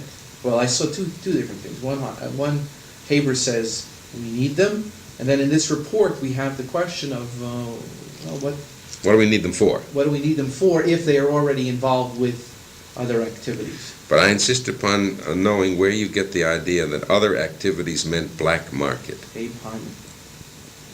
And he says a good number of the chaplains... Not a good number, it's very difficult to determine, but the point is that it's more than one, more than two, more than three. I don't know. You see, if it was the way Haber says in his letter, and I'll bring all this stuff so you can see it black and white, then it would be understandable. One guy here or there doesn't mean anything. I don't think it means anything in terms of the whole of what the chaplains did altogether. Yeah. But in terms of ending, and saying the chaplaincy ended, there was no need, or there was a need, but because of the following reasons, it just phased out with the establishment of the State of Israel. This is the way I would normally say it. With the establishment of the State of Israel, there was no need anymore for the chaplains, and that is where the story ends. Everybody goes home, etc. But you're saying the story ended a year earlier. No, I'm saying that if that were the case, the case was that it ended in 1948, basically. Actually, 1950, because of Hyman stayed till 50. Hyman stayed till that point. Oh, there was Greenstein also, which we forgot. Oh yeah, Harry Greenstein. Harry Greenstein. Just remembered his report. That shows how important I thought that his work was. Greenstein was in between Haber and Hyman, I believe. Greenstein's great role, while I think of it, was simply that he had access to the federations and welfare funds of America because he was an insider as the director of the Baltimore Federation. He was an accepted inside figure in the federation framework and family of professional men. Mm-hmm. And his reports carried more weight with them than anybody else's. And he may have therefore been indirectly responsible for helping to galvanize the American Jewish community into greater activity on behalf of fundraising. Mm-hmm. I say he may have. That's intuitive on my part. He was a revered figure in the Federation family of executives. If he said to them, our brethren are suffering in the camps and you people have to raise more money to help them, that's worth more than any speech from anybody else. So I'm summarizing that as being, in my recollection, his major role as an interpreter of the continually festering DP problem in Europe back to the American Jewish community.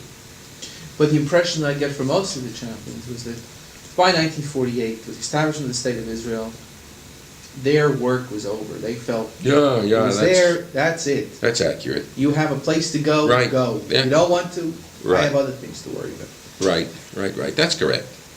But, on the other hand, when I see a report that Haber sends back in June of 1948, that there's a still need for chaplains, however, because of this situation. I think that that's absolutely, I'm trying to find a good word to describe it. That sounds to me like just routine. Well, we'll have to see.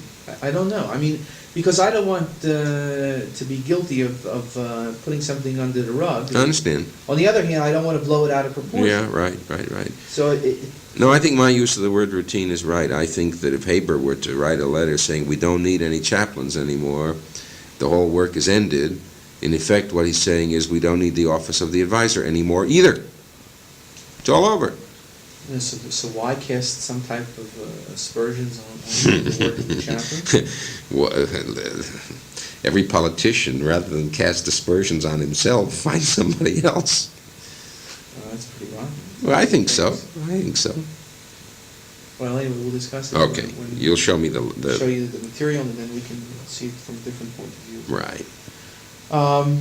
All right, so we have the chapters, and the question is filling them in with the proper material. Then I think what we ought to do is go back from the beginning again. All right. All right. And start with that. When do you want to enter the ending? We got to end at, we have to end at 12 o'clock. Okay, So we got so, 15 minutes. But before that, I wanted to ask you again whether there was anything else on the role of the chaplain. We talked about the role in Aliyah Bet, their educational and supportive role, the Jewish agency, the convoy, escorts, supplementary food.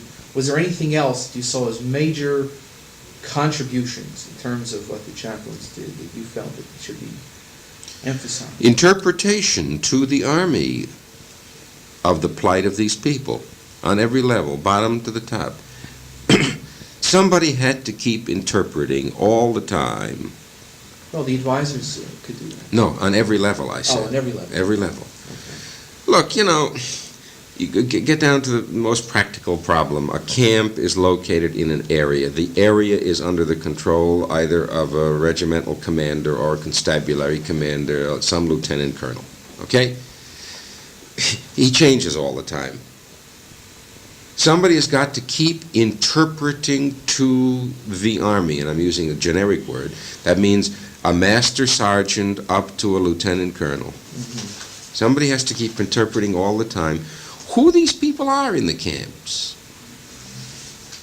why they're still here. It was a constant problem that required renewal all the time. It was not something static. Okay. You see, Why did it need continual? Well, I'll tell you why. All right. Because during that whole period of time, I'm not sure of this figure, but I think it's accurate, there were something like 11 million displaced persons, all of whom kept getting repatriated. Right. So the Poles go home, and the Hungarians go home, and the Latvians go home, and the Dutch go home, and camps are emptying out, until finally all you got left, basically, are camps of Jews. So this nice captain, or this nice sergeant, or this nice colonel says, what the hell is this? Aren't these people going home? Mm-hmm.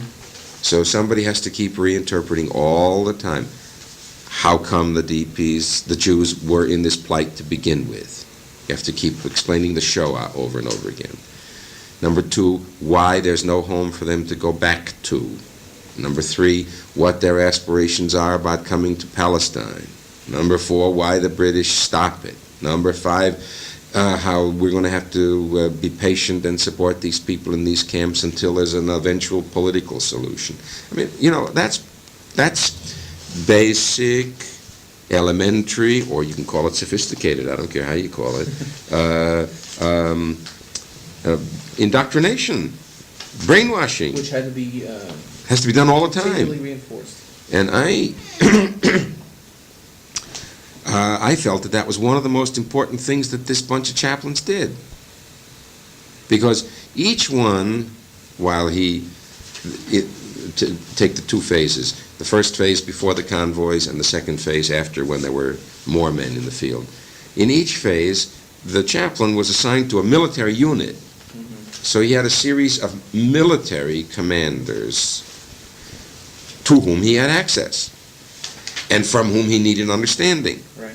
And he was constantly interpreting that problem.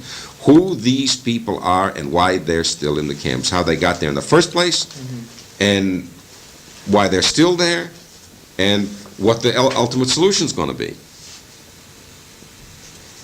So that I find that that interpretive job was something which most people don't bother to think about. Well, I think they But think it's- about it from the very beginning, but they forget No. that it was an ongoing process. Ongoing process. Was there anything else? I think that's it. Would you say in terms of the role of the chaplain, you're under the impression it was a crucial role? Yeah, The determinative, Determinative yes. role. Can we put it in place of importance aside the role of the Palestinian Jews, chaplains, and JDC? Can we put it in terms of, this was more important than that, or was it so intertwined or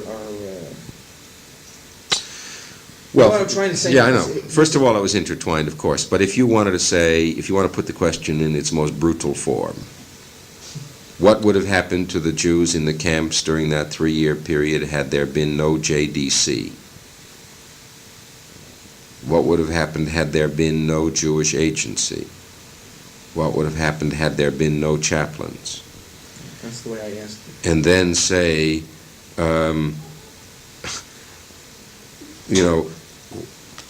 who could have been eliminated? I mean, or if one was eliminated, what would have happened to the people? What would be the deleterious effects?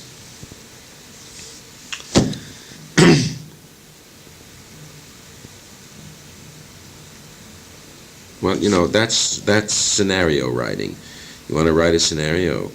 I'm What- not trying to write a scenario. What would have happened if there had been no JDC? Would the people have starved? No. Probably not. No, because the army, the basic army ration and UNRWA ration, I'm not sure, was calibrated at 2,100 calories a day. Was it 2,000? Okay, it's pretty good. I haven't used that word in all these years, or that number. So, okay, if the supplementary ration of 1,200 calories hadn't been provided by the JDC, would the people have gotten the 1,200 extra calories from some other source? I dare say yes. I remember Congressman Sabbath from Illinois, who came in on that Landsberg case, 80-something years old, I dare say he would have screamed bloody murder, if nobody else did, about you can't let these people starve in the camps. In other words, what I'm saying is, the extra food, I think, probably would have been forthcoming. What would have happened had there been no Jewish agency workers? Much greater chaos inside the camps and much less sense of organization. The internal organization inside of a camp of 5,000 people is like a prison. What do you do to keep them busy? So somebody's got to organize a police force. Palestinian shaliach, it says, I want 200 volunteers, and he makes caps for them, scrounges bicycles for them, and you got 200 guys busy. They're the camp police. Keeps them busy, gives them a feeling of usefulness, keeps them out of the crowded little dormitories so they're not on the backs of their wives and children. You have to find things to do. Right. To organize the kids into classrooms, to organize, now sure, the DPs could have done it themselves. In other words, had there been no Jewish agency, would there have been internal camp organization? Probably yes. Maybe not as good. Would there have been Jewish spirit of nationalism kept alive, which was the only thing, really the only hope that kept them going? Probably yes. Probably yes. Not to the extent. Nothing to the extent. Nothing to the extent. I'm leading you to the conclusion that nobody's role was indispensable. Therefore, it's hard for me to say whose role was more useful than somebody else's role. Had there been no chaplains, would the Aliyah Bet have found a cover to work with? Probably. Maybe not as good, but probably. You know? Salzburg, border crossing point, Austria to Germany. Captain Stanley Nowinski, nice, beautiful Polish Catholic boy. Supported, encouraged, aided by Chaplain Eugene Cohen. Okay? Had there been no Chaplain Eugene Cohen, would Nowinski have worked as well as he did? Probably. Maybe. How do you know? The Aliyah Bet, not having Chaplain Cohen to work through, those anonymous, illegal Palestine boys sitting in a little room in Salzburg would have found another way to get to Captain Nowinski. Using the American chaplain in uniform to the American Army officer in uniform was better. But had it not existed? In other words, what I'm trying to say, Alex, is I never take an exaggerated view of history. None of these three factors, in my judgment, was indispensable in the sense that, had they been absent, the Jews in the camps would have died of hunger, or not been smuggled across into the boats, or not been encouraged to maintain their Jewish identity, yearning for the day when they will be free. On the other hand, the addition of those three factors was immeasurably helpful and useful in achieving all these objectives. So I don't know how to put one in rank above another, and which one we could have done without, and which one did more than the other. All the roles were supportive. All the roles were helpful. All the roles made it easier, made a tough situation easier and better. So that I don't know what purpose is served really in trying to say who did more. I mean, that's organizational self-serving. No, it's important in terms of understanding the important role of the chaplains. In other words, I would say the role of the chaplain was as useful, helpful, contributory as the role of either one of the other two. All right. Because up to this point, the feeling generally is that the Palestinians did the most important role. Because they organized the Aliyah Bet. Right. And JDC and the chaplains, actually, they would probably say the JDC was second. Because it organized extra food. And then the chaplains. So what we're really saying is that there's a different constellation. I'm saying that there's a different right. constellation. Yeah, because I think the general impression is that the Palestinians were or at least that's the impression that I've been getting. Palestinians most important, JDC second, and chaplains the third. Mm-hmm. And this puts a whole different picture, a whole different perspective on the whole situation, which I think may hold up. But it's something new that's never been. It's a thesis that's never been. I would be willing to try to defend that thesis. I agree. I think also. You know, here, we spoke about Babenhausen. It was a nasty thing. It was a terrible blow. It was destructive. You know what it was. You Yes, remember sir. it. Okay. When it was all over, and we got the people off the trains, and they were in the camp, and the barbed wire was taken away from around the camp, and the whole bitter, sour feeling of rebellion was all over. You had whatever the population was, I don't remember anymore, a few thousand people in the camp, and they're sitting and they're stewing. Okay.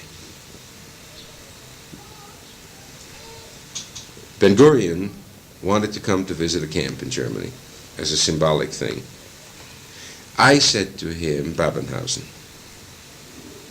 because from my point of view, the morale uplift that he could give would be more required and more useful there than any place else, and the symbolic gesture which would be publicized abroad, that he's visiting a camp in Germany, doesn't matter what camp. Right. But to the people inside the camp, it does matter. And I said, come to Babenhausen, right? And he came. Now, let's think for a minute. The JDC had no role in his deciding to come to Babenhausen, not come. They weren't even there. Palestine boys, nothing to do with them. Was it a useful contribution of an American Army chaplain to make that decision, steer him that way, go through the whole business of getting him entrance permit into Germany, plus his bodyguard, a fellow named Circus, still alive today, plus the whole party that was around it and the newspaper people. It was a big effort. It really was. Was that a tiny little contribution? Yeah, in my mind, it really was. The Central Committee people came up from Munich to be in the camp that day when he was there, so that they could then go later around to all the other camps and repeat what Ben-Gurion said. Ben-Gurion's appearance that day was electric as far as the people inside the camp was concerned. He stood up there and he spoke to them and he said, I come to you, I'll never forget, he said, I come to you with empty pockets. I come to you with empty hands. I have no certificates to give you. All I can give you is hope, like our song. But you have to have hope. You have to live here with hope. And you have to believe that we on the outside will do something for you, and we're going to build a state, and that'll be your state, and you'll have it, and you'll come to it. What the hell? So what's another 100 calories compared to that? Nothing. All right? The kind of vision that was required, the kind of putting the DP problem into perspective so that you knew where to apply help. That was the kind of thing that the JDC boys were less sophisticated than chaplains in knowing how to decide. The Palestinian boys were less sophisticated. I remember once on the last day of Pesach, when you say Yisker, bringing General Clay and Robert Murphy into the camp in Berlin. I did it deliberately. Clay had said to me, I ought to go visit a camp. I say, sure, we'll pick a time, we'll pick a place. And I thought to myself, when to take him, when will it do the most good for the people and for him? So I took him on the last day of Pesach. And he saw a camp full of people saying Yisker. And he saw them crying their eyes out. There wasn't a person in there that hadn't lost everybody. He came out of that camp rocked, right to the core of his being. It had an influence on him, I know, the rest of his life. Okay. It isn't a JDC person who took him into the camp, or an UNRWA person, although the UNRWA director was there, Fishbein was there. And it wasn't any Palestinian boy that could have taken him in. In other words, I could go through a series of what I call pushing buttons that set up vibrations in Army officers who were determinative, utilizing either American visitors or Palestinian visitors who were determinative. I could give you a series of episodes like that in which the decisive role and the executing role of the chaplain was helpful to the situation. Okay. So I don't exaggerate, don't want to take it out of context. But, I wouldn't put them 1, 2, 3 is all I'm saying. I wouldn't put Palestinians Agency 1, Joint 2, Chaplains 3. I wouldn't do it. I think as an interlocking relationship. And I think that the role of the chaplains was much more crucial than people think. And I think that your study is going to be useful for that purpose. I really do, which is why I was willing to cooperate, from the beginning with this much time, because I think you may come out with a balanced picture that didn't exist before. Well, I think that that's the main contribution, and that will be the central thesis, I think, that as opposed to what we thought in the past, we now know, or we can now prove, that the role of the chaplain was as important as any of the other roles. Okay. Which is not found in anything. No. And not even any of the books that have been written about the chaplains. Have they ever indicated that? No. It's always a supplementary role. Right. Okay, we'll continue next time. It was 18 months from the establishment of the state until all the DPs were taken in. So from the middle of 48 until the end of 49, beginning of 50. So you could say, therefore, that you had 18 months during which it would have been very, very helpful to have had good DP chaplains working in the camps, liaison with the advisor, etc., etc. Okay? You didn't have. Why? Okay. So you think some great event took place, and you're looking for the great event. I'm not looking for a great event. I'm trying to understand why, if Haber says there's a need, if a man like Rabbi Poole says that, then why didn't they recruit more? then why didn't they recruit more? See, I think that these are just typical exaggerations. No, change the word, not exaggerations. I think these are typical generalizations made by people in bureaucratic administrative positions who don't like empires to come to an end.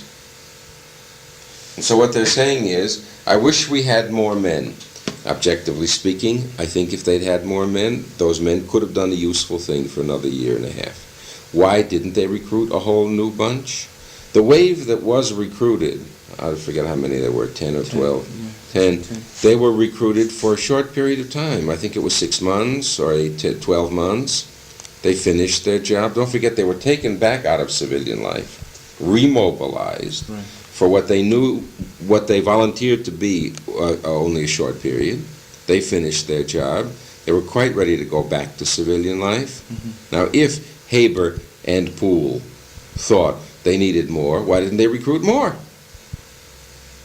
But I don't know whether it's they don't like to see empires ending, because Haber didn't establish an empire. So why didn't they recruit? Nobody was really... So why didn't they recruit more? Yeah, well, that's the question.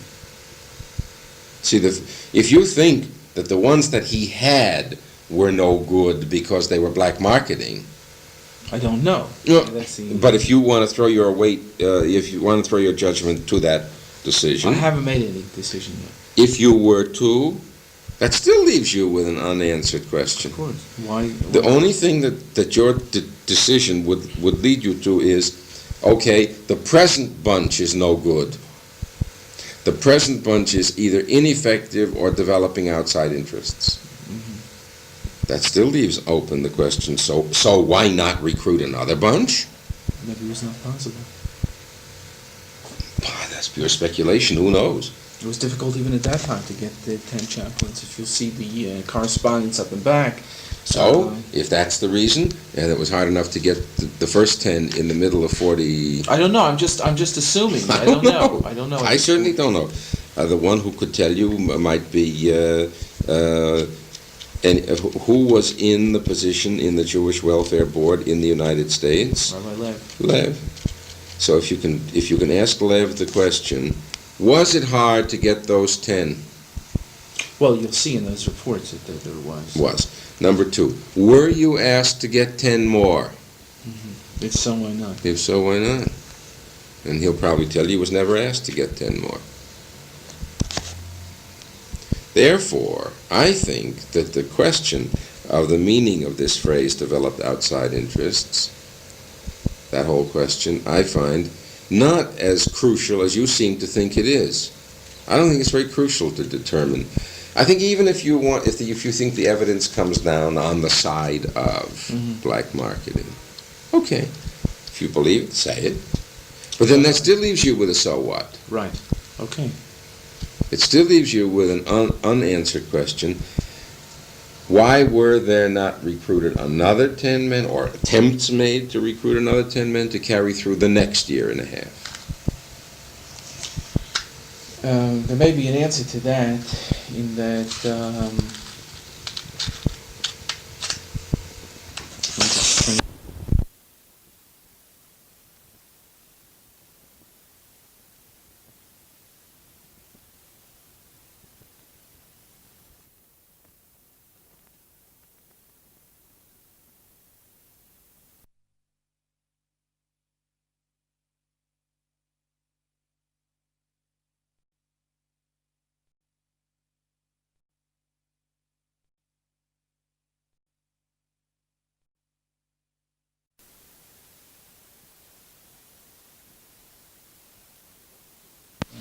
Doctrinaire Zionist position, which says, don't do anything to help them, and if you don't help them, you'll force them to get up off their ass and move. But if you make life in the camp bearable, endurable, feasible, even comfortable, they'll stay and stay and stay, because there's black market money in Germany, there's better life in Germany than to go into Palestine that's in a war. There are all the reasons in the world why to remain in the camp for another year. And you don't accept that? You don't accept that there were groups of people that would have stayed on and on? Sure. Okay. I do accept it. But what I don't accept is the thesis, starve them so you'll force them out. I don't accept that. Well, I don't think they were saying starve them, but I think that... I'm using that symbolically. Make life miserable for them. Don't make life comfortable for them. Right. No, I don't think that that's the reason why 10 more men weren't recruited. They may just have lost interest at that point. Who's they? Chaplain. I mean, after we all, don't know. If you you could uncover a formal letter of request from the advisor to the JWB or to his 5 organizations, in which he says, I hereby request, as Bernstein did originally, I hereby request another bunch of DP chaplains. And if you found a report in reply to that saying, we've worked for 3 months and we can't recruit 10 more guys. We can't find anybody who's willing to come back and Well, I went through those, the JWB files pretty extensively. I looked at everything that they had. There's nothing to that effect. Okay. That I can remember. I can't recall that there was ever any request made for a second wave. No, I can't recall that there was ever a refusal of that request. No. It just was never made. And therefore, this pious wish, I wish we had more chaplains working. You think it's just that? I think it's just that. I really do. If a person in authority really wanted another batch, He would have said. he would have asked for it. Right. If he couldn't get them, that fact would also have been recorded somewhere. Right. He neither asked, therefore he was not refused. And so there's no record either of a request or an inability to fulfill the request. Yeah, but Dr. David DeSoto Poole was from the National Jewish Welfare Board. Yeah. So in essence, wasn't he asking, he said he would like to. Isn't this the letter? the pious wish. I wish we had. So,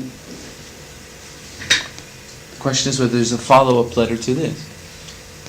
I wish we had more. Now the ball is back in Dr. Poole's court. Herbert's saying, I wish we had more. And he's writing this to Dr. Poole. And Poole says, you know what, I wish we had more too. No, we don't have that. We just have Haber's final... You read me something from Poole. Yeah, well, that was August 29th. Poole went to Europe. In June, Haber writes he wishes he had more. In August, Poole writes, "You're right, I wish we had more." That's a pious wish. Nobody did anything about it. Yeah. Nobody did anything about it. So that is, formally, no more chaplains were requested, to the best of my recollection. And therefore, I say it phased out. That's how it ended. Would it have been better to have had another bunch, to have carried through the next year and a half? Sure, would have been helpful. There was no longer the dramatic stuff to do. It was no longer as crucial as the first wave. Would it have been helpful? Sure. Would it have added a bit more luster to the record? Sure. Would it have eased a little bit of human suffering? Sure. But you know, the answer to all that is, so what? It wasn't done. Right. You want to go the other way? You want to make an indictment of Herbert? Can do it easily. Why did he not request more? He was in the position to make the request. His predecessor had requested. Where's the point of initiation? The point of initiation is with him.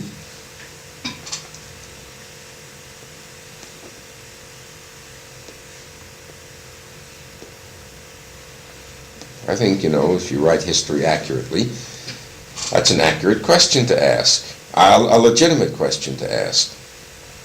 The historian looks at it and says, I wonder why the incumbent advisor in the middle of 1948... Well, that's the question I was asking.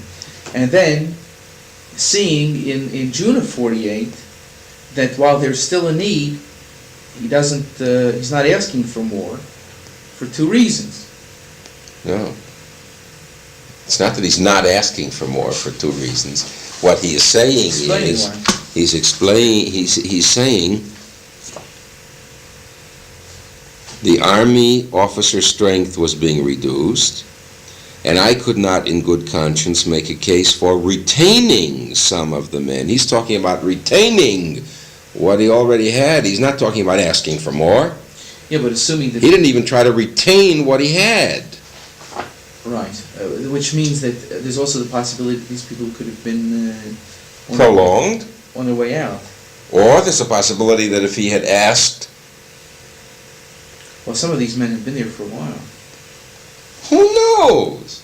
He's passing his judgment. Right. He's saying, I didn't retain anybody. The army was reducing.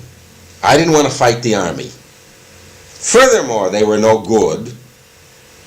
So therefore, they had outside interests. They weren't very effective. So I didn't even fight to try to retain them. He's not even raising the thought of recruiting more or new ones for another wave, for another 18 months. Not even raising that question. Although he is, when he talks about this other letter, that he could use more. Half a dozen high-grade chaplains. If you want to see this...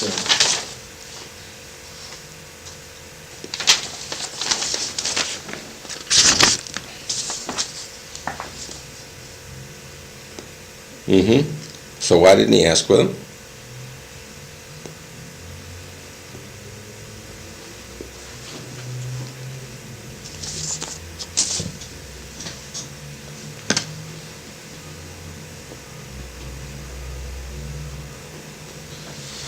That's a question that we will have to discuss with him, but I just wanted to show you that... This whole thing is based on Hyman's definition. And, but I think it's fair for me to say that if you talk to a man who wrote the article, and the man tells you that there was this situation... Have you pointed out to him this paradox, or not paradox, this contradiction? What, of the, why didn't they ask for more? No. Why didn't they retain them? No. The contradiction that Herbert denies what Hyman is saying. You pointed that out to Hyman? No, because that's... Oh, this I just got. Pointed out to Hyman. Say, Abe, I got to check with you once more. It's crucial to me. Your definition. Oh yes, excuse me. I spoke to him afterwards. Yeah. And I said, because I remember now, because I read the letter to him. Yeah. Because here it says, I wrote to Bill and discussed the matter with Abe. I gather from this letter and also from the conversations I had with Abe that there's absolutely no basis for a statement critical of the chaplains who either chose or were assigned. No, never mind Klausner's letter. Did you? Yeah, but I'm saying he says that Hyman disagrees with the statement and agrees with Haber. But that's not the case. Exactly. So you have to go to Hyman, it seems to me. If I were in your shoes, what I would do, I would say, Hyman, now look, there's a contradiction here. He'll say, I wrote it. What does Haber remember? Okay, fine. That's what he told me, basically.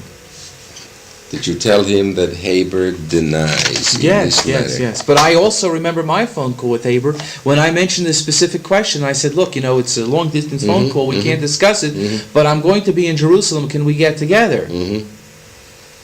And Haber said, yeah, there's something in it. There's something that we can talk about it.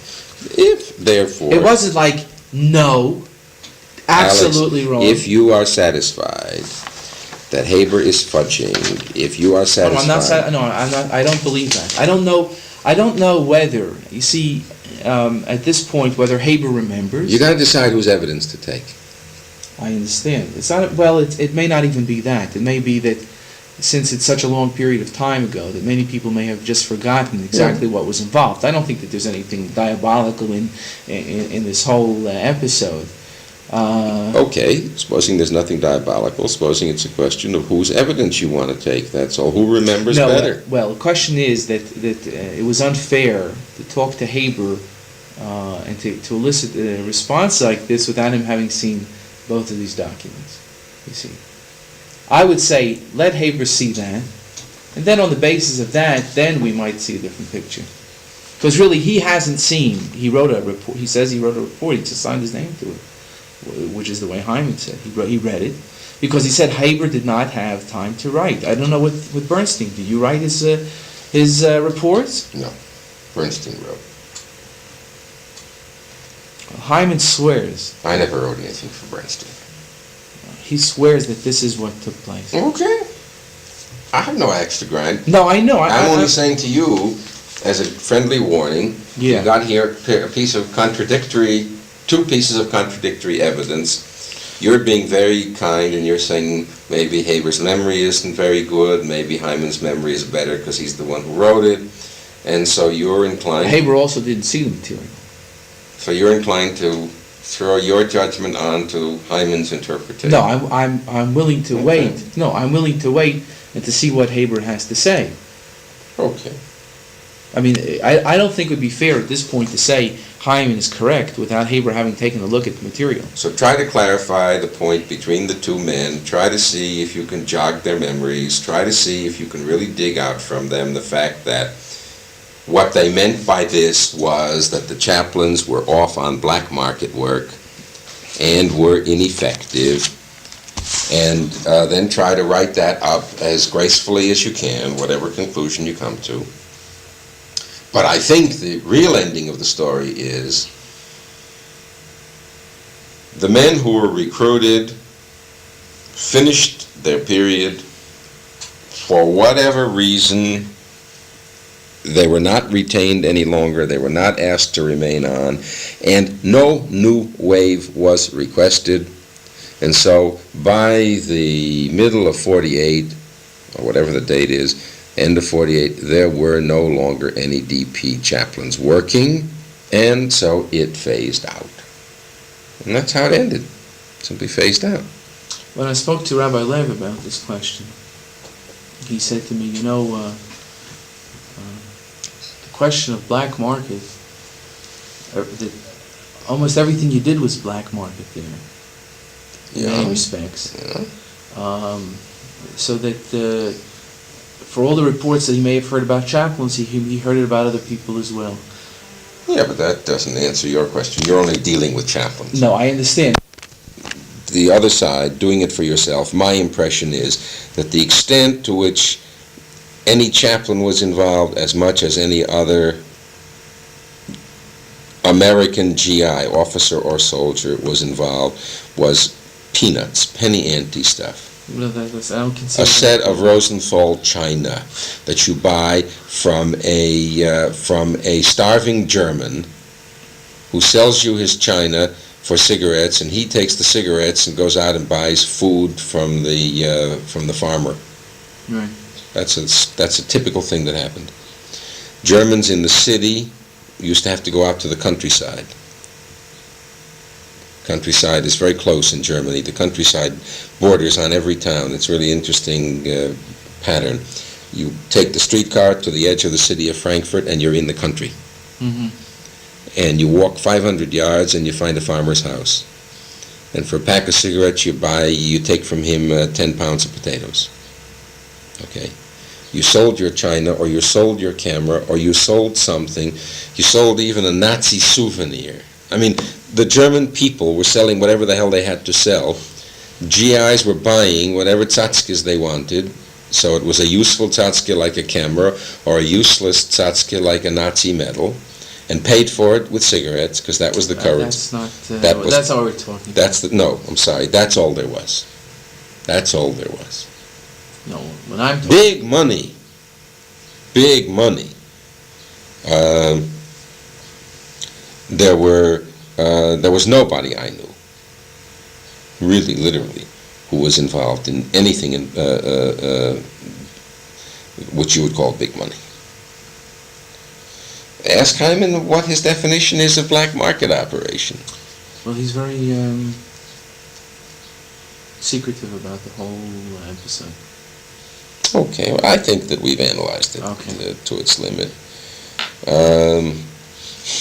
I would end the story simply that historically the army was cutting down, the army was not recruiting new chaplains, the Jewish Advisor's Office could have, decided not to, and so the men who were mobilized in the middle of 46 ran their course. Gradually it all phased out, and by the middle of 48 it was ended, and I don't know how many were left, 2 or 3, and that's that. And no more were recruited. I think that it's like a clock running down. I mean, it's a natural ending. That's my impression. That was what until I came across something like this, and that's naturally which it piqued your curiosity. But I think it's building up too much in your mind as looking for some kind of unusual reason for describing the ending of the chaplaincy program. Right. The phrase here, curtailment, is also, I think, a terribly bad word. Well, nothing was curtailed. Well, all right, but you see, you have curtailment, you have all of these innuendos, which... Well, I think that's stylistic, I really do. Yeah, but if you want to praise somebody, you don't end with something of that sort. See, in other words, if I can't imagine that, I mean, Haber is not, he's a professional. Mm-hmm. To even to sign something like that, and Hyman even more so because he was a lawyer. Well, okay. The word curtailment means that you have to search for the person who curtailed it. Okay. Okay. And that's why when you see curtailment, that means it's you end it. Why was it ended? Not why. First of all, who ended it? Yeah. Okay. Who? I would ask Haber, or I would ask Hyman. Hyman, you use that word curtailment. Did somebody order the DP chaplains program to be curtailed?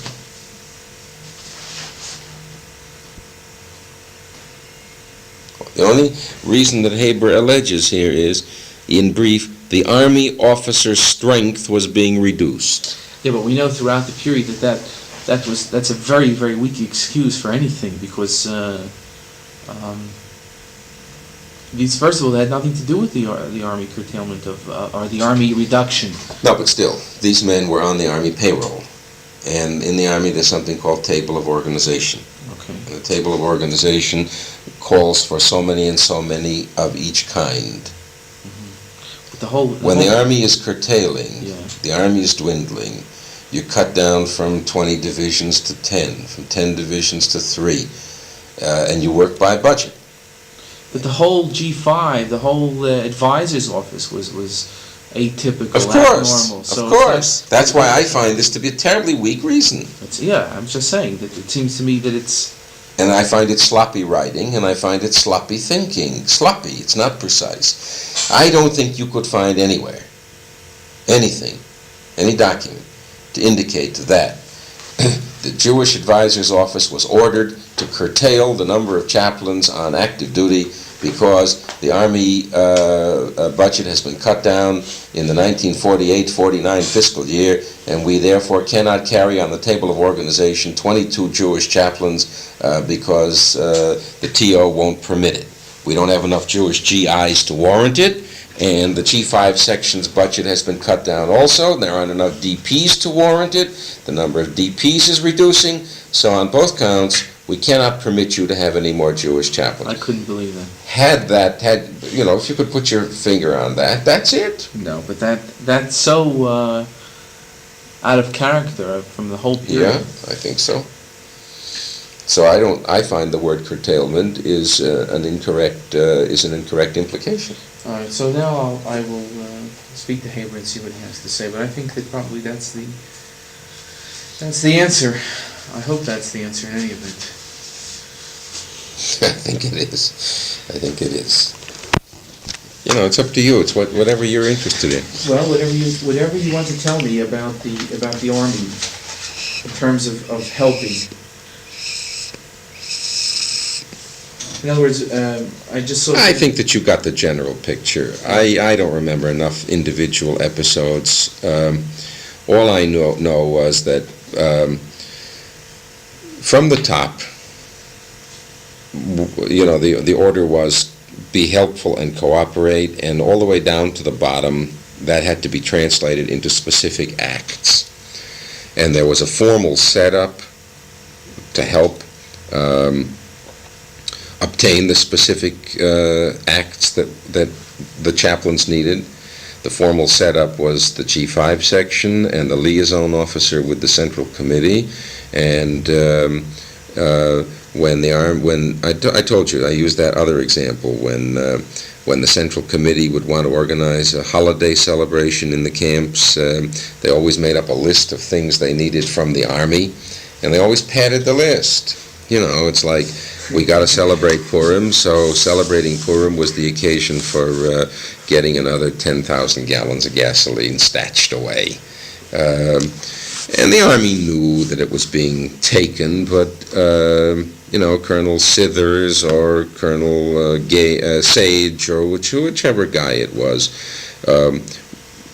would always kind of smile indulgently, and we'd have a little discussion back and forth about do they really need all these extra rations to celebrate Passover? Well, yes, we do.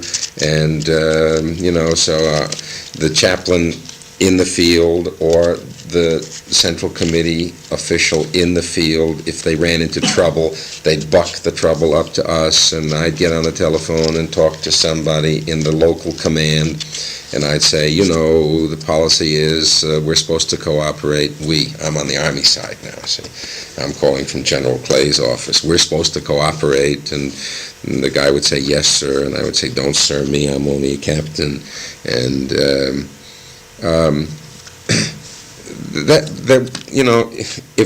if a person knew all those episodes, there'd probably be 1,000 of them. But they all lump under one heading about the attitude of the Army in cooperating with the movement of people, even though that was an illegal movement, the support of the people, the moral encouragement of Jewish holidays, the physical support of printing prayer books. You talk about printing a prayer book. It's a technical thing. You have to requisition paper. Getting paper in Germany in those days was like gold. You had to requisition fuel to keep the factory warm in which the books were printed. Every tiny thing was a major operation. The joint wanted to print a copy of the Talmud, a set of the Talmud. They printed one. We organized the basic policy support behind that. This is the one that Rabbi Lifshitz was talked about, Oscar Lifshitz? It could only be the same one. There's only one set of the Talmud that was a photo offset job that was done. The Central Committee had civilian rabbis. There was a Rabbi Sneg down in Munich. There was a Rabbi Rose who was his assistant. We didn't attempt to get into the editing of it, although the volume was dedicated to Bernstein when it was finally printed. It's a historic thing if you've ever seen it. No, I haven't seen it. The DP Talmud is a historic Talmud in the annals of history. You know, the Vilna Shas, the Vilna Talmud, and the DP Talmud. It'll always be listed as an interesting printing job. There, the Army had to cooperate 100% of the way. It had to agree to take fuel, workers, paper, lead, zinc, film out of the tight German economy and divert it to this Jewish purpose. The Army agreed to do it. I mean, printing a Talmud certainly had nothing to do with an Army's responsibility, but they agreed to it. So that. But my question is: are we painting a picture of the Army as being too good? No. Too understanding? No. Too compassionate? No. It either was or it wasn't, and it was.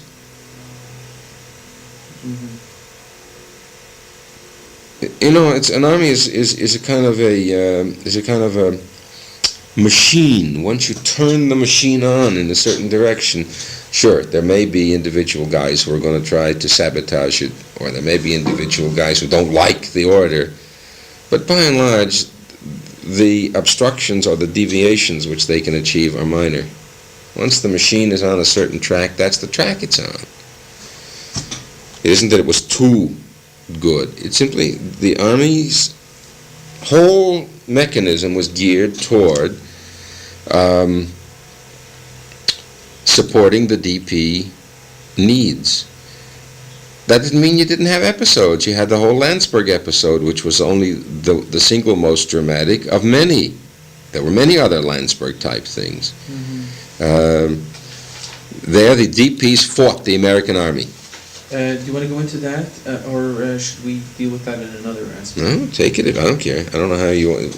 We maybe grab it while you can grab it. Okay, fine. So let's go into it then. There was an episode in which, in the camp at Landsberg, which was one of the model camps, you know, with real leadership. Grinberg was the leader. Gringaus was the leader. Big camp, 5,000 people. You had one day an episode in which the people stormed out of the camp into this little German town, burned buses, broke shops, hit Germans, and the army, whose role it was to keep law and order, pushed the Jews back into the camp. You know, why did they revolt? Well, there was that whole episode in which there was the story about the kids having been killed. There was a revival of the hysterical blood libel thing. Turned out later that I think it was 2 kids, weren't killed at all. They just wandered off somewhere. I think they came back later. But the people, you know, nerves were tense and the people were hysterical, and somebody said the kids had been killed by some Germans. This wasn't the black market raid. There was also another incident. This isn't a black market raid. No black market here at all. What there was a Jews bursting out of the camp to vent their rage on the Germans, the nearest Germans they could get their hands on, which was the town they were living in, because of a rumor that spread through the camp that 2 Jewish children, 12, 13 years old, had been killed. Okay? The army says back into the camp and pushed the Jews, literally pushed, shoved, set up machine gun barricades, brought tanks, ringed the camp, shove them back behind the barbed wire, and naturally the Jews start yelling, American Gestapo, American SS. This naturally riled up the GIs. They got more angry. So it escalated, and I think it was 17 or 19, I forget the number, of young, 18, 19, 21-year-old kids were arrested and charged with possession of weapons, the most serious of which was one of them had a knife. That was the most serious weapon found. From possession of weapons to disturbing the peace, and violating law and order, and shouting epithets. Okay. They were brought up in front of an American court-martial. So here, on the one hand, I'm showing you how nice the Army is to the DPs, and on the other hand, when an act of violence takes place, the Army plays a totally impartial role of keeper of the peace. And even if it's going to bring Jews to trial, it brings Jews to trial. However, the Army realized that was a very sensitive thing to do. Very sensitive. And that's why General Clay appointed his advisor told his advisor to send down to that trial, to be physically present at that trial, and to try to reduce the tensions within that trial, and to interpret to both sides, interpret to the DPs what the Army had to do, interpret to the Army how it should try to handle the DP prisoners, in order to try to keep the thing as low-key as possible. So I was sent down there, and I kept shuttling. It was a Kissinger thing between the Army and the DPs, the Army and the DPs. And I said to the Army, you've got to give them a military defense attorney. Not just their own defense attorney, who was Dr. Gringaus, a member of the Supreme Court of Lithuania, good lawyer, but obviously he's a special pleader. The Army has got to provide a defense attorney. Mm-hmm. Number two, the Army better provide a prosecuting attorney who is a Jew. Mm-hmm. So the prosecuting attorney was a Jew, a baker. Oh, I've been what's his name? Gulkin. I couldn't find him. Captain Herman Gulkin, a baker from Atlantic City, I think he came from. And I tried in Atlantic City to track Is he him dead? down. I tried to track him down. Not listed and couldn't find him.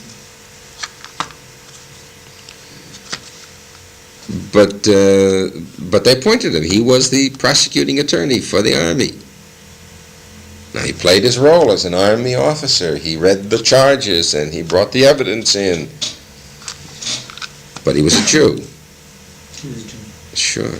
The defense attorney, they said to me, you think the Army ought to appoint a defense attorney? Okay, find one. That's when I found Hyman.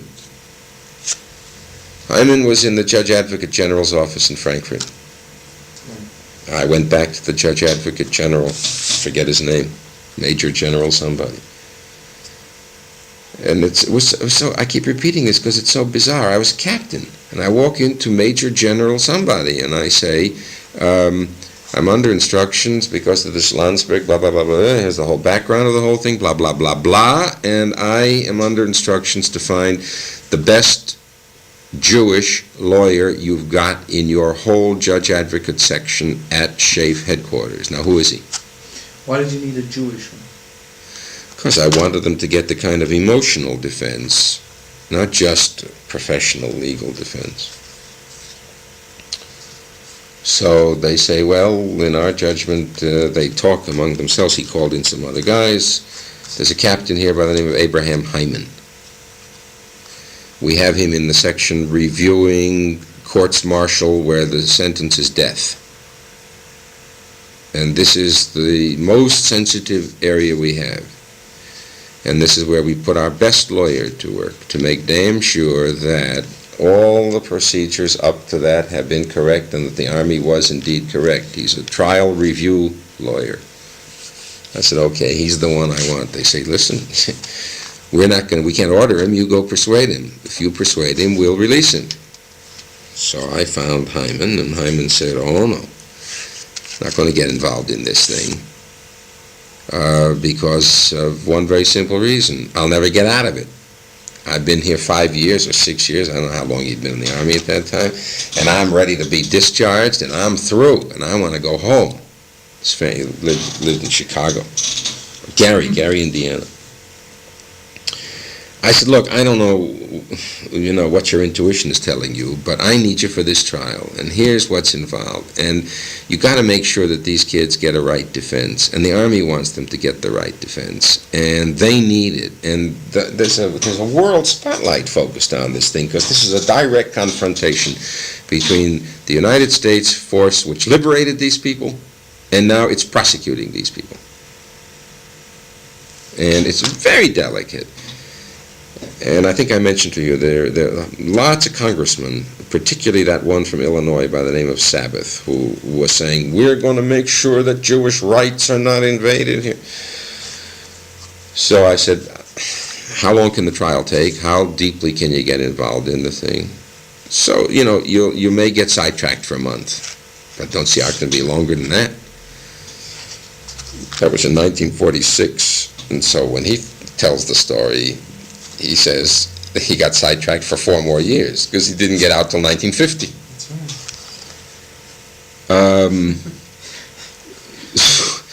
So he came down to, he agreed, he came down to Landsberg, and he acted as the Army defense attorney together with the civilian defense attorney, Judge Gringaus. Trial went on for several days. The men were all found guilty, and the sentences were unbelievable. 3 years in jail, 2 years in jail, 2 years in jail, 1 year in jail, 1 year in jail. Unbelievable sentences for offenses which were really essentially very petty. Of course, it should be added that at any time a DP was convicted of anything of this sort, he was never allowed to get into the States. Yeah, well, that didn't matter, because these people weren't interested in going to the States. These people were only interested in Palestine. They didn't care about that. And so the trial was over. And they were all found guilty, and there was a great deal of excitement all through Germany. There was a terrible wave of tension throughout all the camps, because it looked like a period of confrontation. And then this mood would have spread from camp to camp, and then in every camp there would have been some young kids who would have said, let's go out and really screw the American Army, and there would have been older people who would have said, no, look at the sentences that we're going to wind up with, and then there would have been, the political considerations that if you damage relations with the American Army, that's then also with the American government, then you may be hurting the whole Palestine cause. Everything was exaggerated. At any rate, it was an issue big enough to preoccupy the attention of the whole DP population in the whole country. And I don't know if the Central Committee ever kept minutes of its meetings, but it preoccupied their meetings for weeks, because it was a major issue, possible confrontation with the Americans. Okay. The denouement of the whole thing is that when they were convicted, then the question came what jail to put them in. And I then continued to act in the role of trying to mediate, and I made it clear that I thought the Army would be making a terrible error if it tried to put them in an ordinary prison,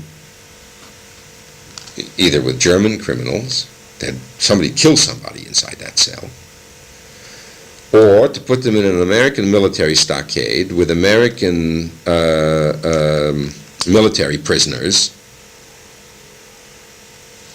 who were either soldiers who had gone AWOL, or who had raped a German girl, or who had beat up some other GI.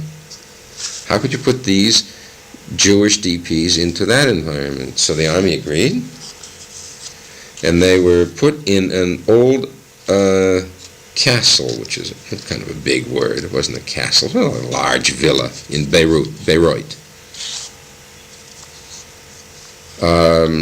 And it wasn't a prison at all. And they were treated sort of, like guests. And by 3 months later, they were no longer there. They were smuggled out on the Aliyah Beit, and they were gone. And I suspect that the army was aware of that too. So what I'm telling you is a story in which, with all of the friendly attitude of the army toward the DPs, there were still episodes in which there was a border that wasn't permitted to be passed. And when the Jews passed that border, the army hit them. Didn't hit them too hard. The sentences were harsh, but they never served the sentence because of the permissive jail conditions which they were allowed. There were other episodes of DPs arrested for black market activities, charged, found guilty, sentenced. So that I want to make sure that there were a lot of cases. A lot. Yeah. Because I've seen the JDC material that Oscar Minster was involved with. He's Mincer. Art Mincer, yeah. Or Oscar. Oscar Mincer. Yeah. And Sure, there were a lot. What do his records show? I don't know. Why should the large numbers of DPs were caught for this and for that, and trials. It kept them busy for quite some time. Yeah. It was an ongoing thing. Yeah. It was, Yeah. But he told me that the role of the chaplain in that was not non-existent. Yeah. Non-existent.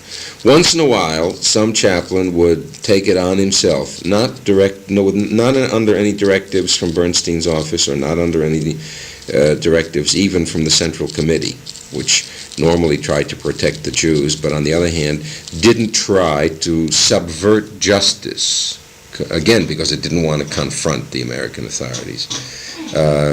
And how could it, if a guy was breaking the law and had been caught breaking the law? So there was no excuse that everybody else was doing it. This one was caught. Right. So not even the Central Committee went too strongly to bat for individual cases. Well, the chaplains would try to get people out for first offenses. Yeah, that's it. But it was not something on the nature that the JDC undertook, or at least this one individual was involved with, because you see case after case after case that he was involved in helping. Who? Mincer? Mincer, yeah. I didn't know that. Didn't remember it. I remember him.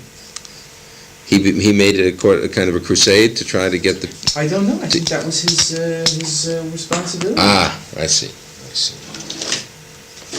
I didn't think they were that concerned. Maybe they were concerned about the PR angle of the thing. Well, it was a big thing in terms of... I remember in 1948, Herbert has a letter stating that maybe we should, to the army, saying that it's a shame that so many DPs are being caught for such minor infractions. If a person is convicted, that means he can't go to the United States, and some of these people, are on waiting lists, etc. So that it was a concern that reached all the way up to the advisor's office. But I was interested in understanding in this Landsberg case the role of you see, you're a chaplain. That's right. And I was sent there as a chaplain. You're a chaplain, but you're not but you are a chaplain because you're still working as the assistant to Rabbi Bernstein. Yep. And Rabbi Bernstein is basically a chaplain, but he really isn't. He wasn't ever referred to as a chaplain. No. He was considered. He was a civilian with a simulated, that was the technical word, simulated military rank of Major General. Whereas you were a plain... I was an Army officer, captain in uniform. He was in civilian clothes all the time. Oh, he was. Or sometimes he wore... Oh, no, I think I saw him. Sometimes he wore that uniform, which was simply a uniform, but without any insignia on it. Right, yeah. but I was acting in the role of a chaplain, an American military rabbi who had a dual role of providing spiritual comfort to the prisoners and to interpret American justice to them. Mm-hmm. On the other hand, as a political officer attached to the commanding general's office to warn the United States Army officials involved that there are political overtones in the way you handle Jews. Okay, so you saw your role is very important in terms of Mediating. Yeah. What do you think would have happened without the chaplain, without your presence? Oh, Jesus, I think it would have gotten very aggravated. Very aggravated. It would not have remained as low-key as it did. It would have blown up a half a dozen times. The DPs in that camp were finding every which way to get out of the camp and down to the courtroom and demonstrating outside the courtroom by hundreds of them. And the Army was sensitively aware of that and didn't know how to break that up. Because it got public, it was in the press in the States. Sure. It was the biggest single individual episode between the DPs and the Army in the whole three. There's a Stuttgart case also, which happened before that. Much smaller, didn't involve public confrontation, didn't involve arrests of that number, I think this was 19, didn't involve the kind of a trial in which the commanding general in Berlin stuck his nose into the thing, didn't involve congressmen from the United States, no, it was a very much smaller thing in scope. Now, if I remember correctly, Rabbi Klausner states that he also was involved in this.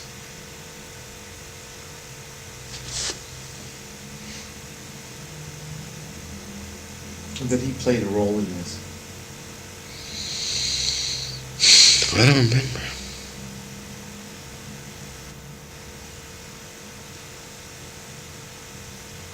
I don't think so. If he says so, I don't know. What did he say he did?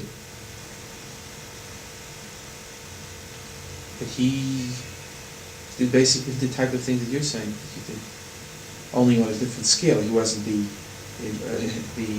officially appointed person to do advisor it. to on Jewish affairs, yeah, but he was. So in what capacity? He was with them. In other words, he was consoling, and it's interesting because you would have had some contact with each other, since you were both representing the same clientele. You don't remember his presence there at all.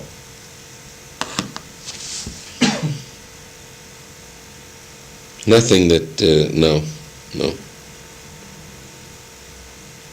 He could have come to visit him. I mean, I wouldn't have known that necessarily. They were in jail. I wasn't with them every minute of every day that they were in jail. I was over there 2-3 times a day. My impression was that he played an active role. I don't remember. Does Hyman remember? Because Hyman was down there once the trial started. In the pre-trial period, the negotiating period, I was there alone. Once the actual trial started, a few days before the trial started, Hyman came down. I'll have to ask him. Ask him if he remembers if Klausner was there.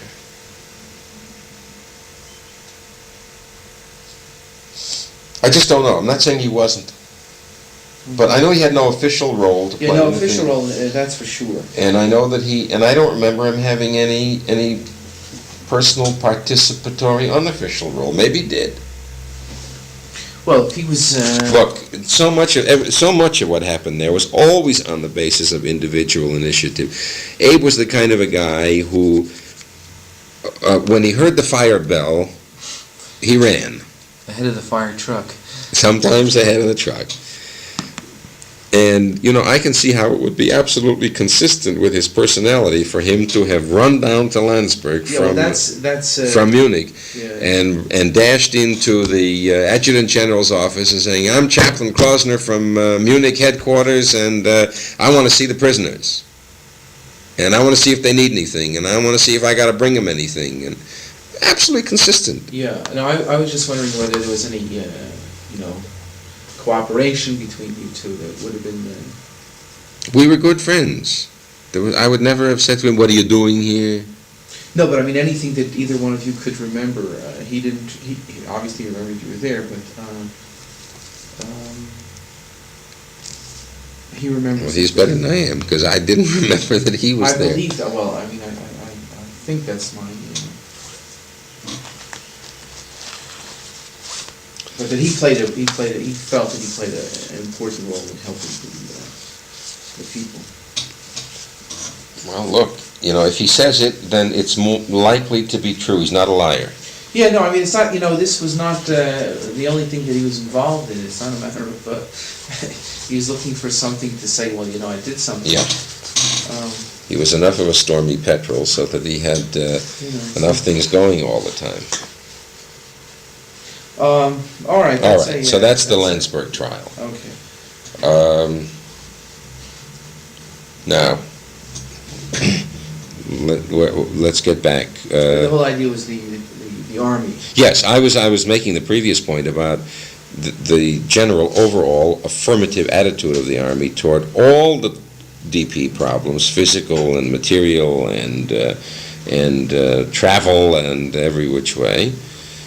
And at the same time I was pointing out that in answer to your question, was the Army too good to them? No, the Army wasn't too good to them. When the Army had to sit on them, it sat on them.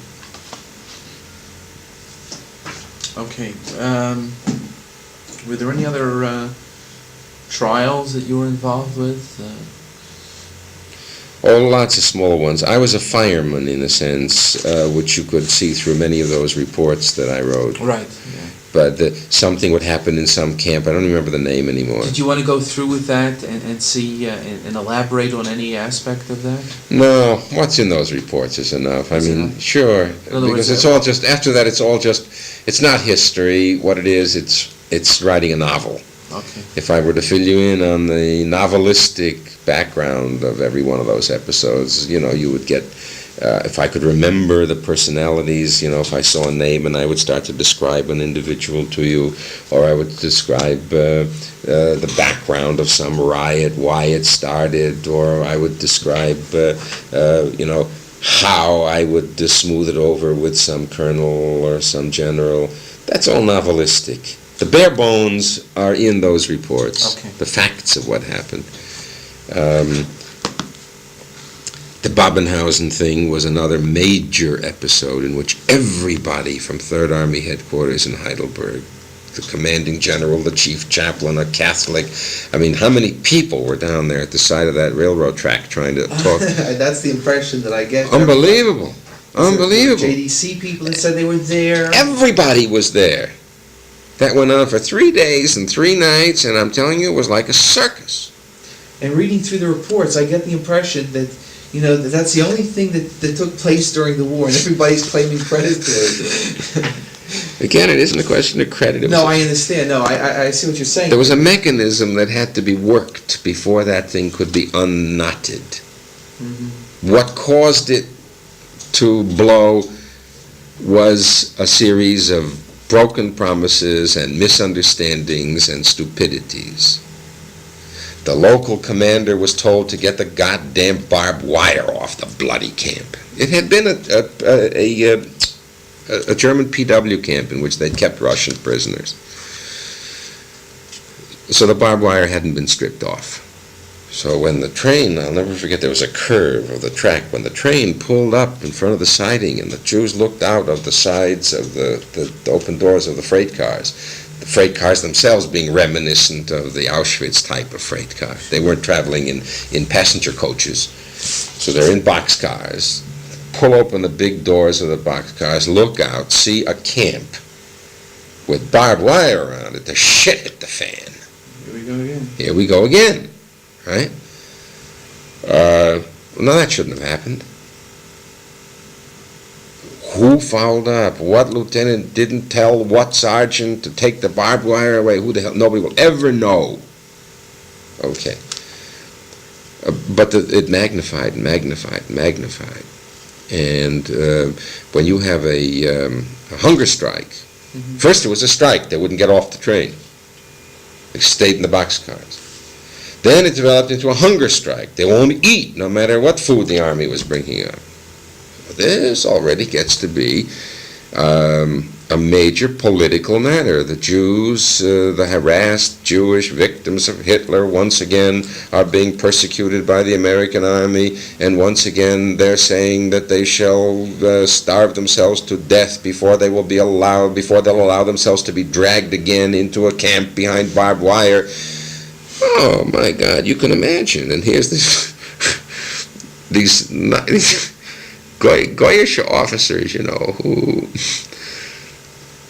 day after day after day are dealing with these nervous Jews.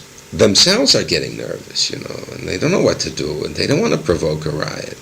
And they come in the best will. I'll never forget this Catholic, what the hell his name was, full colonel, chaplain, Catholic priest, Riley, some very distinct Irish name, stands there with a microphone and pleading with them to get off the train. And then saying that you don't understand me. So I translated it for him into Yiddish. And he is saying to them that I am not a Jewish spy or Musar or Boged working for the army. I'm a good Jewish boy, and all I'm doing is translating for him, and it's his words they should listen to, and he's urging them to get off the train. Then I get back on the microphone and say, listen, I agree with them. What are you going to do? Sit up there. Come in. Come in the camp. Come in the camp. We'll get enough food. Oh, at one point they agreed to send in a delegation to look and see what the camp looked like inside, because I was promising them, swearing to them that it's not a Vernichtungslager, it's not a death camp. Hitler's finished. Now, let's not get irrational about this. So they agreed that a delegation would get off the train and come in and look. So here again, another one of these stupid things. It was a PW camp for Russian PWs. Part of it was a previous German army stable for horses in which they kept German PWs. See? So they thought, the local army command thought, well, okay, it was good enough for Russian soldiers. So these Jewish DPs can live in it too.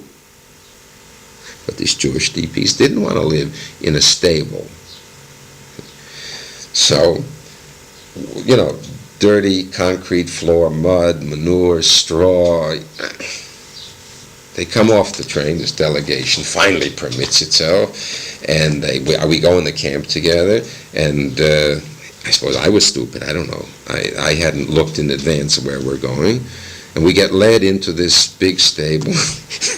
These guys, they take a look at this, they turn on me, they swore, they were ready to chop me to pieces. They said that I was betraying them. They turned right around, back up on the train. So we're back behind the goal line again. Episode like this kept happening, and everybody kept running down. The correspondents were all there from all over Germany writing about it. The JDC guys came from their headquarters in Munich. The army came from Frankfurt and Heidelberg. Till it was all over. I slept in that camp for 3 days. I ate with them. I slept on the ground with them. I showed them all the kind of blankets we were going to have, the kind of equipment, and all during the period, the army was bringing equipment in to make the camp habitable instead of having done that earlier. By the way, from that episode, we learned a lot. Because these convoys that kept coming in, 1,000 people a day, the places had to be prepared, or we would have had more Babenhausens. So, there's a silver lining in every cloud. So that was a major one. And then I told you later... Well, let me just ask you one question about this. Do you think that what was the Nicola with the chaplains in this instance? Was it the chaplain, or was it you, or that as a chaplain was able to solve the problem? Solve the problem in the sense of reducing the tension by convincing the... In other words, you're saying that without the presence of a chaplain, again, it would have been a sticky mess. What would have happened Even ultimately? with the JDC representative. Yeah, they didn't have the moral influence over the people. They just didn't have it. I mean, you know, let's look at it. If you want to go into the personalities involved. Leo Schwartz, nice guy, sweet guy, anthologist. I mean, he didn't mean anything to them. They couldn't get any feeling from him. The joint, yes, the joint was holy. But not holy enough. It didn't have that extra little bit of moral weight. The guy really, maybe more than myself, I'm not sure. Memory is funny after all these years, but certainly at least as much as myself was Herman Dicker, who helped untie that one. He did.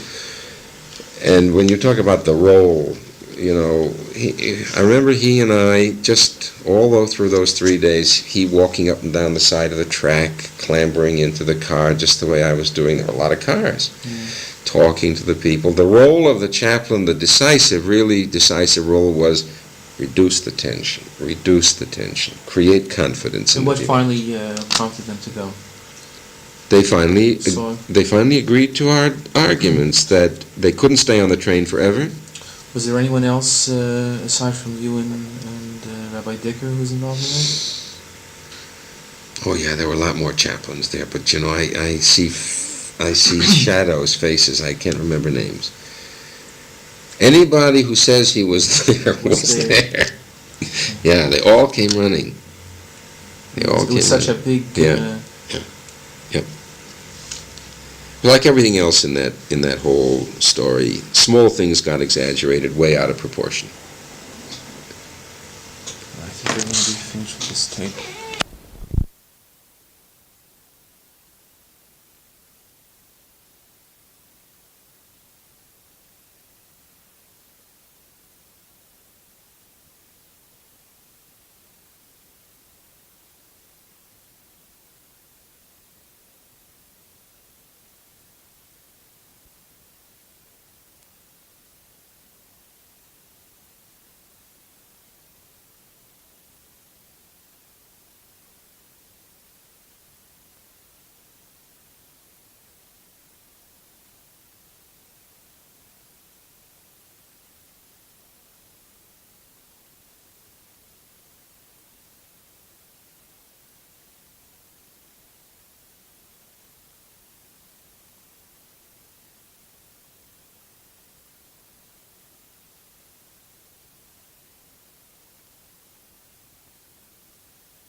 One of the questions I did ask, by the way, was what was the response of the Jewish and the Gentile GIs when you needed their assistance in helping the survivors?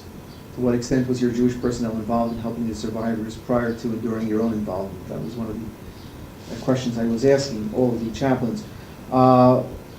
Another question was, what was the American Army's reaction to your activities on behalf of the European Jewry on all levels? Yeah, well, there, I got the answers, crystal clear. The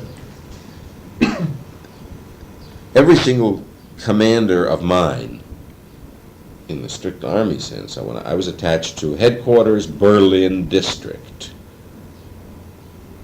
I was the Jewish chaplain for the whole city of Berlin. The French didn't have one, the British didn't have one, the Russians didn't have one. So that I was the chaplain of the four armed force of the four Allied forces, the Kommandatura. I didn't live in the barracks. I moved out. I moved into the Jewish chaplain center. I slept in the bedroom upstairs. That was my office. I had the Jewish chaplain's office in the headquarters Berlin district over in where the hell it was, General Clay Alley, I forget. I touched base there. I showed up there. 15 minutes. Picked up the mail, signed in. I was never there. My commanding officer knew where I was. Who was your commanding officer? I think I remember General Walker. Was that the same General Walker that was a right-winger later on? I think so. It's hazy. And then there was another name beside Walker. Haven't got it. But he said to me, why aren't you in the barracks? Why aren't you in your office? I told him what I was doing. Straight. Never hid it. Never once. From any commanding officer of mine, at any level, regimental level, divisional level, down in Munich in the early days, in southern Bavaria, I'd give you an unequivocal answer. I never once ran across a superior officer of mine, non-Jew, I never had a Jewish superior officer, who, when he learned what I was doing, was not sympathetic and encouraging and permissive and even congratulatory. I have nothing but 100% praise for the United States Army. On the top level. What On about the on the top. middle levels? I dealt with people in the middle level. I don't know what you mean by top or middle.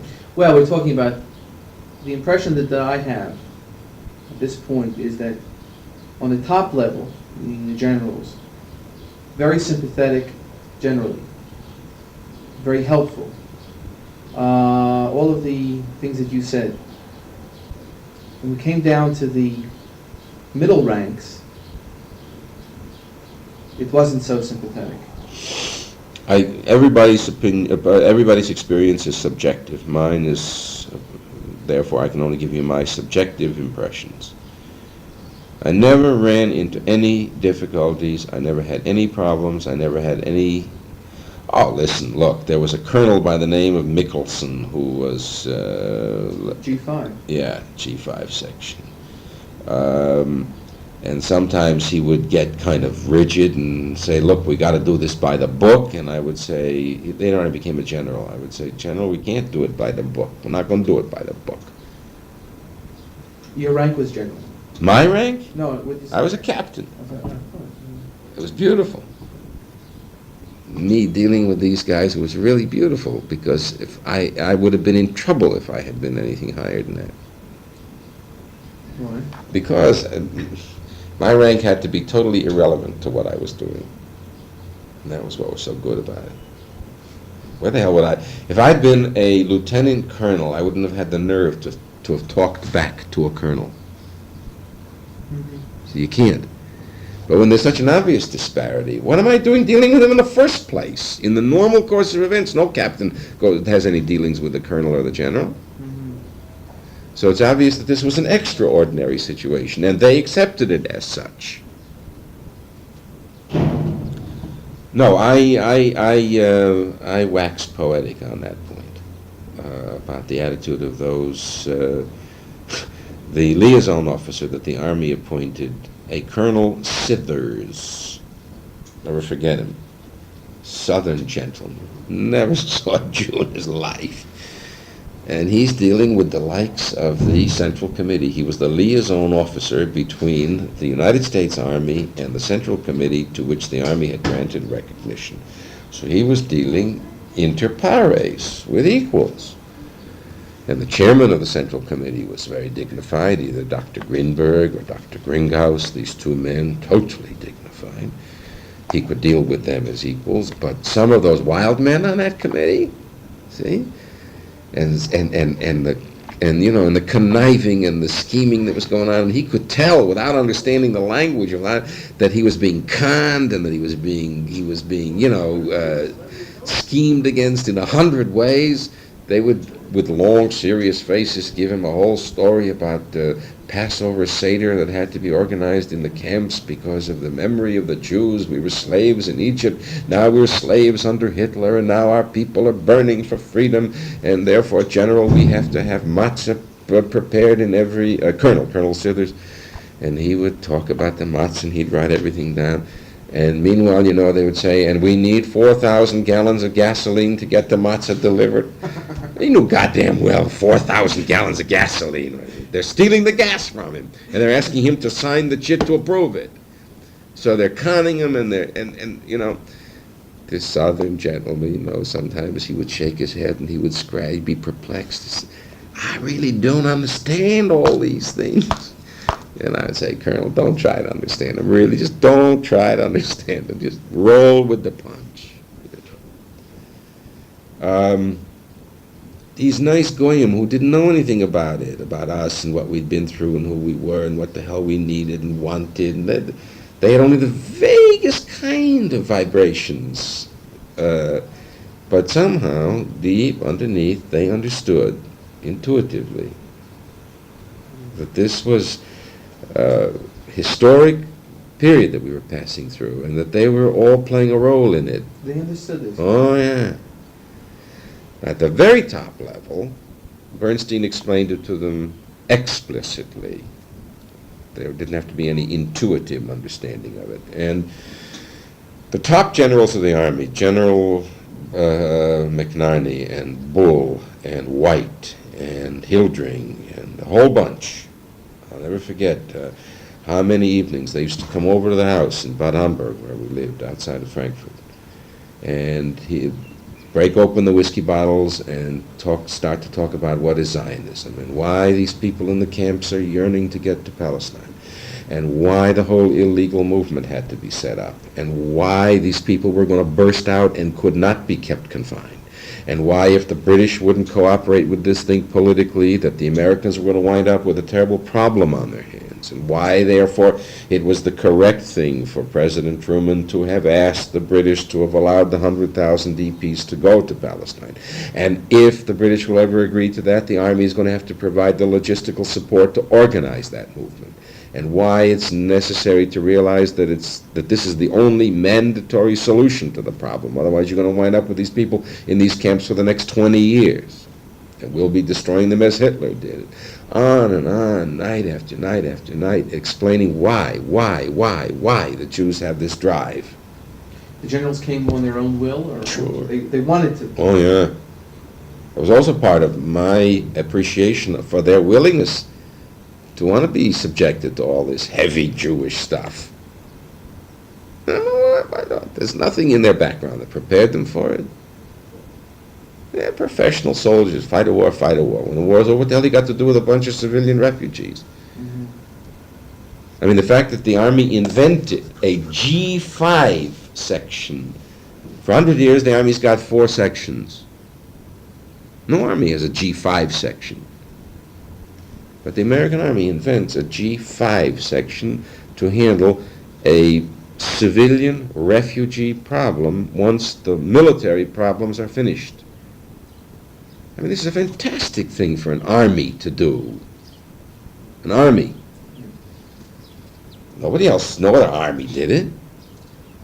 Now, my appreciation of the American Army in that period is boundless. It's boundless. Well, you saw it at the top. Yeah, I saw it at the top and filtered down. I saw orders coming down from the top into the, let's say, constabulary, which was a special army organization that had responsibility for patrolling border crossing points. That's what the Brownie was involved with. That's right. When an order would come down to a given constabulary unit headed by a lieutenant or a captain, that the unit shall be shown a film from 12 midnight to 0200 hours. Show a film all of a sudden, 2 o'clock in the morning. What the hell is this? Because in those 2 hours, we would hustle a bunch of trucks across. Technically, the point was a guarded point. Equally technically, it was empty. Who did this? On what level was this film shown? In other words, who sent down the orders? The order would come from a constabulary regimental headquarters or divisional headquarters that at post number 252 on such So and the such. Army was cooperating completely. 100%.